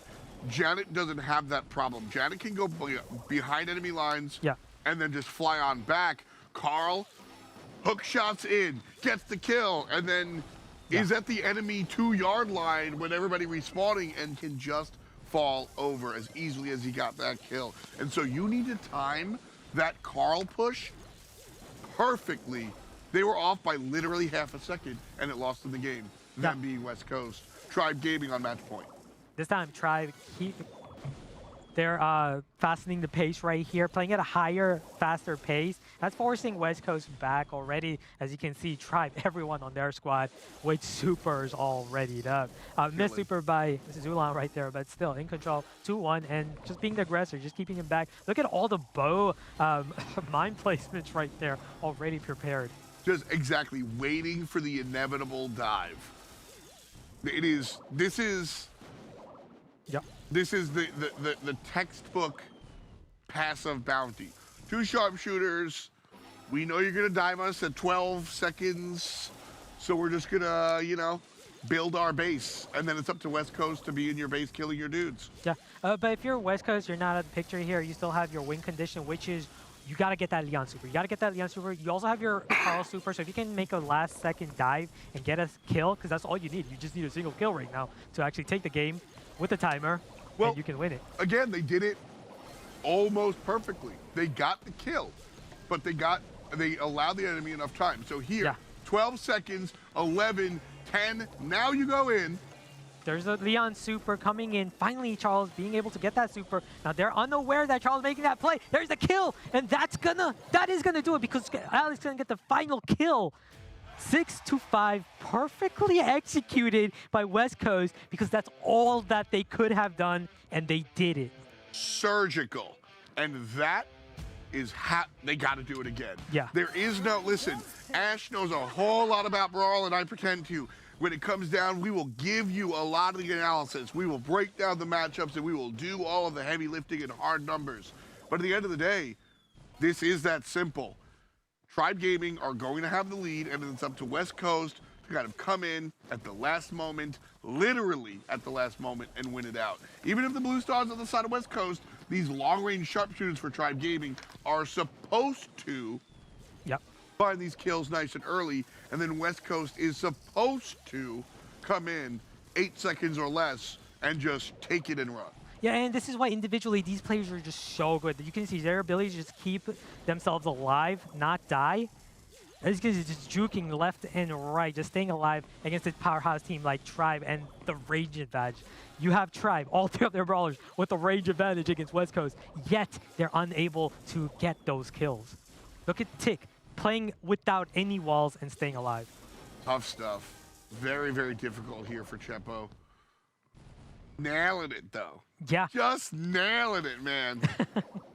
And with just about 48 seconds left, if you're West Coast, you're fine with this. You know you got your supers ready, but again, you don't want to make those aggressive plays. At the same time, you don't want to get spawn trapped. The rare defensive hook shot here coming out from Alec. Oh. That was... I hate that. That was a huge shot by Zulan right there. Another kill. I feel Why did Charles do that? He was very confident he was going to get that kill, but he forgot. Ooh. Zulan right there, having a third eye, was able to see where he was moving on his Leon and got that kill just on time to save his teammate.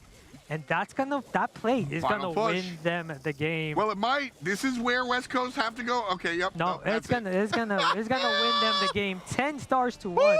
Woo! Wow. That was just in the hand of West Coast. West Coast was not supposed to have the lead early, and they got it. And man, wow. Leon just gave it away. An unfortunate situation. And that one goes the way of Tribe.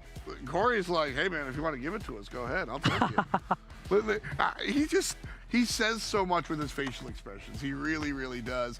Taking a look in the rearview mirror as Tribe Gaming here winds up with the W. This bounty was a little bit of classic and then a little bit of fumble. Zulan, great kill on Alec here. This is all still game number 1 that was pretty much just cut and dry. Yeah, that comeback in the last second twice by West Coast in this next game here as well. Final 30 seconds. Look at the double kill right here. Charles taking the kill, Alec taking the kill, and that was just enough to win it. But right here, this is where, well, we didn't see it, but Charles died with that Leon, giving the lead back. And then Alec going a little too early with this super, even though there were plenty of time left. They just went 2 in, kind of panicked, and gave it to Tribe, taking it right there. Yeah, just very, very unfortunate timing there for West Coast going in when they straight up shouldn't have. Unfortunately, like you said, I like the way you phrased that. Leon was very confident that he was going to be able to get that kill, but... And the third eye by Zulan to quickly, reactively make that shot to kill him, prevent the kill. Had Leon gotten the exchange, had he gotten the kill on Brock and then died, they would have still had the lead there. So that was the objective that Charles was trying to make there. And I mean, that's what when we talk about these players, you know, it's not just because we're like friends, right? Zulan, that's what makes him such a strong player, is his fast attention to detail. And that's what makes Tribe a strong team, their communication, to be able to call that. Zulan sees it, whether he needs help on the call or whatnot, able to just follow it up real quickly, and get that victory. Tribe Gaming puts one in their win column, and West Coast 1-1 on the day. Yeah, definitely. That reactive play was just great, and the communication, it was definitely communication. Because the moment they saw Leon not on screen, they're like, hey, he's not on screen for a second. He's invisible. Get ready. Take him out. Well, that's what we're going to do. Get ready, take him out. We'll be back with more Brawl Stars after this.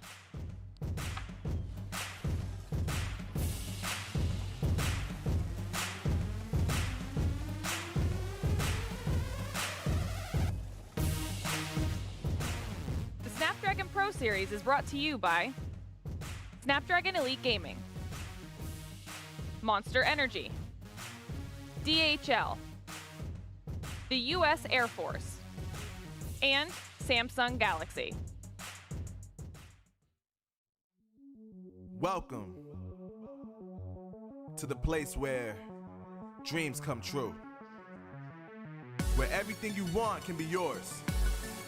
If and only if you're willing to work for them, you're willing to hurt for them, but most of all, you're willing to be first for them. Ha! Look, I'm going straight to the top. I don't know how I would stop, like it or not. I got some goals that I'm hitting. You hear what I'm spitting? It's hot. Look what I got. Whole lot of passion and pain. The road to success is insane. Stay out my lane, cause I'm on a mission. I'm getting what stands in my way. Yeah, I'm a beast. I wouldn't play with me, baby. The way that I'm training is crazy, and I do it daily. You wanna talk about drive? I got more drive than Mercedes. I've never been lazy. I'm in the room, it's a red alert. You wanna compete? Well, get better first. I got 10 toes in the dirt. Push through the hurt just to show them my worth. I'm the best. Yeah, I'm the best. I never stress. I know what's next. I'm who they test, like we playing chess. But I'm unimpressed, so now let me flex. Ha, yeah, I'm a work through the struggle and hurt, cause I know my worth, and I gotta be first. Ha, yeah, I gotta be first. Look, I don't want anyone's sympathy. I understand what it's meant for me. I give my focus and energy. If it's meant to be, then it's meant to be. But mentally, I'm undefeated. They hear that and say I'm conceited. Like there's no reason. Like I don't beat them and come back again just to teach them that when you work under pressure, you reach higher measures. They'll try and bring you down, but you cannot let them, and only get better and focus on cheddar. Eye on the prize and you'll become a legend. Like, when I'm in the room, it's a red alert. You wanna compete, well, get better first. I got 10 toes in the dirt. Push through the hurt just to show them my worth. I'm the best. Yeah, I'm the best. I never stress. I know what's next. I'm who they test, like we playing chess. But I'm unimpressed, so now let me flex. Ha, yeah, I'm a work through the struggle and hurt, cause I know my worth, and I gotta be first. Ha, yeah, I gotta be first. They don't know what's gotten into me, how'd I turn pain into energy. Through all the struggle and hurt, remember my worth, and that's why I gotta be first.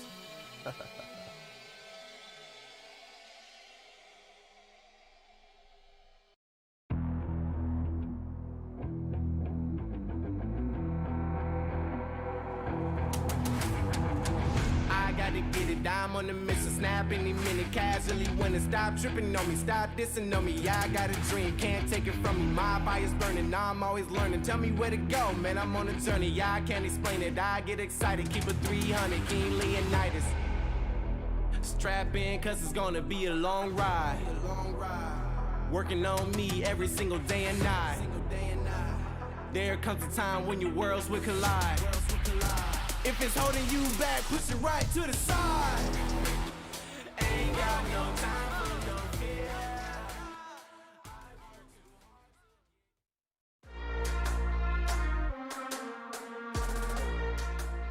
Our second 4-game series of the day, and the tribe is able to stick together.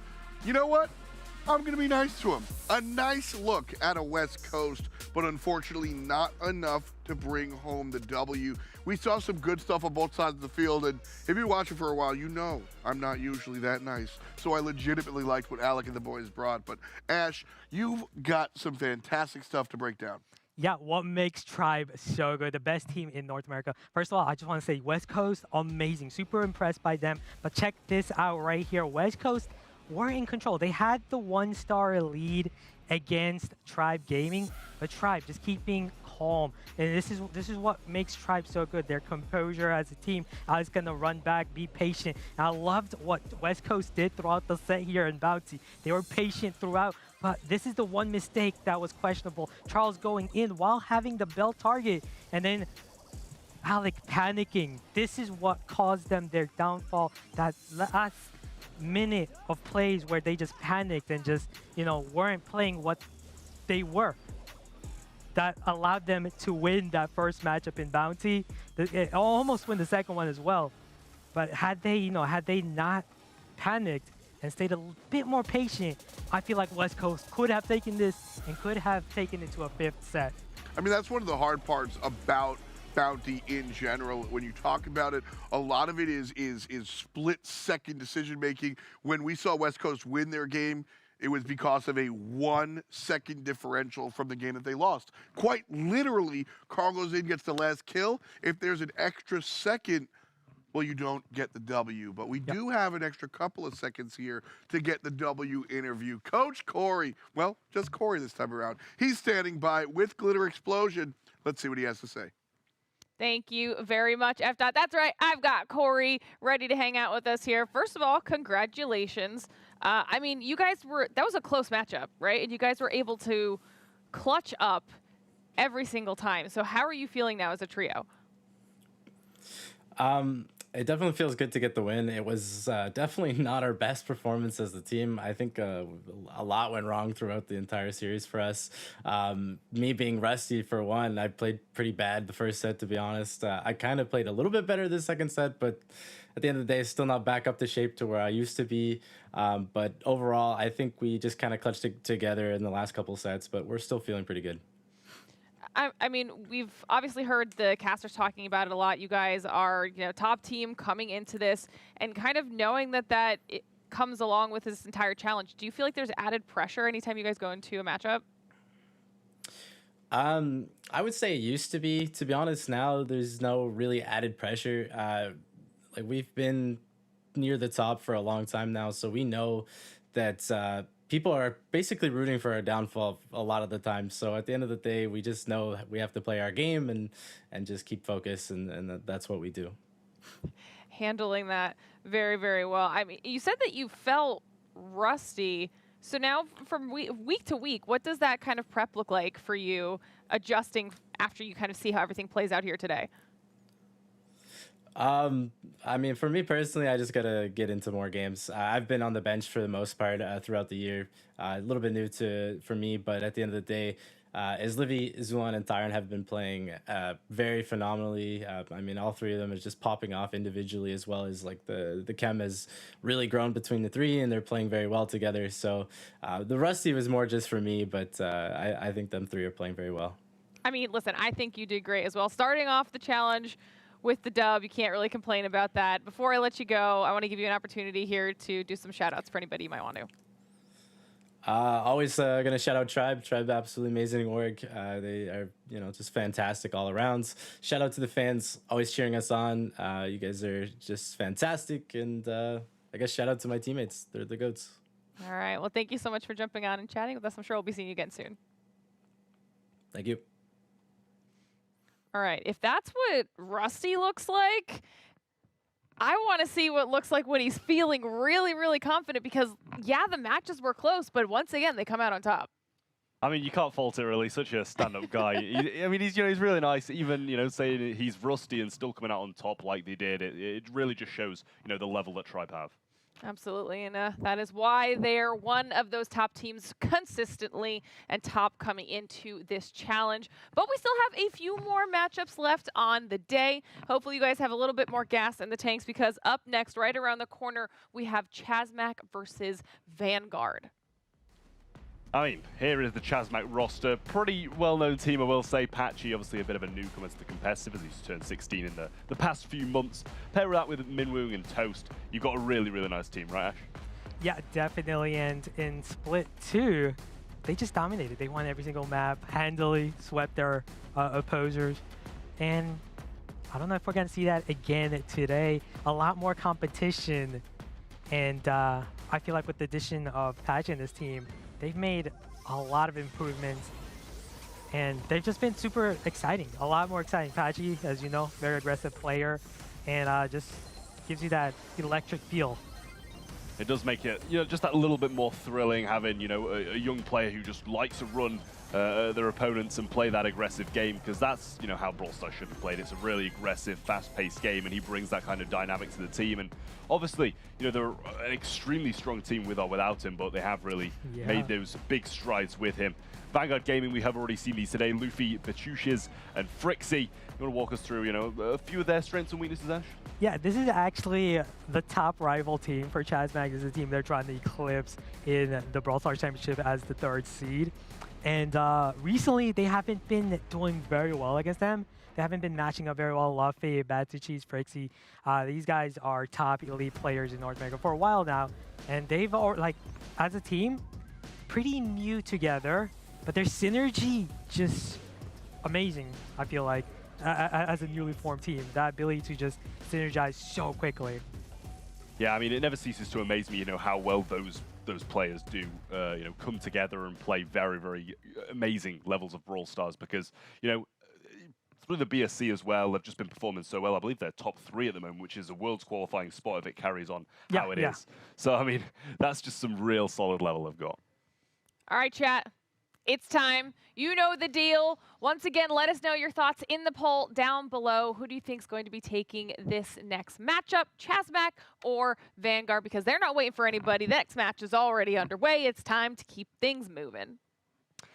Should we get straight into this one then? Chazmac Gaming versus Vanguard. In my eyes, it's a pretty even one, but now that I've seen Shelly, not so much. Wait, what? Shelly? Where'd that come from? I mean, it's not like they're picking it into much, to be honest. I mean, actually, if we're looking at the bans, they might be wanting to play some tanks. I don't know. That could be it, right? We know Vanguard, we know Chazmac choosing to go Gale, and you don't have as many tank options. As you can see, they've already eliminated B, Luke, Colette, right? And now they've also taken Gale. Vanguard are known to play aggro-type brawlers, tank-heavy brawlers, and so they're running out of options. They decided to go with Shelly rather than Ems, I feel like. Pretty strange, but I'm excited. I'm kind of excited to see whether, Shelly, they can prove what Shelly's capable of in this matchup. But if I'm Chazmac, I'm going to take advantage of that Shelly. I'm not going to run any brawler that's a tank against a Shelly. I mean, it honestly just makes absolutely zero sense. Maybe as a last pick, last resort, if all the rest of them are gone, but you're first picking Shelly. Yeah. Like, it makes absolutely no sense. You're just leaving yourself completely open to 3 non-tanks. That's true. And that's exactly what they've done. Gale, Lola, and Bonnie, it's just like pure domination from Chazmac, really. Yeah, Vanguard are known for this, though. They play a lot of unique stuff, and they often make it work. So I'm kind of excited to see what they're capable of doing right here, what they're cooking up here. And we know Shelly, maybe not the best against non-tank brawlers, but she does have that super that can open up walls. So maybe they can go with the comp that opens up walls and takes advantage. But no, they're going to go Penny with their final pick. Obviously, great pick on dueling beetles. I'm surprised it was still available when Chazmac could have also taken Penny rather than Lola or Bonnie. That could have also been a great pick on their part.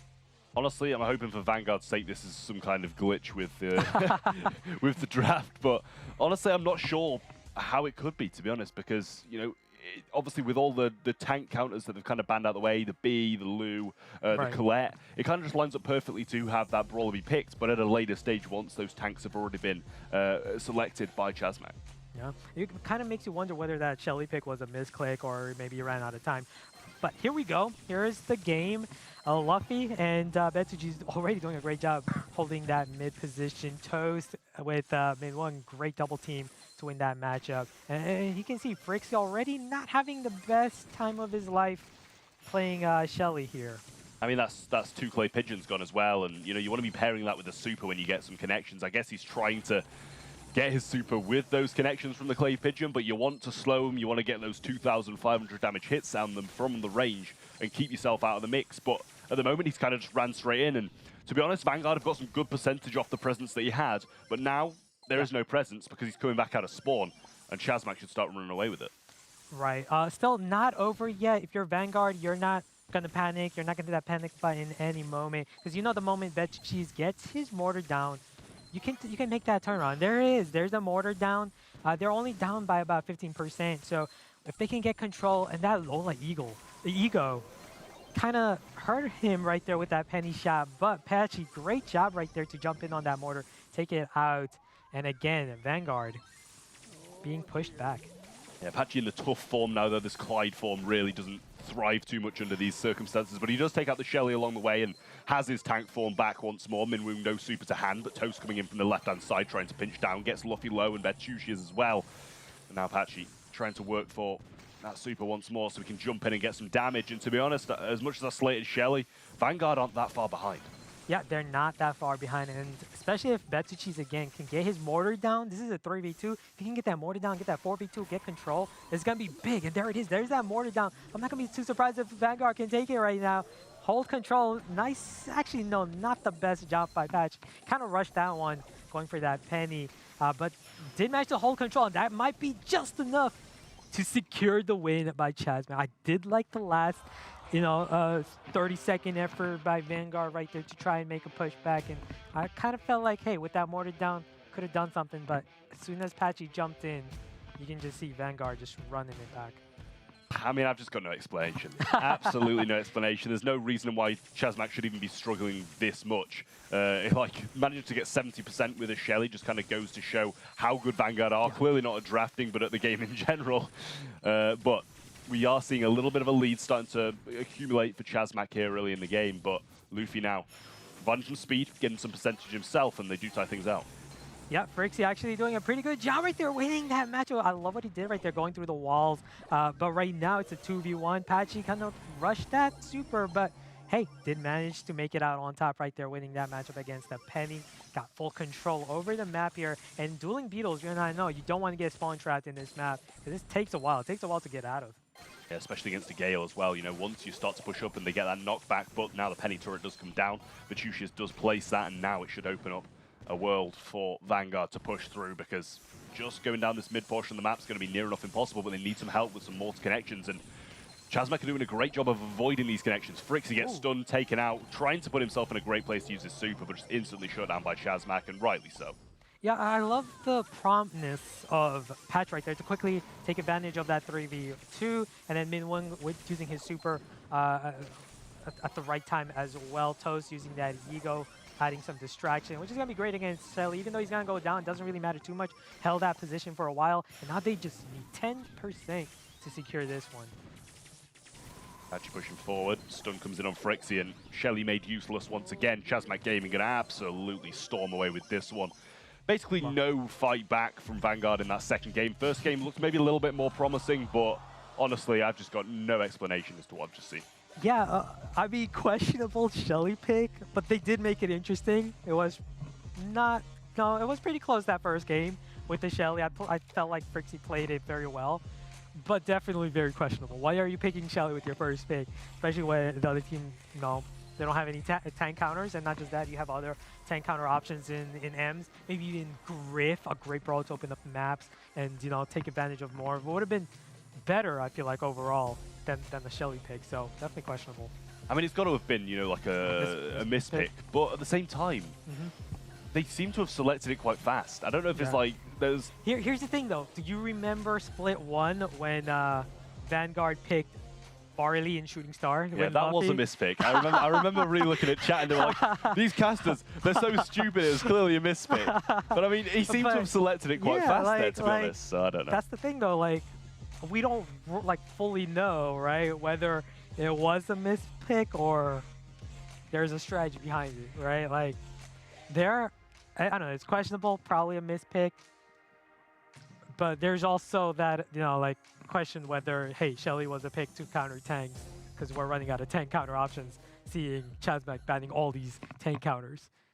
I was going to say, they managed to accumulate 3 times their kills as well, so regardless if that Shelly was going to work or not, Gale managed to do a lovely job of just stunning out time and time again. When she tries to go aggressive with that super, Gale just shuts it down near enough instantly, and the same with a lot of those other brawlers as well, regardless of Penny having this barrel and being able to splash through it. Bonnie still managed to do a lot of work when jumping in as well, so commendable performance from Patchy too. Yeah, definitely. Bell's Rock is the next one on this map. 3 lanes, closed junctions all throughout. A map that throwers thrive in. And so we're going to have Tick banned, Janet, Carl. So this tells us most likely Chasmac has the first pick. They're going to go with the Fang ban.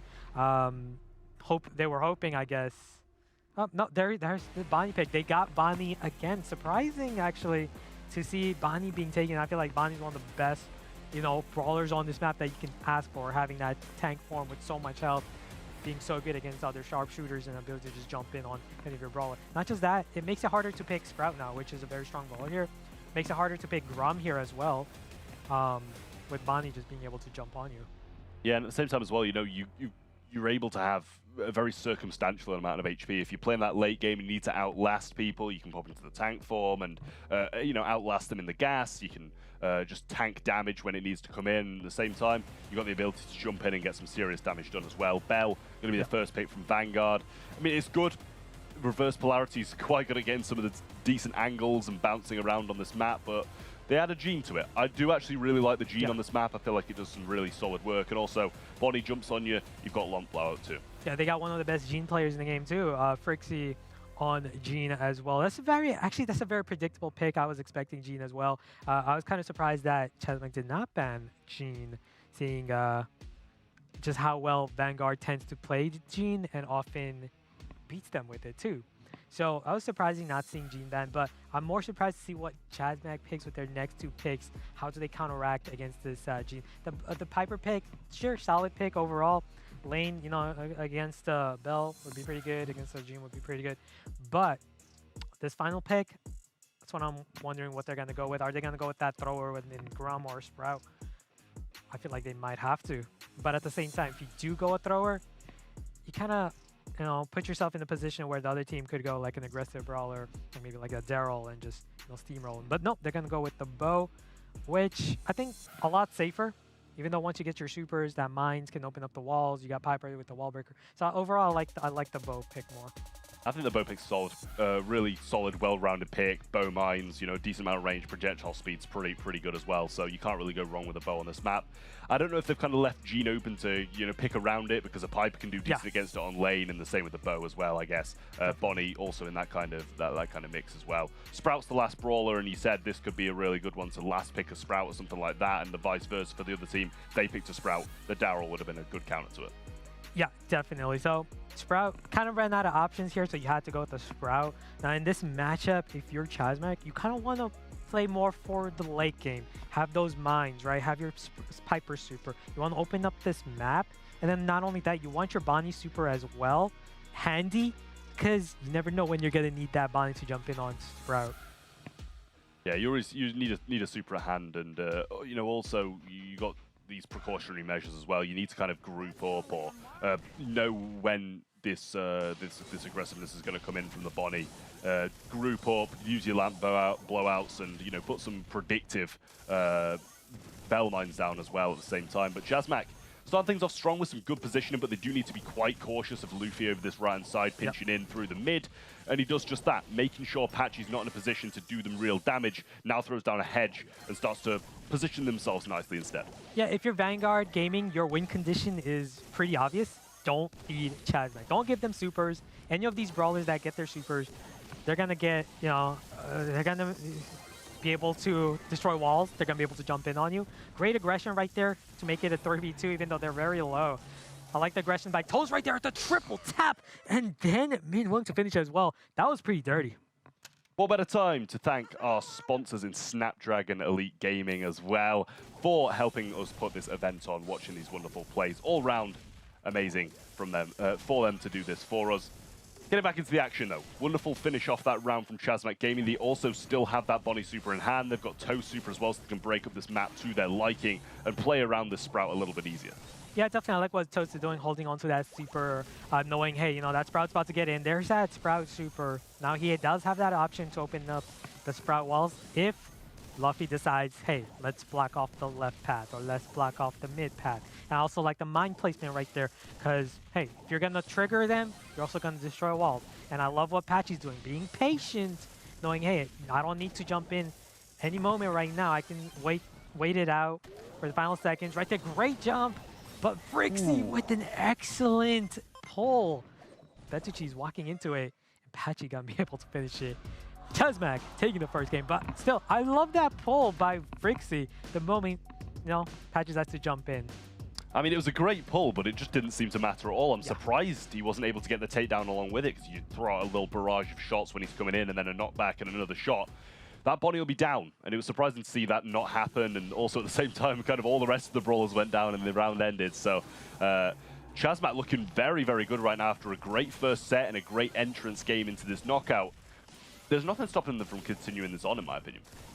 Yeah, if you're Vanguard, though, you got to capitalize on the early game here. You don't want to give them supers, because remember, that was the key for Chasmac. If you give them supers, you're in trouble. Chaz is going to get it. That's too early, but still got it, though, against Frixie. I love that about Patchy. He's not afraid to make those plays. He's aggressive, and he knows when to be, and that was great. So unpredictable. That's the point of it, you know. You know, even you were mentioning too early, and I agree with you in that sense. But it's that kind of it being too early that makes it a good play, because then at the same time, Luffy won't expect it either, and out of nowhere, you've got a Bonnie directly on your face, and you can't do anything about it.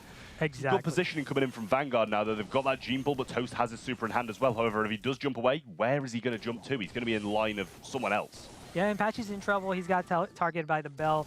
Luffy's got to be careful, though. You don't want Patchy to get his super, because once Bonnie gets her super, she can actually get rid of that bell target. Toast is going to jump right into Luffy right there. I don't know about that. That's pretty questionable. Patchy's got to be careful. Ooh. Oh, wow. He activated the mines, opened up the walls, taking out the Sprout. It's a 2v1 for Chazmak. They should definitely have this. Well, I mean, Bonnie's is marked, so a couple of shots from Frixie, or maybe 3 or 4, and he'll be going down. Pops that gadget, though, tries to go aggressive, and as soon as he jumps in, the mark goes along with it as well. So Chazmak taking the second set, and I mean, this is rapid. Chazmak are just speedrunning this. Maybe they want to go to sleep, who knows, but they do not want to be playing this. They want to get a quick 3-0 right now. Yeah, I love the pace that they're playing with, the aggression right there. I love what Patch is bringing to the table here. Not taking his time, being aggressive, going in, capitalizing on that moment. I feel like that's something you really need in Knockout, because everyone tends to play it too safe. A bit too safe at times, and not make those risk versus reward plays. You know, Vanguard just don't seem like themselves. Like the first set, the draft, and this set, they're just not playing to the best of their abilities. Like, I don't think their draft was bad whatsoever in this one. I feel like they definitely had a chance of being able to win it, and especially if you're making pulls like that, there's just no lamp blow out there as well. I was using Vengeful Spirits, I just realized that as well through a few of those things, but I mean, they just don't seem like themselves on the Vanguard side of things. That was brilliant by Min Wong. Bow mines. Sprout thinking, hey, you know, I'm gonna securely place myself inside the zone with the walls. I'm protected. But Min Wong like, hey, I got a gadget that can charge my super, get my mines, and place it on you. Open up the walls at the same time. That was brilliant. More supers and more damage from Vanguard though, but a lot less healing. Like, the healing is just completely on point from Chazmak here, really. Able to stay up in the mix a lot easier, and they've healed the more damage they've actually dealt. So that just shows how passive they were being throughout that kind of game, and unable to get as many supers as they want. I'm sure a lot of the supers were pretty much just Patchy, being able to cycle them over and over again, and that's the kind of plays that he makes. Aggressive, but passive at the same time, and that right balance between the two is what makes him the player he is. Yeah, definitely. I think it also had to do with the Sprout pick. Just not having a Sprout counter early on, but focusing on the later parts of the game, having your supers ready, and that's what allowed Chazmak to win it, being patient enough to do so. Now we're headed into Hot Potato Heist. First pick by Vanguard, taking the M's. And I like what Chazmak doing right here. Finally, we're starting to see Carl being banned more and not just giving away Carl freely, right? Oh, definitely. Carl's always out the way in these kind of games, you know. When you do want to be quite precautious of it, they'll get it out of the way. And especially with first pick, they've gone with M's. Yeah. Which isn't bad, considering by the looks of things, Daryl's out the way and stuff like that. You know, they might be leading to some later on tanks, but they've picked Rico, which I do kind of like. And obviously, you're going to pretty good against the majority of brawls on this map, whether they be control or tanks. He's kind of always got a bit of a showing to do against no matter who the brawler is. I feel like Rico more of a safe pick here. They're not trying to put them in the hole where like, hey, you know, they took M's, a great tank counter. Whenever you go with the tank counter, you want to couple that tank counter with tanks, because you prevent the other team from picking one that's tank counter. But now you got Gale as an option and as another tank counter, and that's what Chazmak's gonna do. They're gonna take the Gale. They got the Rico, the Gale. So overall, they have a good comp against tanks. But if I'm Vanguard, I'm gonna play brawlers that are good against that, but at the same time not weak against tankier options as well, because you need something else other than M's. So I'm looking at Surge actually. I feel like Surge would be pretty good pick here against the Gale and Rico, and then Stu as well. Stu I feel like would be great having a wall breaker as well, but you also need damage output as well to win overall in Heist. There's a Surge pick. I like it. I mean, that's kind of what makes the Chazmak comp what it is and why it's so well-rounded, because the thought process that you've just kind of led us through is just such a complex one. In they don't want to run stuff that's going to be so difficult to defend tanks with, but they also don't want to run tanks because they're going to be running into these kind of brawlers. So they have to kind of go in the middle ground and maybe weaken their comp overall against certain brawlers to strengthen it against certain others. And that's what makes draft so complex in Brawl Stars. And they've chosen to go Surge, obviously, as you mentioned. Really solid Brawl, and I think that is probably one of the better picks, but they've chosen to go for a Bull, which against a Rico and a Gale and still a last pick to be had, it could be a bit of a costly one. I feel like it's not bad. And here's why. Bull, not going to do much against Rico and Gale, but that's also going to force Chasmac to go with another brawler that's great against tanks. And what that does is it limits their overall DPS. They're not going to have as much DPS, and that allows Vanguard to be the aggressor here, especially having a Surge as well. You don't want to be weak to Surge. You need something, and that's what they do. Chasmac's like, okay, you want to use a tank against our tank counters? We'll use a tank against your tank counters. And so they kind of equal that. So I love it. I love the two drafts here. I feel like they're very equal in terms of overall damage output, in terms of, you know, the aggression you have with the tanks. I mean, I was gonna say, you know, I've seen Rico. I've seen Ricos in Europe that just absolutely shred the safes alone. Like I've seen Mara and Reply Totem just be left on the safe, and the safe's pretty much gone. So I feel like even maybe with another tank counter, they could have still been alright if they get in certain situations where they deal vast amounts of damage. But they're choosing to go for the Primo, and honestly, I don't mind it at all. As you said, you know, they've kind of got to bring in a tank to get this damage, and the tanks just don't care. They're running, they're gone, they're off to the safes. Bachushis is going to defend though, and I'm not sure if he's the best one to do so. Yeah, and you gotta be careful against Luffy right here. He's gonna go with the tough guy. He's gonna be able to. He's gonna get pushed back. Bet he's gonna get the kill on Primo, but at the same time, you are, you know, against the tank. Bulls, Primos. When you're shooting at them, you're also charging up their super, and that's what makes them so deadly on heist. Even if you're countering them, they're gonna constantly get that super, constantly chain it, constantly make aggressive plays. A wasted super coming in from Toast, trying to predict Frixie making the move down there. They're at a disadvantage, and Luffy pushing up this right-hand side. Patchy gets the takedown, damage gear activated as well, though. This Rico needs to be able to defend Luffy really well for these next few seconds. Minwoom goes down, though, but Toast is still full HP, and Frixie's trying to aggress, get this damage that they need. Primo and Gale both coming out the spawn. 7% on the safe. Vanguard should be able to finish this one off quite quickly. Yeah, for sure. Luffy's just going to go in right now with that super. Even though he's going to get taken out, bet you he's going to be there to finish it off. And overall, what I've seen here, they decided, hey, let's ignore the Primo. In terms of DPS, Primo versus Bull, Bull has more, right? Not just that, you got a Ems. Ems DPS versus Gale. They were the ones on the defensive end. The reason Chasmac lost this is because they had two brawlers on defense. They had both Rico and Gale on defense versus what Vanguard had. They had a single brawler, Surge. And that's what allowed them to get more damage output to win that one. And I feel like this is going to be the same story if that happens again. Yeah, Gale this time, though, looking like he's getting a little bit more damage onto him, but then we see Rico miss half of the super. Frixie's fairly low. Minwoom gets the stun onto Luffy. Doesn't manage to get the heal off before he goes down. Frixie now under some serious pinch circumstances, and he falls too. This is where Chasmac might be able to thrive that a little bit more. Patchy should go down, but doesn't just yet, and they're actually leaving him to heal here. They're allowing the heal. Bull's going to go in, and honestly, it wouldn't have been a bad idea to just collapse in on them and try go for the 3v1 on offense, clear up and go for the base race, but Patchy's been dealt with, coming out the spawn. Luffy eventually dealt with, but they're in a tough spot already. Yeah, and still, if you're Chasmac Gaming, you're focusing a little too much on defense with two brawlers, Rico and Gale, to deal with a single tank. And if you constantly do that, you're going to be on... You're not going to win it. Right there, as you can see, Betsucheese just single-handedly takes out the Primo. Luffy about to get his super. Toast pushing down. Minwoom going to get the stun off onto Luffy. Gets his super along the way, though. That level 4 Bachushis is going to be dangerous towards the safe as well. He shoots the safe and he gets some connecting shots onto his opponents as well. The throw from Patchy.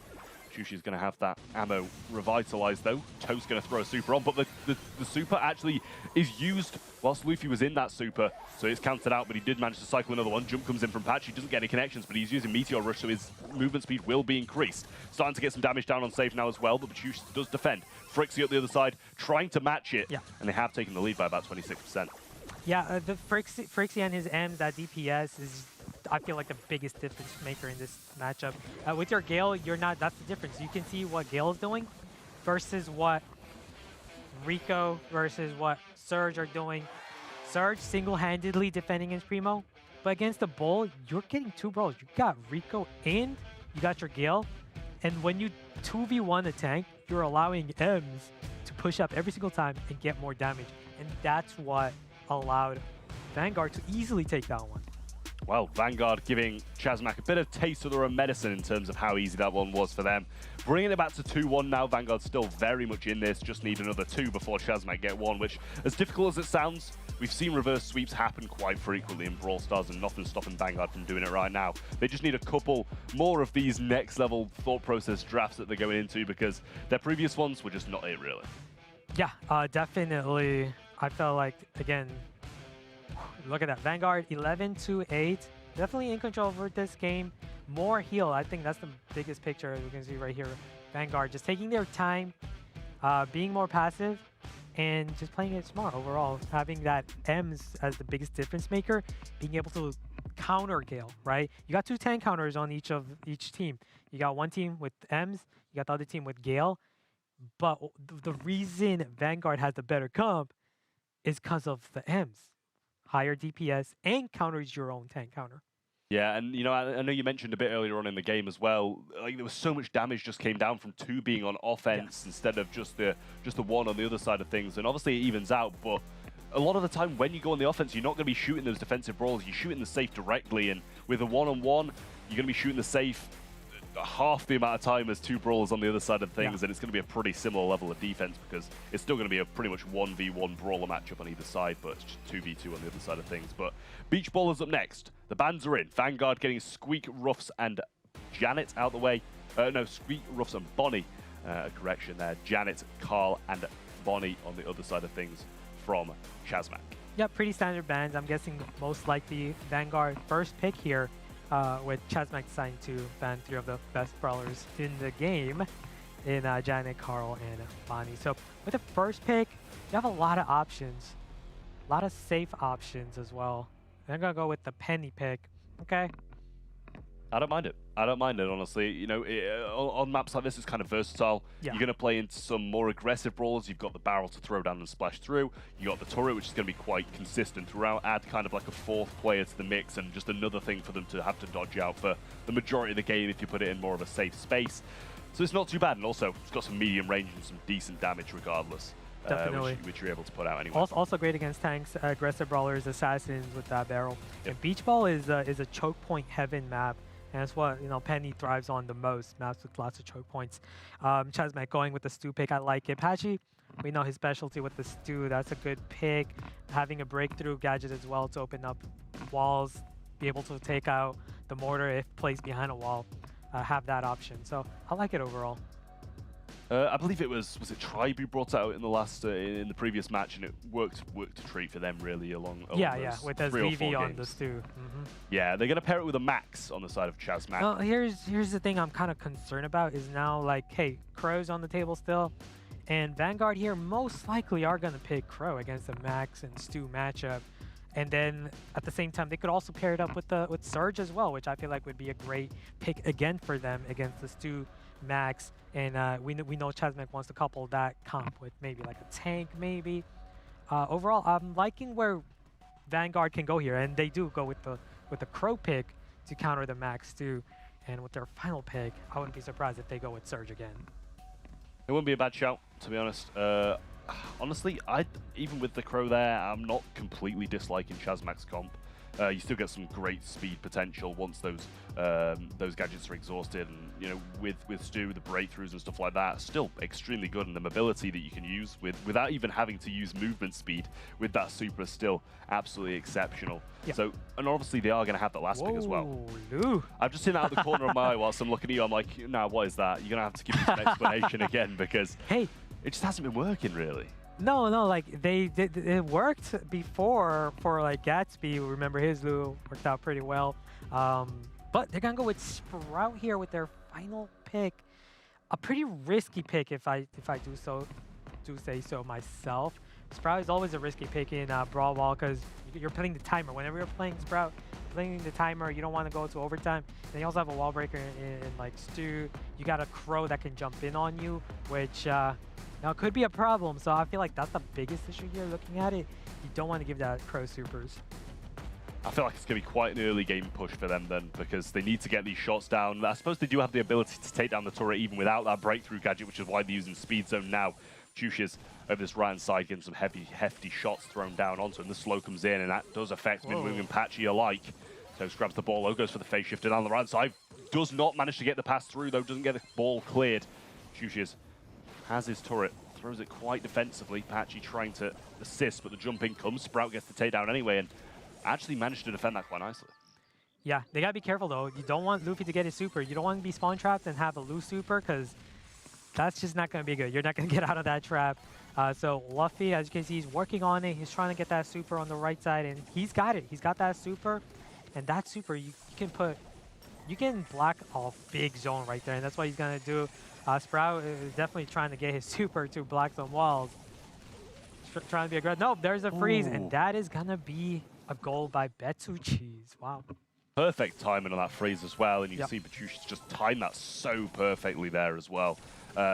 Saw the freeze was coming, didn't know if that was going to last a long enough time to be able to get it, but he saw the opportunity and he did seize it anyway.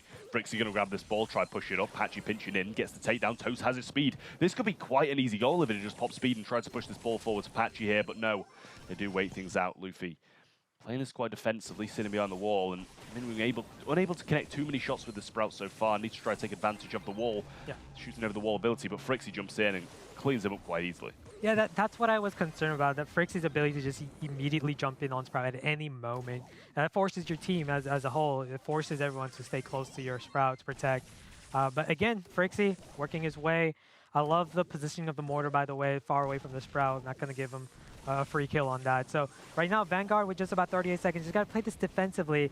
Luffy does have his super. He's gonna use it. He's gonna freeze right on time to defend that. Wow.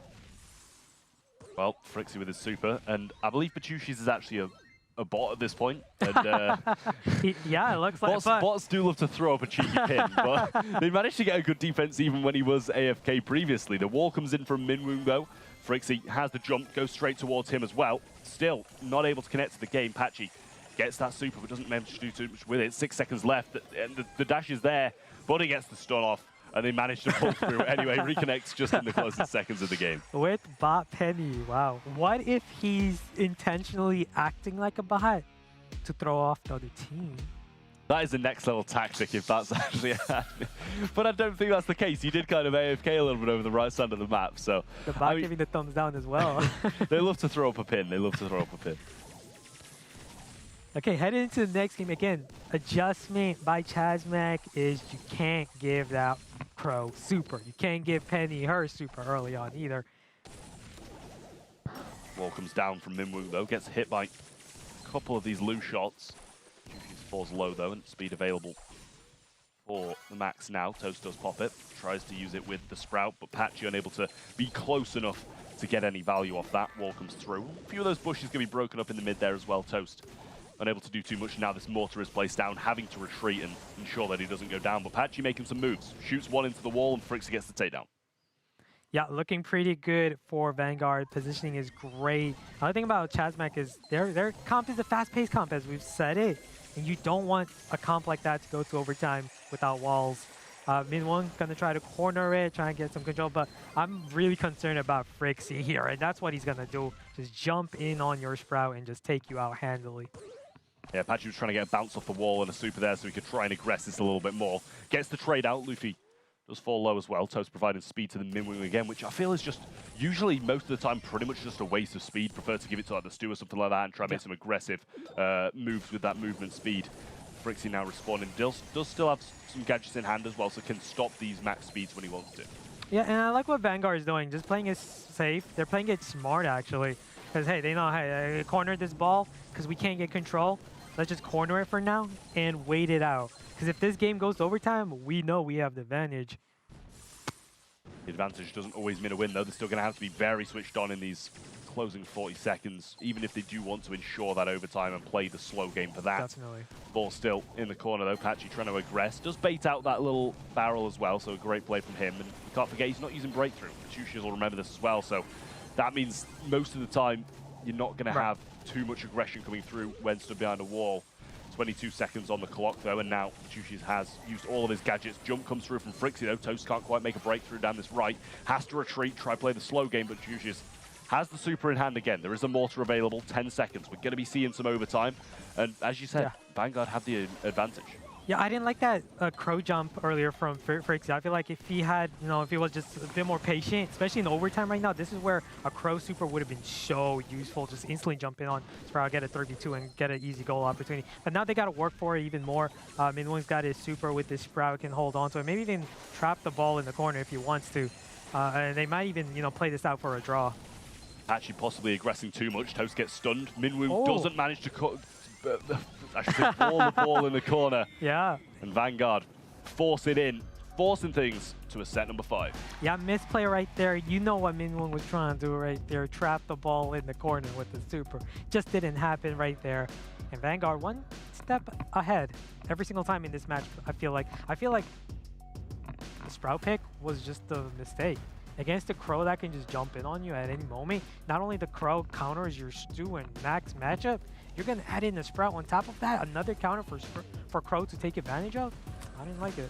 I mean, with the speed that Brawl Ball's usually played at as well, it's rare that a Sprout can keep up on a map like Beach Ball, to be honest with you. So it's unusual to see. I was positively, I was hoping for a pretty positive performance from him, just to try and prove us wrong a little bit, but it just didn't happen. Chazmak taking losses left, right, and center after those first two successful sets. The reverse sweep in my eyes is looking quite likely.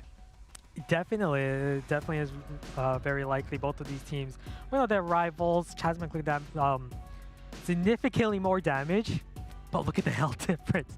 Almost 30,000 in health. That's a huge difference, just showing how well Vanguard was keeping control. That's when you heal up that much, right? Especially against the other team, you're taking damage, but that means you're also staying alive longer. You're able to heal up. Some very passive gameplay throughout there at certain points, and they definitely took advantage of the opportunities they were provided with. Wonderful goal in the first place by that freeze in the first game. Yeah, just perfect timing on that, and then we saw they were definitely playing so slow in that second game. Ball was cornered for a solid 2 minutes at that point. Waited for the overtime where they could just completely abuse the Sprout, and that's exactly what they did. Bit of a failed wall for the ball in the corner, but we know how difficult that is to pull off anyway. It's not the easiest thing to do, to line that up perfectly. Yeah, and again, just showing why Lou here, hey, kind of unusual, but it works, and it works right there. As a Lou pick, you can also argue, hey, having Lou, it limits options for Chazmak as well, because they had the final pick. They couldn't pick, a tanky brawler or short range brawler where Lou can just constantly freeze you and just chain supers off of you, right? You just can't do that. And now with the recent changes to Lou, his hypothermia reduces damage, which is also, something a lot of people overlook. I feel like the more frozen you are, the less damage you do, and that just allows, better control, more aggression for your team. Couple that with Crow and his extra toxic star power, which also reduces damage by 25%. It's no wonder they were able to play at such an aggressive pace. Yeah, I mean, I completely forgot about that hypothermia change, to be honest with you. And I'm glad that you reminded me of it, because it's kind of shedding light on why so many teams are kind of picking this Lou and why it's been succeeding at least 50% of the time. Sometimes it doesn't work, but that's incredibly map dependent, and some teams putting maybe a little bit too much faith in it. Vanguard coming in with the bans. We've got Penny, Squeak, and Ruffs. Chazmak getting Janet, Bonnie, and Carl out the way, so I think it's pretty clear to say who should have first pick here. Yeah, Vanguard most likely first pick right here. And if I'm Vanguard, safe picks, I'm looking at like Bo, pretty decent, safe early pick. Stu, okay. I feel like a big reason why they took Stu is because they don't want Chazmak to take it. We know what they're capable of. Stu, we know, a lot of times this is what makes drafts such great draft picks, is like you don't want to give the other team a brawler that they're really good with. And now this also has Chazmak wondering, hey, we're going to take Gene because we know we don't want to give Frixie his Gene and how good they are. So I love what both teams are doing. And then the Crow to counter the Stu if they do decide to go with the speedy comp. Overall, obviously Crow, one of the best brawlers you can just play in gem grab. Yeah, a really, really solid start for pretty much both of the comps here. I'm liking Gene quite a lot, but when you're up against a Stu or something like that, the ability to just dash to the side, even the slightest bit, can really throw Gene off with some of the pulls that he wants to be doing that need to be game-changing, otherwise there kind of isn't really much point of bringing the Gene to the table, because that's the kind of main point of bringing it out. Yeah, and if I'm Vanguard, I'm going to go with spawners. And that's what I'm going to do, is Pam, Gray. I'm also looking at possibly 8-bit. Obviously, Bo's still on the table, which is a good pick. Give me a Mr. P. Mr. P would be great. Even Jesse against the Crow and Gene. That could be pretty dirty if they do decide to go with a brawler like that. So Vanguard, lots of great options. These are spawners. Spawners are what, you know, Gene and Crow are weak. Even Terra and her shadows would be a great pick here as well. I'd love to see a Tara. It's the brawler that I've just fallen in love with. We're seeing a Gale though. And honestly, I don't like it, but I don't dislike it either, really. It kind of prevents a lot of the last picks that they want to go for. It's just a solid pick overall. Also make sure, hey, you know, they're not going to go a tank. So that limits Chasmec's option. Now they can't really pick a tank against a comp like that, where they got Pam, Gale, very beefy comp. If I'm Chasmec, I got to think outside the box here. What can I pick against a comp like this? Definitely don't want to go with Thrower, because this is very bulky comp. You don't want to go with like a Sprout. I don't like the Spike, because Spike is solid. Good pick against all three of these brawlers, but it's not a winning brawler. It's not a win condition brawler. That's what you're lacking here. You're lacking DPS. You're already lacking DPS to stop a aggressively bulky comp like that with Gene and Crow. These are brawlers that don't deal enough DPS. And on top of that, you add a Spike. I don't see the overall DPS things. I feel like Vanguard has drafted a better comp here. I mean, I think so too. I think maybe Chasmec are relying a little bit too much on that turnaround capability that Gene brings to the table. And especially with, you know, the Pam, the Stew, it's going to be quite easy to dodge that when they do try and go for that Gene pull. With this Pam playing mid, we're going to be seeing as the gem carrier, and we also have Speed Zone as well. So that's just another thing that can tank this Gene pull. Yeah, definitely. And if you're Min Wong, you'd never want to lose that lane matchup as a Spike. You do have a lane matchup advantage that way, but already we see Crow taken out, and then Luffy able to progress on the right side. Placing that Twister, just making sure, hey, you know, that Twister lasts a while. Just going to add that choke point in the middle, make it easier for Bet to choose. Another gem spawns on the side of Chasmec, Gene pull in hand as well. So got that pretty early on, to be fair. Clearly peppering down these opponents quite nicely. Jushes. Yeah. Able to do too much, to be honest, but Gene pull comes forward, the slow and the pull in sync. Patchy jumps away but leaves the gems. Luffy still there to try and collect them, but in a 3v1, doesn't really want to risk wasting the super. I love that decision. Now, when you're jumping with Crow, you're going to deal a massive amount of damage right there. Patchy got a lot of value from that, meaning he's probably pretty close to getting another super. A nice slowdown, and there's another super. He's going to jump right on that Gale. It's a good jump. You want to keep the enemy low in this situation. There's only 5 seconds left. Toast might be he might go down here, but if you're Patchy, you're going to be able to clean it up. And you're also close to getting your super again. That's what he's going to do. Have another way to escape if he needs it within 12 seconds left here. Well, we got the Gene pull, the Crow super. Oh, what a pull that is from Toast as well. Getting Luffy off the board. But to be honest, with the limited amount of time left, he wasn't really making it that distance without being Gene pulled in, to be fair. Chasmec moving themselves onto match point, clinging onto this last shred of hope that they've been provided, and almost being reverse swept to come back with a win at this point. It's massively vital. Yeah, and I love the Gene pick, mainly because we know Vanguard is known for their Gene plays, right? And Toast is actually a really good Gene play. We haven't been seeing him as much, but he was one of the best Gene players in NA for a while, and he's just showing, hey, you know, still got the Gene in my pocket, gonna be able to use it, especially in this matchup, you know, just get that one pull, which made a huge difference, making it easy for them. Down goes the Twister, and Luffy tries to block off a choke point through this mid, but he is going to burn down to this Crow damage, but got very side-centric going on here, because it's pretty much the 3 on the left versus the 3 on the right. Well, I should say 1 on the right now, as the rest of his team does fall. Luffy coming back up once more, though, and Minwoo already has rotated over to that side. Definitely. I love what Minwoo's doing. Going after the Gale matchup, easy match for him. I love what Patchy's doing. I love his aggression with Crow, playing it perfectly, in my opinion. Not worried about dying. We saw in that previous matchup, he died early on, but it worked out because he charged his super significantly. And this is what you got to do as a Crow. Oftentimes, you got to make those sacrifices just to get your supers. Gene pulls there as well, so Pachuchia's being slowed. Could have been an opportunity to have this game over and done with, but he didn't choose it. He wanted to wait this out, because now still going to have some serious opportunities with these closing few gems they need. Vanguard are going to have to start aggressing, and that opens them up to a bit of a misplay. Yeah, it's hard to aggress against a gene pull coupled up with the Crow right next to you that can also deal a massive amount of damage with his super. So if you're Vanguard, you're in a hard, difficult situation here, but you do have your Pam turret. Does make it harder for Chesmek because you don't have the overall DPS to deal with that. If you're Patchy, you grab the star, grab the gem, I mean, and jump back, which is good play, but still 10 seconds left for Vanguard. If they can get a kill on Patchy or Toes. Yeah, I didn't see the gene pull being missed, but I heard it. They're pinned in the corner now. No takedowns are going to be there. And Chazmak, they're going to cling on to it. They just managed to take it in the 5th and final. Vanguard almost bringing it back, but they're shut down. And as you said, this rivalry this time, hey, that's gone the way of Chazmak. Yeah, definitely. I feel like they played it so well is the thing. I feel like they played it as best as they could. Toast he missed that pull, but didn't really need it at that point. Prior to that, hit every single pull that he needed. Used his pull, like, he didn't have to use his pull most of the time. Patchy, excited with the spike plushie as well. I saw a little glimpse of it. I didn't know if he was going to go and make his bed in the background or or what was going on with that, but he was retrieving the spike plushie, I think. Yeah. So, you know, in the end of things, Chazmak thoroughly deserved this one, and especially after the start they had, Vanguard have got to be biting themselves because of that Shelly pick. I mean, come on now. The first set, you can't give the momentum to them Shelly, right, in that kind of way.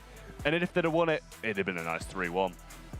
Yeah, definitely. In this game right here, I just felt like overall Chazmak just played so well as a group, as a unit. Patchy with his Crow just did so well. Minwoo, I don't think he ever lost his lane with Spike. I've never seen him lose with Spike lane. I was like, yeah, if you're a Spike, you gotta take advantage of these lanes. That's what he did. Never lost the lane. Loved the performance. Yeah, Patchy looking very happy about the performance as well. So that just shows, you know, speaks real volumes that they're really pleased about getting off to a really solid start in the ESL Snapdragon. But yeah, we're taking a look at these stats now, and Ash has hit us with a wow. Talk us through what we're seeing. Seeing almost double the damage output by Chazmak and double the gems carried by them as well. Just showing you just how in control they were throughout this gem grab set. I mean, there was a lot of really solid plays and some great control all around from Chazmak in that last and final set. But overall as well, they played thoroughly well throughout near enough the entire thing. First one, definitely down to the comp, but the second one, they played it incredibly in that in the knockout set, sorry, and they really showed why they deserved to take this one home. Yeah, definitely. I think the only comp that I would kind of question their draft would be the Brawl one, where they went with the Sprout against the Crow. But then, hey, they got their hands on the Crow in the gem grab, and I felt like that was the biggest difference maker, being able to have that Crow to slow things down. We know how overpowered that slowing toxin gadget is. Well, that 5th game has gone to the 5th set. We'll be taking a quick break, but don't forget to be back for the 6th. We'll be right back just after this.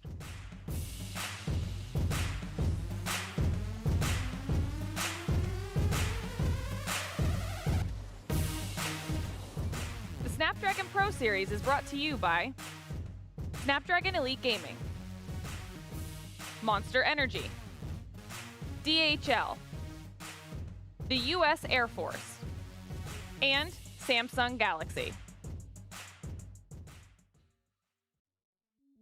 Welcome to the place where dreams come true, where everything you want can be yours, if and only if you're willing to work for them, you're willing to hurt for them, but most of all, you're willing to be first for them. Ha!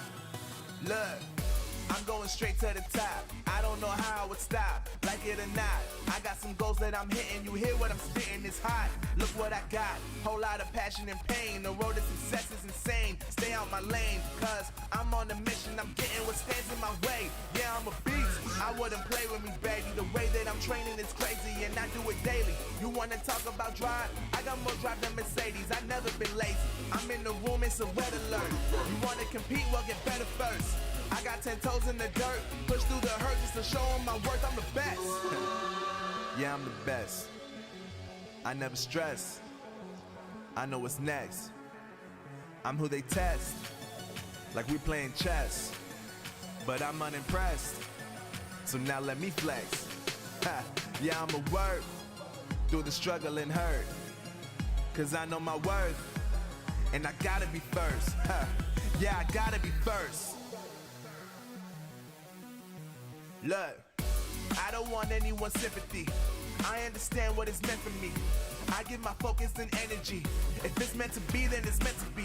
But mentally, I'm undefeated. They hear that and say I'm conceited. Like there's no reason. Like I don't beat them and come back again just to teach them that when you work under pressure, you reach higher measures. They'll try and bring you down, but you cannot let them, and only get better and focus on cheddar. Eye on the prize and you'll become a legend. Like, when I'm in the room, it's a red alert. You want to compete, well, get better first.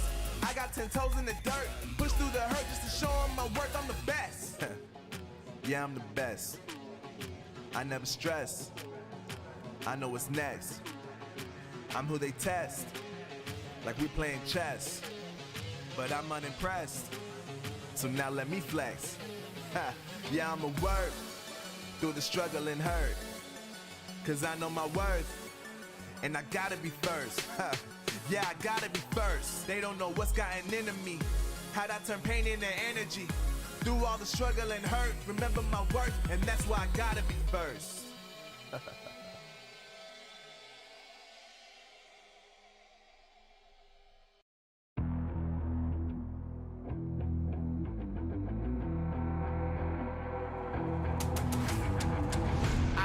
Get it, I'm on the mission, snap any minute, casually winning. Stop tripping on me, stop dissing on me. Yeah, I got a dream, can't take it from me. My fire's burning, I'm always learning. Tell me where to go, man, I'm on a journey. Yeah, I can't explain it, I get excited. Keep it 300, King Leonidas.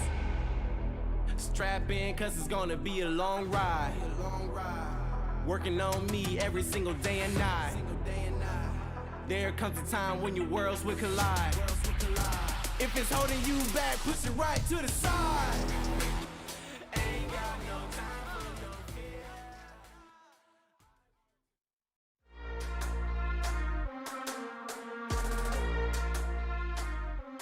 kid. And this one goes the distance. Welcome back to the Snapdragon Pro Series. Chazmac makes sure that they do not get reverse swept. Hi, hello, howdy, how you doing? It's F. And it is my man Trav, and that we got all 5 games, baby.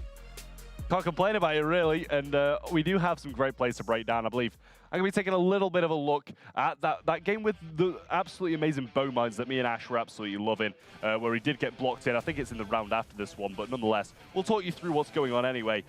Possibly need a little bit of a speed up right now and move on if we can get that going a bit later on into the round where some real action starts going down.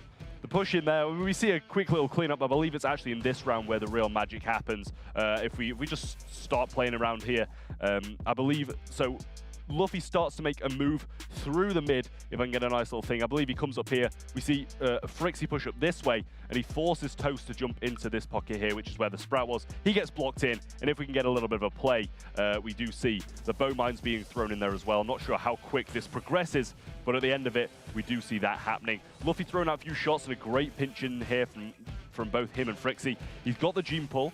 He's just trying to bait out the Piper jump. The Sprout wall comes down. Toast pretty much being forced into an unfavorable position. Gene pull trying to bait it out. Patchy's low as well. He gets the pull, but he jumps back. Luffy puts a little thing in here, and then we see Minwoo, he gets his super from this, he gets it from the turret as well, throws them in, and gets the takedown there, and that pretty much brings it home for Chazmac, putting them 2-0 up. But at the same time, they almost got reverse swept, so I'm glad they did hold on. Well, I mean, you know, close only counts in horseshoes and hand grenades. You got to bring it home. And that's what Chazmac does, just like that. So a beautiful look there. I loved it, locking the player in and bringing it down and bringing it home. So fantastic stuff. Chazmac fends off the reverse sweep. And of course, we get to talk to some of the players who are representing the squad. What's up, Glitter? Thank you very much, F. That's right. I've got Toast ready to chat with us after we've heard everyone saying, now you guys held off that reverse sweep. Now, it was close. Were you surprised by Vanguard's performance? Not really. I mean, I know they're a very, very good team. We faced them in the monthlies like a week ago or so, and they beat us pretty badly, and we've been kind of rivals with them for a long time. So we knew they were a very, very good team. So not really shocked that they brought out such a high level, but I'm happy we could pull it off today and take the win. Now, obviously, lots of experience under everybody's belts here. So how do you keep your cool in that situation when you start off really, really hot and then things come down to the wire? You know, what's going through your head? Well, we kind of knew that we lost 2 sets just because we drafted very, very poorly, in my opinion. And I mean, we took the confidence from the first 2 sets that we played very, very well. We had a good strategy going in. And we also knew that Deeper Diner is one of our better maps. And I think we drafted a lot more comfort brawlers, I'd say, than trying to force weird comps. So overall, we just try to stay focused. We knew what the goal was. We knew what we had to do to win. We knew we had the tools to win. And I think we played really well in the last set, drafted really strongly, and we took home the W. So. I love that. Now, we've talked about it a few times here, but the addition of Patchy this season, what has he brought to the squad? He's brought a lot to the squad. I think his brawler pool is amazing for our team. He's a very, very aggressive player, which helps us a lot because me and Minwoong are more control players. So I think having another very, very aggressive player just helps us. And also, I think there's a lot of servers and stuff. He has really good ping to Texas, which really helps us. And I mean, his comps, I think, are pretty good. Recently, we've been struggling with comps, but I think overall, he's very good at drafting, too. So just everything in general, he's been a great addition to our team. And I think since we've gotten him, our results have proved a ton. So very happy to have him. And he's also a very good friend of ours. So it's great to be teams with him. Well, you guys definitely crush it here, starting off real strong in the first week of the challenge. Now, before I let you go, I want to give you an opportunity here to give some shout-outs to anybody you may want to. And also, you crush these questions, by the way. Thank you. Big shout out to our Oregoner, Charlie Mack. Without him, I'd be lost. Like, he helped me a lot with everything so far. So a huge shout out to him and a huge shout out to my teammates. I absolutely love all of them.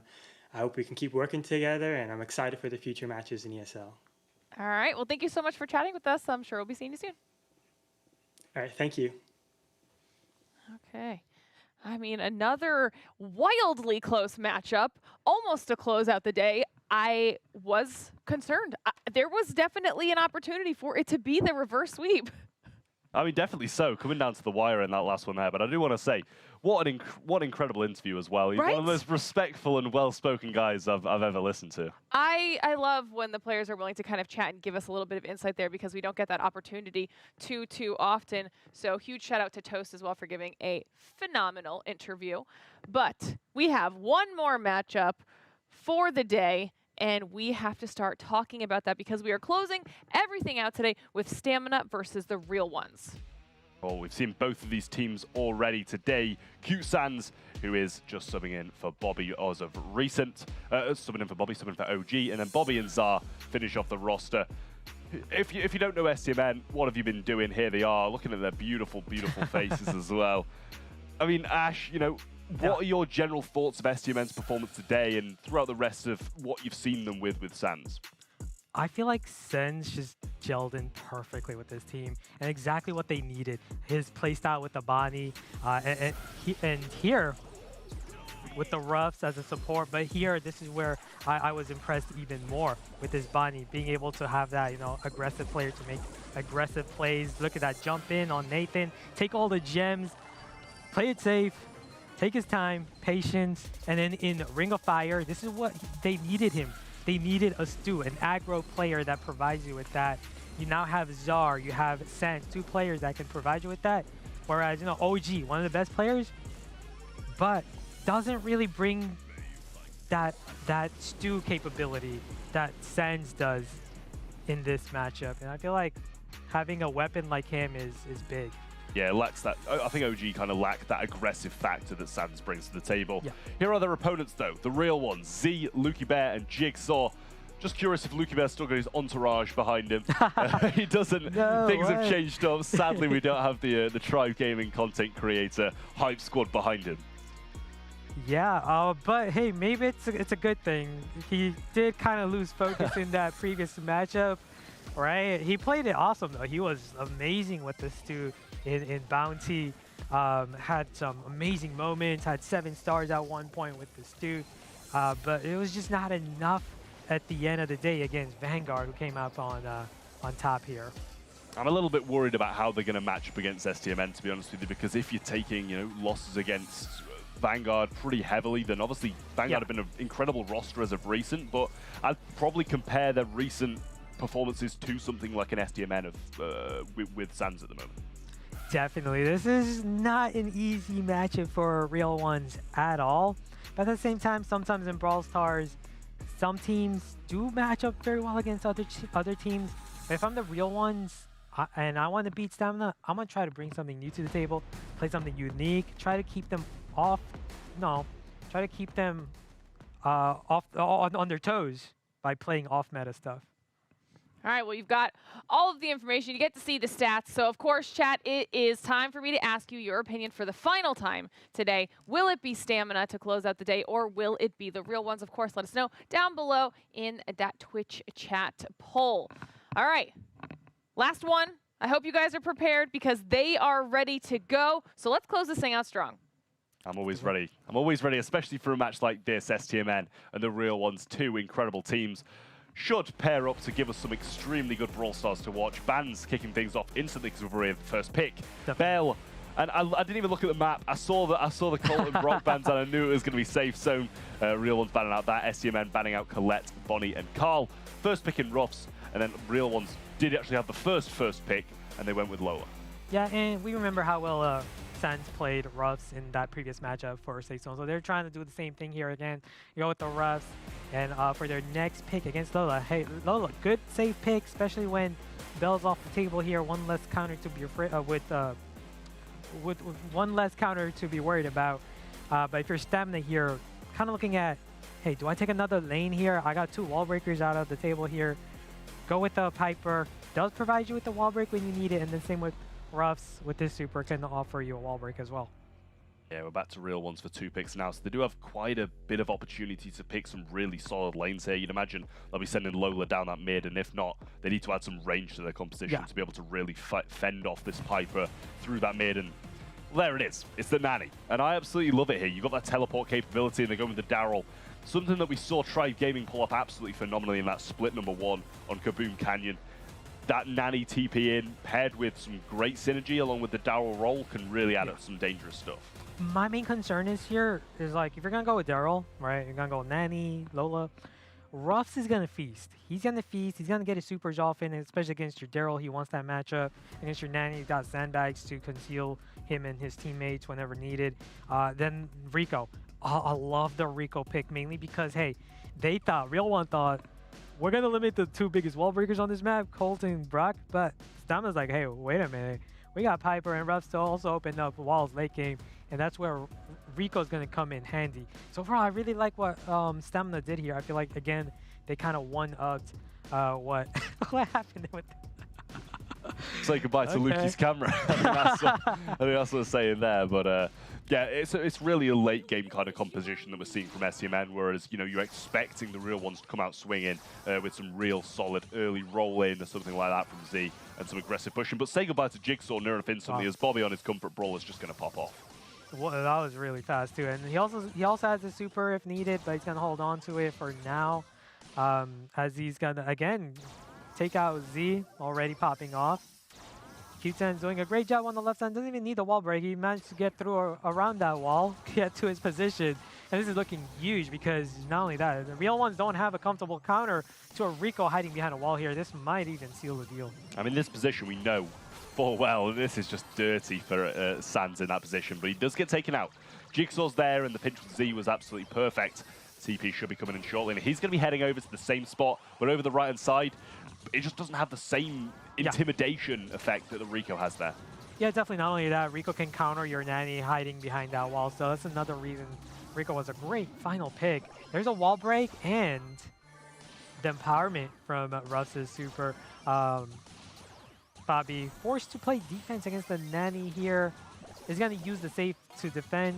Great use of that to shield himself. And then Sans making his way to that left side, which you don't really want a Rico on because he's going to force 2 of your teammates to double team him, allowing Czar and Bobby to push up and get the better of them.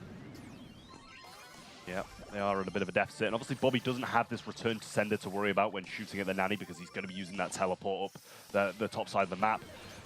honestly, it wouldn't have been a terrible idea to have just left the Nanny at this point. Obviously, he's going to get some decent damage, but you need to get some damage out for yourself if you are SDMN, because you've been controlling for a lot of the game, but not much damage has rained down whatsoever. Definitely, and if Jigsaw can get his super once again, if he can just get it one more time, he can use it to force them back on defense. But this is terrible, looking terrible for Real Ones. All three of them died, a team wipe, exactly what you don't want with 20 seconds left.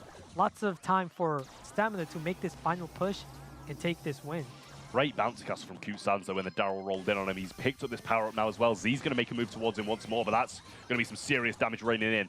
Bobby, damage gear activated, and he hits some shots. Jigsaw goes down 6 seconds on the clock, and with no TP or supers in sight, SDMN are going to take the first game. I felt like the Real Ones could have taken this one, but that team wipe with 30, I think was a 35-second mark, all three of them died at the same time. They had a 20% damage lead. All they had to do was not get team wiped. Had even one of them stayed alive there, it would have been enough time to hold position. But wow. Well, into the second game here, SDMN off to a flying start. This time, Jigsaw's not going to be the one caught off guard in the first 2 seconds by Bobby just throwing out a couple of shots and taking him down quite simply. But Zar has pushed up quite nicely, and the same can't be said about Z, who's waiting passively, trying not to feed Rico, and waiting for his super. Yeah, and then Luki's got to be careful. You don't want to feed Ruffs either, because Ruffs is going to get that super, can also open the wall. Bobby popping off again, getting the better of Jigsaw. Z finally getting his super, going to make his push on the left side, force them back on defense. Good way to distract and get your teammates back on the picture here. I mean, it might just be me, but I'm not sure if Bobby really needed to go back and assist the Rico back there. And they could have kept control a lot simpler if they'd just left that and had, you know, just rely on him to be able to do it. The wall break comes in, TP comes up though, and no one's really trying to make some aggressive push right now, but a big shutdown from SDMN. They still managed to do 30% damage though. Yeah, although I feel like that was a little aggressive. They did get the damage, but getting team wiped is not usually the ideal thing, because it does allow the other team to push up so quickly. And this is a 3 versus 2. They're going to triple team Luki right there. And Stamina making their way back in here. Z's got to get his super. If I'm Z, I'm getting that super. I would not have done that. I would have held on to it, but a panic super by Z right there. Probably hitting his head for that play. I mean, damage gear and Ruff's power-up Rico did some serious damage to save Z, getting absolutely melted once more. And now Q-Sans comes in with the super. He actually cycles it off of Jigsaw there when he was using his super and managed to get some serious damage on as well. On the other side of things, Luki trying to force some damage on as well. Surprised Q-Sans doesn't just come down and hide in his pocket. Does pop the bounce castle now, maybe a little bit too early, but he gets the kill anyway.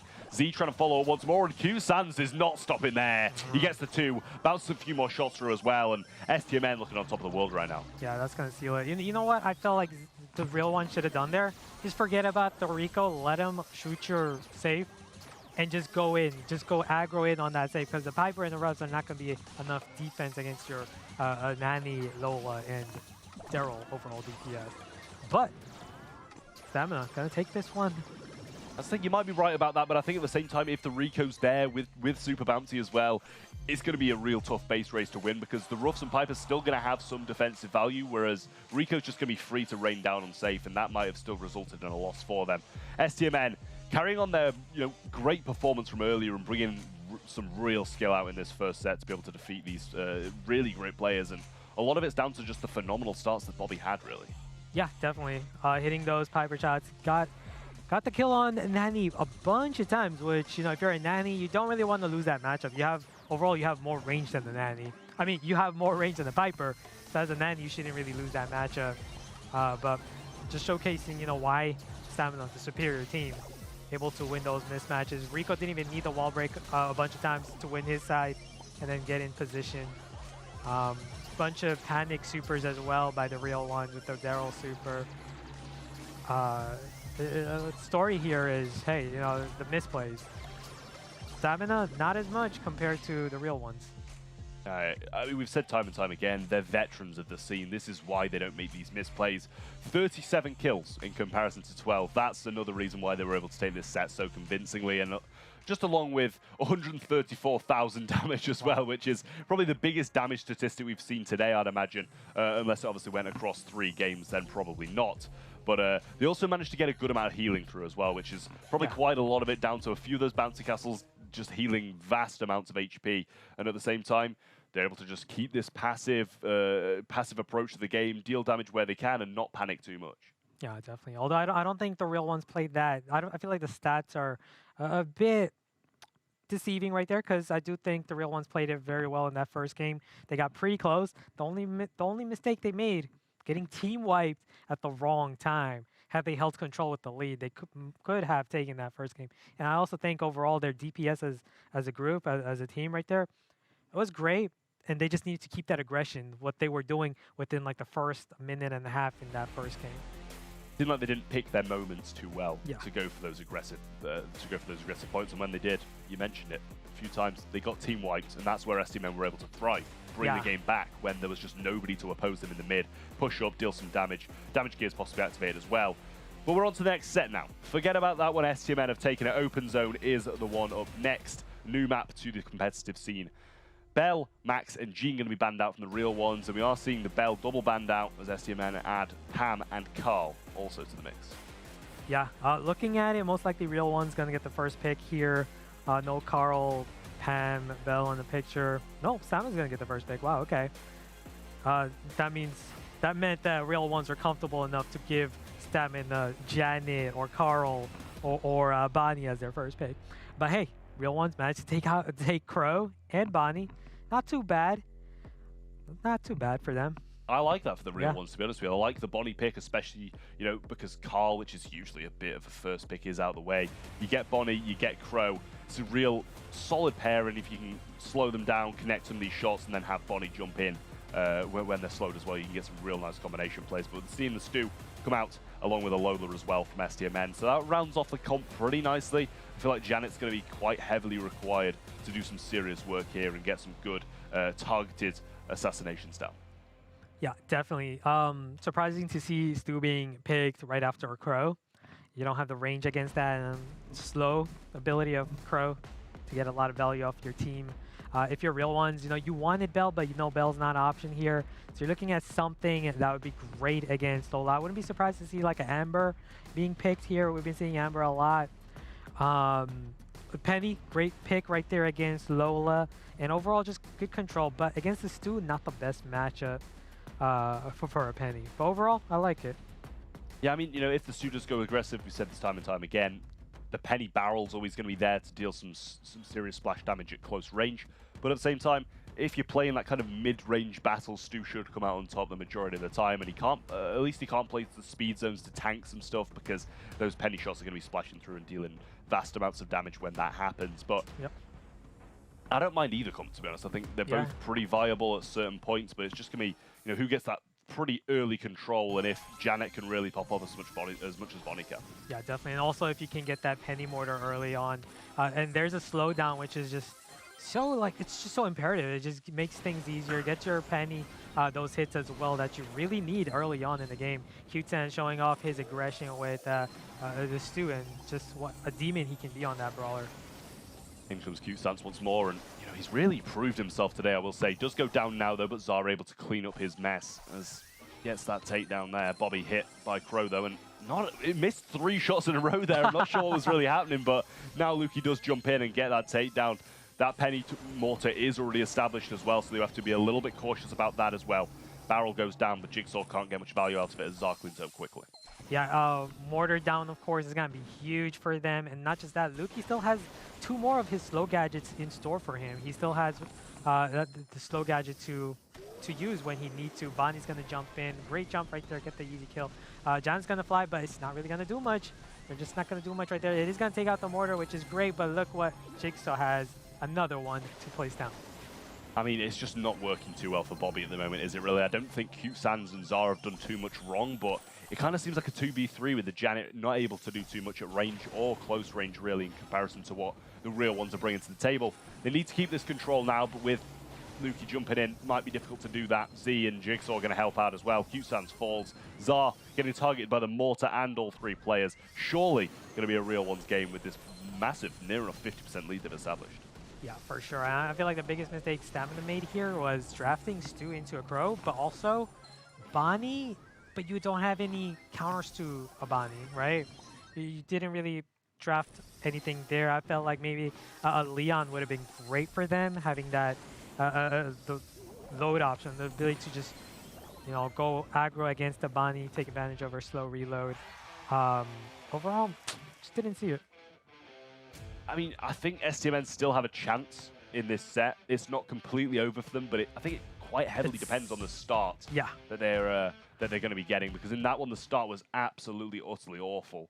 Early takedowns all round really from the real ones, and they were able to get such a good amount of percentage quite early, and then STMN just couldn't come back for it. Yeah, I mean, it's tough to get a good start against the comp like the real one, especially when you have a Crow that can just decidedly just slow you down whenever he wants to. He poisons you, and he can just slow you down just like that, and that gets your teammates easy shots, gets Jigsaw some easy shots, and I'm pretty sure Jigsaw's just 1 or 2 hits away. Most likely 1 hit away from getting his mortar. That's what he's searching for. Yeah, there it is. There's the mortar. We're going to place it down. And again, great positioning, great lead by Real Ones already. Braids there, but now STMN actually have some control. They get the takedown onto that mortar as well. Q-Sans still in the mix also, but he's matched up against that Crow. Crow gets the super, but Q-Sans goes aggressive, managed to cycle his super, keeping his mobility up. He gets melted as well by Zar pinching down. Bobby actually managing to make something happen this game, which really wasn't seeming too likely after the last one. Yeah, he uses the heal pad, something we haven't been seeing people use as much of. Right now, Stamina in great control right now, especially with Jigsaw not having that mortar down. Well, STMN actually in the lead of this one for now, but in comes Z, and he gets the takedown to Bobby as well. Q-Sans still has the super over that side, Gasser heal in hand as well. Jigsaw falls low, Zar throws out that super now. Gets the ego down, gets the freeze frame as well, and it does actually manage to survive with a nice little freeze frame, keeping the penny damage off it. Yeah, definitely. We need more aggression by Real Ones here if they want to get back into this, because it's constantly looking like they're losing one player when they shouldn't be. And that's just making it easier for Stamina to just hold control every single time. Again, Bobby's just going to rain in on Jigsaw, taking him out, and that's going to give Stamina the win. Nice adjustment from them, even though I felt like that one, again, Real One should have held control. I mean, that's just a complete mirror image of their former selves, really, in that last game, because that one just looks a lot better for STMN. And as you said, the Real Ones with their composition should, in reality, be walking over this and taking this by storm. But STMN showing their nature of very strong mechanical players and their knowledge of the game and how to defeat unfavorable, how to win against unfavorable comps is really shining through. Yeah, and that's the biggest thing that makes experienced teams so good, their ability to just adapt, make adjustments, make it work. Right now, Q-Sans does get targeted by the poison, but we know Luki doesn't want to use the slow just yet, trying to get more value out of it. But also Stamina also is on top of that, knowing, hey, we don't want 2 of us getting shot by Crow, because that's going to be just too much value with the slowdown. Zar narrowly survives. Bobby's going to pop down this gadget, and I like the position on that, but actually Q-Sans does get splashed onto it. So now Luki and Z will be able to fly under the radar, but not anymore, as he places just another one. Doesn't want them to go down this grassy side of the map without any repercussions. Z falls low, and Bobby should be able to 2-shot him, but he does get taken out. I believe he missed one of the shots there as well, which seems like a recurring thing for Bobby. But STMN, the start of this game has really amplified how well the end is going to be, because they're a solid 60% ahead near enough now. Yeah, Jigsaw finally got his super, but he's got to keep his distance away from the mortar, because there's just going to be more value for Bobby to not only take him down, but also the mortar. But nice for them to get some control back. And we know the Real Ones have that capability. If they can hold control, get mortar down, get in position, they can definitely make a comeback here possible. Dan's trying to avoid some shots. Jigsaw connects it anyway, though. Bobby gets the takedown, and possibly would have been nice for him to take flight there and maybe take down Z along the way, but Zar actually gets the kill. Mortis goes towards him now, but Q-Sans is there to protect him as well. Luki now trying to regress, but 9% needed, and surely Q-Sans and Zar can finish this one off, even if Bobby goes down, which is looking a little bit unlikely at that point. They get the kill. It's all Jigsaw, and STMN secure the second set. Yeah, definitely big adjustments made by Stamina right there. I felt like they played it a lot safer than that first game. That first game, they kind of caught themselves off guard, giving Penny her mortar early on, giving Crow so much value, slowing multiple brawlers down. But second game, third game, Stamina cleaned that up. It took Jigsaw half the game to get his mortar down finally. Luki couldn't even get a good slowdown early on in the final game either. Yeah, SCMN really showing some amazing adjustments there. And it was kind of, as you said, along the lines of just don't feed anything, try not to get hit by Crow in unfavorable positions where you're pretty much guaranteed to be slowed if you are in an unfavorable position. So really nice plays from SDMN there throughout, and able to just play much better as a team, I feel, in those last ones. Avoid some of the shots, and therefore no more penny throws. Yeah, definitely. And I also loved what Bobby was doing constantly with his gadget. That Janet boombox gadget, it's like a root sense. It's like a free root sense. Place it down, scout the enemy in the bushes, but also prevent them from healing, which is huge. You can prevent them from healing, keep them low, and then prevent them from healing, reset their heal counter. If you can effectively do that, that's like amazing value from a single gadget. Yeah, and it just amplifies on this map as well. You can scout out the entirety of that left-hand side just by having it down there in an aggressive position, but you have to get the position in first, and that's what these 26 kills and 80,000 damage got for SCMN. Not much healing in this one, though, as the real ones did seem to heal a little bit more and therefore deal a little less damage and get a few little less kills, but it did show a pretty even game in that one, and the stats do back it up quite heavily. Yeah, for a single zone map like this, for hot zone, I feel like stats don't always depict what's going on, because it's a single zone. It's about control, but it's about pushing the enemy team back. So if you're trading hits, you're trading shots, you're trading damage, you're healing at the same time, but the team that's standing on that mid zone is going to be the one that's the victor. Minecart Madness is going to be possibly the deciding match for STMN if they do manage to win it. The real ones coming out quick and banning a quick brawler, Max. And then we have Bo and Gene on the other side of things as well. STMN getting rid of Crow, Penny, and Sprout. Some questionable, but like bans, but I kind of want the real ones banned a little bit more.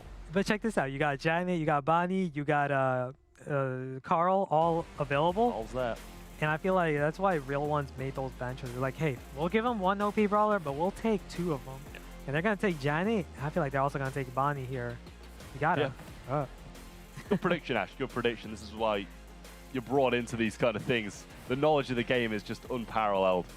Carl, the first pick, followed up by the Janet and Bonnie on the other side of things for real ones. Shaping up a really nice comp for this. The start of this one, at least for the real ones, is shaping up really nicely. Yeah, and I wouldn't be surprised if Stamina continues to play those comfort picks like Stu, which is still available. I wouldn't be surprised if No Sans decide, hey, let's go Stu. Or Ruffs again. Ruffs would be great. Get some, a brawler that can empower your team. Lola and Belle. No surprise with the Belle pick, of course. You got one of the strongest mid brawlers here. And then if you want Lola, you take Belle minus that, counter pick. So overall, I like their comp. Yeah, I think it's pretty well rounded. You just got to be a little bit cautious of how strong this real ones comp is starting off as well. So they've still got that final pick where they can attempt to counter all three of these brawlers, as hard as that would be with the range, the damage and stuff that they have as well. They've gone for a Buzz, which is solid. I don't know if I'd have maybe preferred a Daryl or something like that, especially against the Carl. That might have been I was also like thinking maybe Daryl, but it's not going to be a great matchup when you got a Belle that can just target you whenever she needs to. Same with Buzz. He does offer you that aggression, but I feel like if you're the real ones, you got to kind of wing it here. You got to play something off meta, kind of have that surprise factor, and I feel like that's what Buzz provides you with. You just got to make those plays. Yeah, I mean, Buzz is kind of that brawler who's going to clutch up something if you need him to. Like, if he can connect that that super onto people or the gadget, game-changing plays can be made within a matter of like a second. But starting things off, Luki falls very low, and Jigsaw, regardless of weird super from Sander, will say, just completely wastes it. But I was going to say, Jigsaw started things off very low, especially with the minecart in his favor. And so did Luki, but Luki allowed to heal up by that minecart. However, STMN going to have this one in their favor. Yeah, definitely. And I feel like a big reason why Bobby decided to play mid rather than we're seeing Belle is because of Buzz. Buzz easy jump in on Belle to take her out, but against the Lola, not as easy when you can use that ego to block. Here goes down now and not able to get too much value just yet. Having to be left out as well. Z comes in with a nice little jump. Belle mine thrown out, but Z connects with it. But 7 gems in their hands and no repercussions says other things. Yeah, and Jigsaw's just doing a great job with the Buzz against Carl. But as I'm saying that, he's taking some hits. There's the boombox placement. I feel like it was probably a little too early, and then he's gonna retreat with the super a little too early as well. So giving up control, giving Stamina some breathing space here. Jigsaw does have that super as well, so if he can get a good connection down one of these lanes, then it pretty much is going to provide him with the control Nerf instantly, and there it is. Q-Sans gets caught off guard, 2 gems fall down, and Lukey tries to capitalize on them. Q-Sans is behind them though, and they still have this gem countdown as now he does place down that gadget. Z has one in hand though, and this could be quite a nasty pinch if they do manage to bring it in here. Yeah, they allowed Q-Sans to heal back. He's gonna miss the jump, but nope, still gonna connect right there. Zar's gonna get the kill. Lukey's gonna be able to clean it up and pick those gems up. And get another, but you know, I prefer Z to hold on to these gems. Having a Bonnie with such high health, and then that factor, if he can get his super, have the ability to escape as well with it.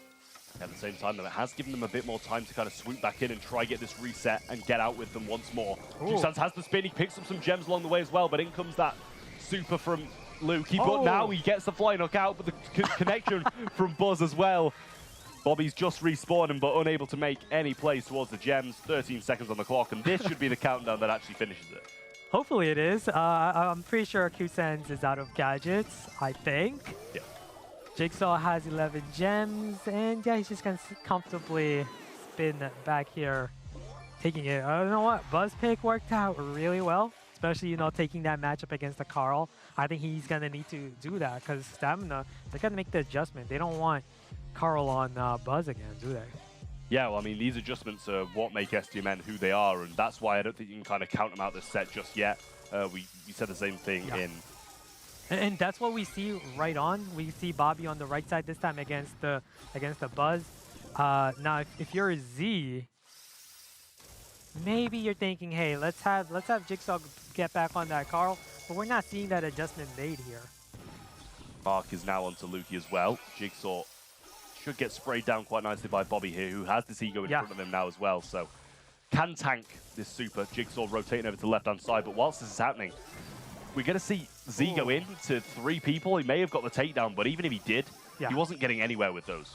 Yeah, I felt like it was more of a way to have Jigsaw move to the left side of the map here, but look at the adjustment made by Q-Sans. Moves to the right side, avoids the Buzz matchup. And this is the biggest adjustment we're seeing right here. Jigsaw kind of had to use his gadget there, loses his stun, just to avoid, you know, getting swept there. Z trying his best to get his super, but gonna be taken out right there. Jigsaw needs his super immediately right now. Gonna miss that panic super. Gonna get the reset, but I don't think it's gonna be enough, especially with Jigsaw just wasting his super in panic. Yeah, Lukey wastes that super as well. Z has his in hand, and so does Jigsaw along with this gadget, so won't be having the stun, but will be able to get in close vicinity. Z goes in, can't get the takedown. SDMN heading to match point, and once again, it's all about the adjustments for SDMN. Yeah. If you're real ones, you don't want to be placed in that position. You want your Buzz on the Carl. You got to make that quick adjustment. You know what Jigsaw could have done?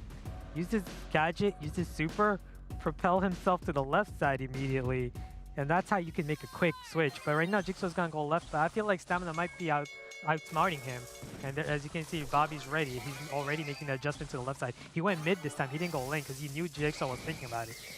Yeah, well, he sees this opportunity and he takes it. Nice shots going through from Sans as well. Zar possibly able to win this matchup if he gets his mark onto Z, but can't get his mark there.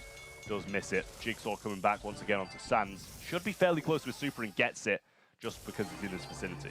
Yeah, you can see Jigsaw trying to constantly get his way towards that Carl lane. Again, trying to switch to the right side. Stamina definitely knows that. They're on top of that. And so that's why you see Q-Sans already making his way to the left side of the map.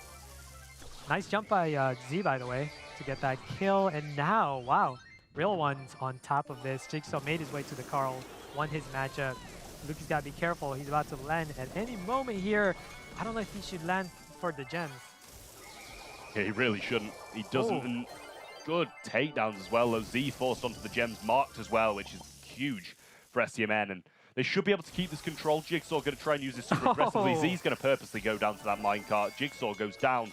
And whilst they're doing all this, messing about, trying to move the gems across, it's all time for STMN to just gather gems, which is probably better for them, to be honest. Yeah, definitely. Again, Jigsaw, we're gonna need some big plays right here. He could jump in on Zar, which I feel like he should do more than go after this Carl, but he does get the kill.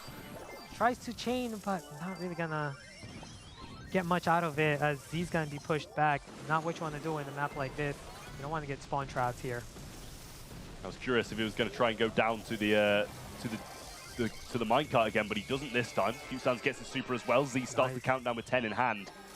Looking good for the real ones to take it to a fourth set. But still, 12 seconds on the clock. There's still possibility of SCMN coming back. Sans can't quite get past this. He's going to have to spin up and try and get some damage that way. 5 seconds, Z pops into the tank form, and I don't think there's enough damage to come through to get this reset. There is! They get it! But he can't get any gems out. Bobby was trying to escape with the one, but he can't. Jigsaw clutches up and gets the defense off. Okay, but again, stamina, well, one less gadget, not having your super with your Carl. It just gets harder for them to, again, form another reset. Z's gonna need to be aggressive. Got his super. I think he's gonna try to make a jump here. There's a jump, but he's gotta be careful. Bobby's gonna get another reset, but I don't know if he's gonna be able to make it out of there. Is he? No way. Oh, no, almost. Okay. They got the splash through it. But Janet's pretty low again, and Q10 making his way. This is crazy. I mean, this is also done, I think, but I've said that for the past few as well, and they still managed to bring it back. The bounces might be there. Luki can't get any shots connected onto him. Bobby can't get it either. Real ones are going to take it to set number 4. Wow, okay, so Real One staying alive right there. Took a lot of effort, though, to win that one set in this Gem Grab series. But I really like the adjustments they constantly made. I love what Jigsaw constantly did with his buzz. Seeing Sans constantly trying to avoid him with his Carl, kept going after him. Yeah, constantly moving over, and there it was. It was Real Ones making the adjustments in our last game, constantly moving from side to side, especially since they saw in the last game that if they didn't do that, they weren't going to prevail and not be able to move on to this set number 4. So I'm sure STMN will be pretty sad about not finishing this one off in the third and having a very successful game day number 1, but it's still possible that they will have this game day number 1. Yeah. But maybe we'll see this reverse sweep that we've been asking for so graciously for Chazmac, but they managed to hold on, so maybe STMN will too. Yeah. It's going to be tough, though, trying to reverse sweep a top team like Stamina here. But if you're Real Ones, you're looking optimistic. You did get a set against one of the top teams in North America. And if you can get the next one, I feel like that's going to be huge for your team. It's all about getting the next win, tying it up. You're going to be in momentum. That's what you want to work for right now. Get your team into that momentum. Yep, well, here are gem pickups and drops for the Real Ones. I mean, we've had reset after reset after reset. I think this is a record right here. 148 gems. It's got to be. And 111 drop. That has to be a record for sure. I mean, even on the other side of things, 66 picked up and 54 dropped is still massive from STMN. Never see that, but well, geez, 148 picked. That it just goes to show how many times this game kept resetting the countdown. Just kept resetting there. STMN did not want to let go of this possible sweep, and the Real Ones obviously didn't want to let go of their capabilities of taking this game. So that's why we kind of saw that back and forward so much, and reset after reset after reset. But nonetheless, STMN still very much on top of things. The Real Ones do have that slight boost of momentum, but I'm not sure if it's going to be enough to win 2 consecutive sets against a team as strong as these. Yeah, I feel like Stamina kind of were messing around, because how are you going to leave Janet and Bonnie on the table for the Real Ones to take? They took two of the best brawlers in the game on the map like Minecart Madness. It's no surprise that they were successful with it. Yeah, I think so as well. But at the same time, you know, it was kind of a bit of a mistake in the ban phase that they didn't get rid of those, and the Real Ones managed to leave it open as well, which kind of paid off beautifully for them, because it could have gone terribly wrong for them as well if those bans didn't line up perfectly for them. Golden Gulch is next, and I think this is the first time we've seen this today. A bit tough to predict what to expect from these bans, but you know, we kind of do see a lot of throwers, Rico, occasionally some long range as well. But we are going to see the Carl banned out, obviously, from STMN. No signs of Carl anywhere in this matchup. Belle and Janet are also still out of the way. Jean, Max, and Belle on the side of the Real Ones bans. Whoever has the first pick here, we know. And I think Real Ones do, with Carl being banned. And Carl being banned, I feel like Real Ones have the first pick, and they're going to probably go Bonnie here with their... No, Stamina actually has the first pick. Okay. And they're going to take the Bonnie. No surprise bans from these teams. Confusing bans, yeah. Real One's taking the bow, but hey, you gotta find counters to this Bonnie though. I mean, you got to respect the bow. The penny's also pretty solid as well. So, you know, if she's going to jump on you, you're going to have that defensive measure. But at the same time, there's no guarantee that she will jump on the penny. And usually, majority of the time, they will try and avoid it or land pretty much perfectly to avoid those shots coming through the barrel, which we saw. I'm forgetting who it was, but we saw a Bonnie do that pretty successfully. I think it was Patchy who we saw do that. Yeah. But paired with the bow, it's always a good thing. You just chuck down that totem and pretty much provide super to your penny yourself. Definitely. If I'm stamina, I'm looking at Piper, kind of like a brawler we see Bobby playing often on Knockout. So they're gonna go with Tick and Rico instead. Okay, I like it. Unpredictable, kind of. Tick is gonna be great against the Penny Mortar if you need to, against Bo as well, and his turret if you want to place that one safely behind a wall.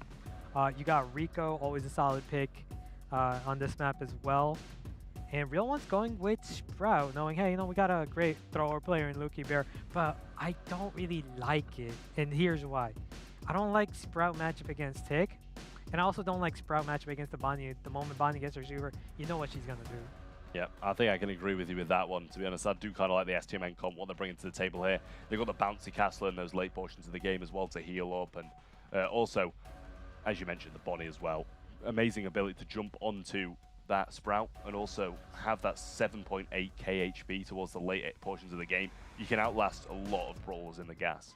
Yeah, I'm still surprised that Bonnie was not banned, and you're going to give Stamina the first pick with it too. That was very surprising.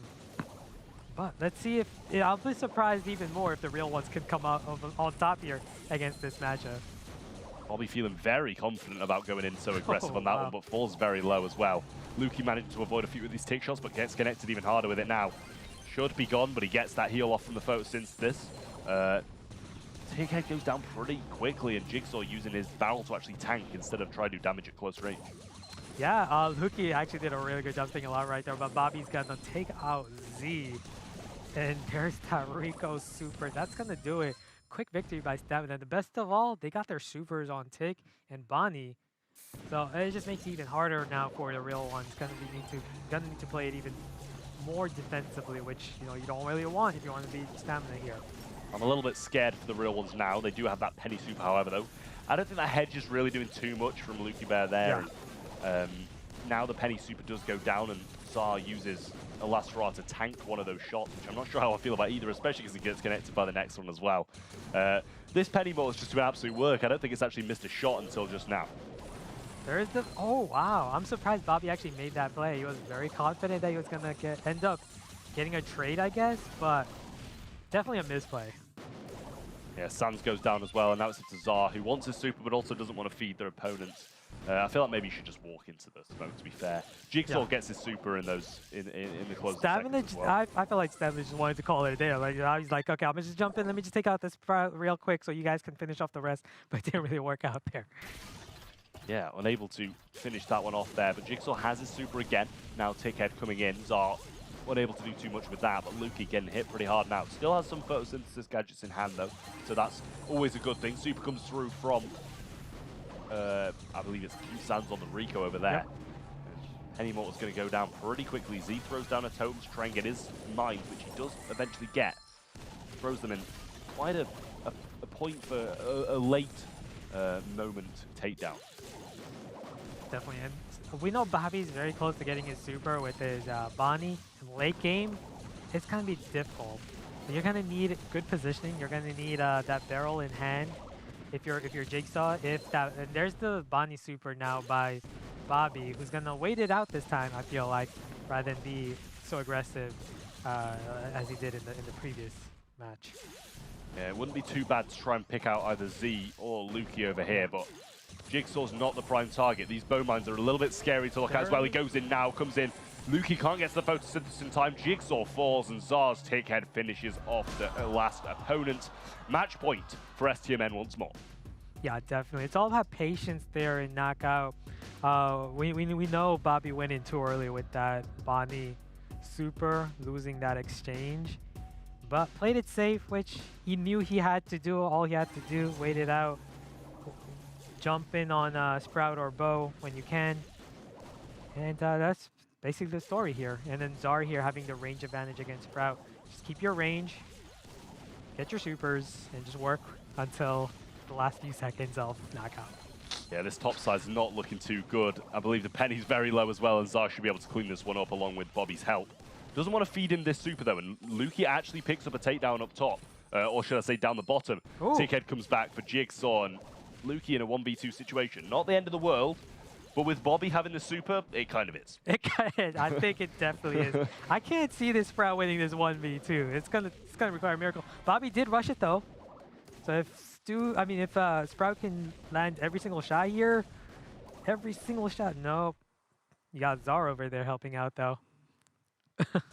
Yeah, we got the Sprout wall in hand, but 1 round is stopping STMN winning this one. 3-1. Sprout wall goes down there, and that's not the best thing for the Rico, and Lukey not really taking advantage of the position he put himself in there either. Yeah, Bobby going a little aggressive, trying to get his super early on here, because he knows the moment he gets his Bonnie super, it's pretty much game, because all he needs to do is just wait it out. I mean, that Rico super was not bad at all, to be fair. Lukey coming in now, and falling quite low also. Bobby trying to get some shots through, but Lukey still staying quite heavy on the HP side of things. Zar trying to get some shots through as well, but Jigsaw not able to really walk in too high up there. Has another mortar as well, which will probably be saving for the next round, but we need to see a Bobby super somewhere. Yeah, but the big play by Jigsaw to sneak in on that Rico, giving them the 3v2, that was huge. And I definitely don't want to lose in this 3v2 if you're the real ones.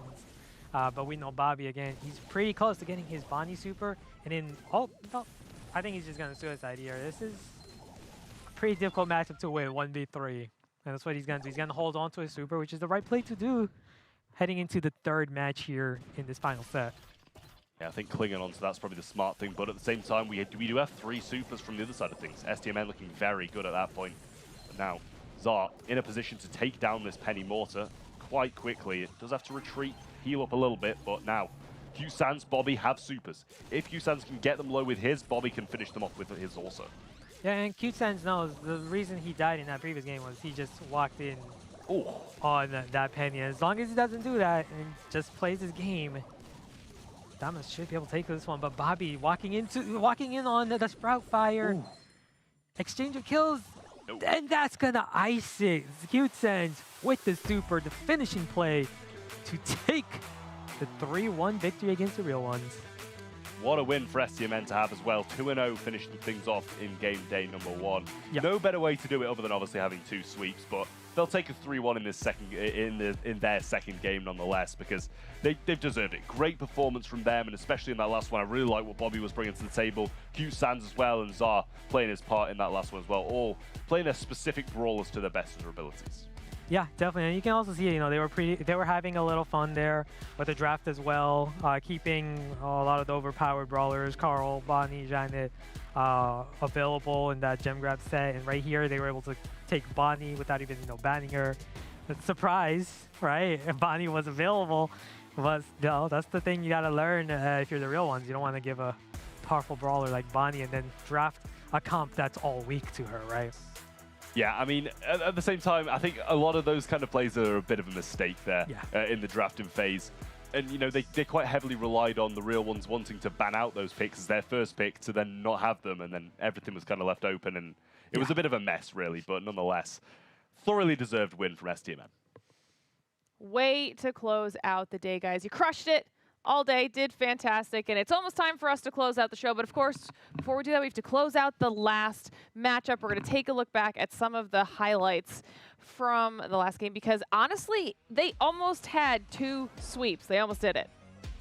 I mean, STMN, they possibly even deserved the sweep as well. Looking at some of the gameplay they did, bringing out the very, very close win they almost had in Hard Rock Mine as well. They were looking very good to be able to take that one in the last set. Reset after reset after reset, but the real ones did really just not want to let go of it. And we also saw in Safe Zone as well. They had some close affairs, but they managed to win it anyway. Yeah, what I really liked, what the real ones did was bring in these unconventional comps. I loved when they brought in a Buzz in Minecart Madness. I loved when they brought in the Nanny and Safe Zone. So I like seeing that, and I felt like those are comps that did give them an opportunity to win. It's just a constant, barrage of misplays that they had that kind of hurt them. Yeah, I think so too. Obviously, we're seeing some of the gem grab moments now as well. It's really Jigsaw's moment to shine in these ones. Able to take down the Carl quite convincingly, quite often as well. But these resets were so tedious, over and over again, Definitely. just constant resets. And I don't think that was even the game where we saw massive amounts of them. Q-Sans almost got out here as well, avoiding those flying bomb drops, just getting out of range of Jigsaw, but he gets that gadget in and takedown, able to retreat in time before Bobby comes back as well. So. I mean, the real ones, I think they deserved a closer scoreline than what it really showed at the end, and that's even with a 3-1 as well. I'd have loved to see this go to a set number 5 to see who would take it out of that one, because the real ones' performances today, and I believe they actually took 2 losses as well, yeah, 0 and 2. It just doesn't reflect how well they've played. Yeah, definitely. And you can say the same with Rakonic as well, who also went 0 and 2. All of these teams are really good. Look at Vatra as well. One of the top teams in North America. Haven't won yet, 0 and 1. But I'm expecting these teams to, make waves coming into the next phases of this tournament.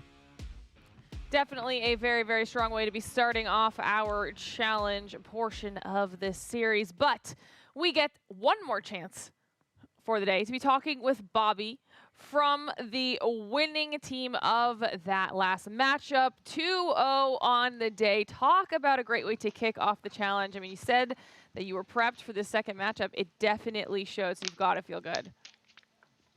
Yeah, we really wanted to go 6-0 in the sets and start off by sweeping both teams. So getting all those resets in minecart and then not actually being able to get away with the gems kind of sucked, but a pretty strong first day for us for sure. Yeah, I mean, I kind of haven't prepared a question, but me and Ash were kind of curious about what kind of happened when all of the brawlers slipped through the draft with like the usual first picks. I don't know if that was kind of prepared by you to try and make that happen, or if that was just a bit of a mistake. No, they kind of just like left everything open, and on some maps you just assume some things are going to be banned. So I remember, for example, on Open Zone they got Bonnie and Crow. That was like impossible to face. That was a really tough game, but I think they had a pretty good strategy going into it, knowing that they would just try and leave all the OP brawlers open, and whatever happens, happens. Yeah, Trav stole my question. That's exactly what I was going to ask.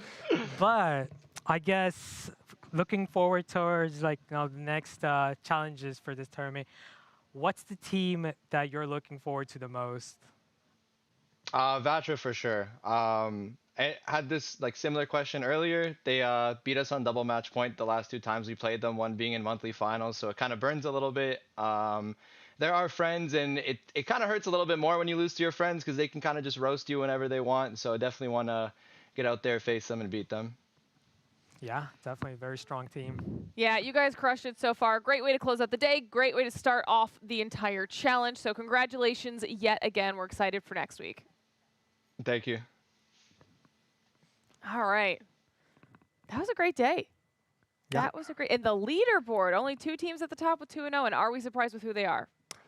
I can't say I am really. Right? And I want to apologize. I'm sorry for stealing your questions. No, it's It was all a great good. question. Yeah, I thought so too. All right. All right. Now, Ash. Yeah. Thoughts on the day? It was a great day. I had a lot of fun.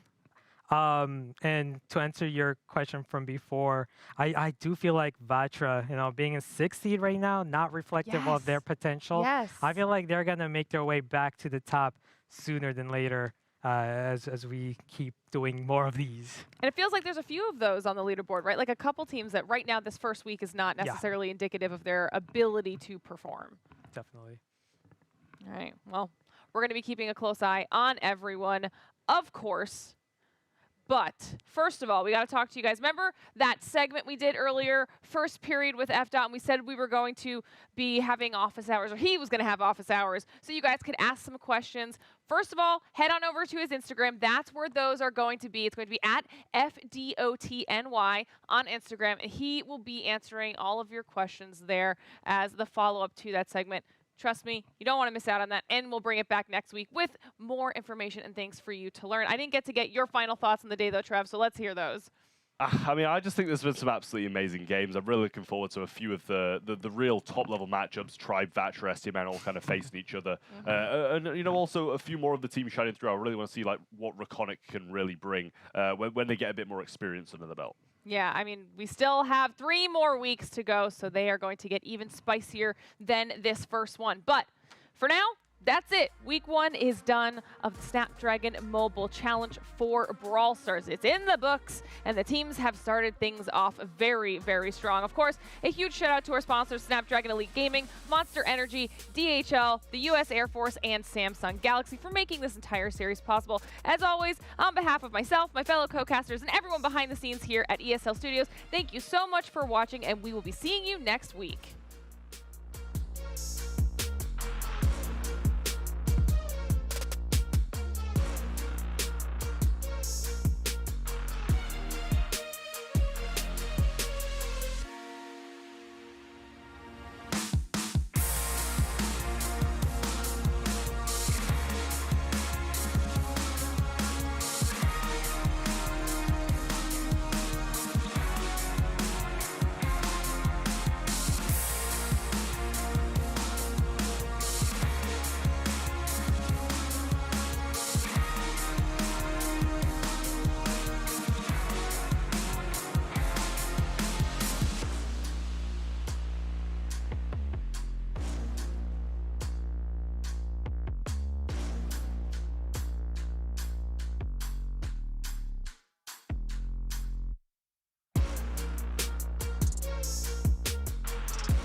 Get it, I'm on the mission, snap any minute, casually winning. Stop tripping on me, stop dissing on me. Yeah, I got a dream, can't take it from me. My fire's burning, I'm always learning. Tell me where to go, man, I'm on a journey. Yeah, I can't explain it, I get excited. Keep it 300, King Leonidas. Strap in, cause it's gonna be a long ride. Working on me every single day and night. There comes a time when your worlds will collide. If it's holding you back, push it right to the side. Ain't got no time for no fear. I work too hard to get here. Ain't got no time for no fear. I work too hard to get here. I don't got the time, put me in, coach. I've been going hard, time to let it show. Everything raw, give it to me now. Let me have the spot, man, it's going down. Gotta get it here, I don't wanna wait. Take what I want, then I go train. Gotta get a win, I won't lose the game. This is my year, I ain't gonna break. Strap in, cause it's gonna be a long ride. Working on me every single day and night. There comes a time when your worlds will collide. If it's holding you back, push it right to the side. On another level, I will never settle. Mind over matter, get the gold medal. On another level, I will never settle. Mind over matter, get the gold medal. Ain't got no time for no fear. I work too hard to get here. Ain't got no time for no fear. I work too hard to get here. On another level, I will never settle. Mind over matter, get the gold medal. On another level, I will never settle. Mind over matter, get the gold medal. On another level, I will never settle. Mind over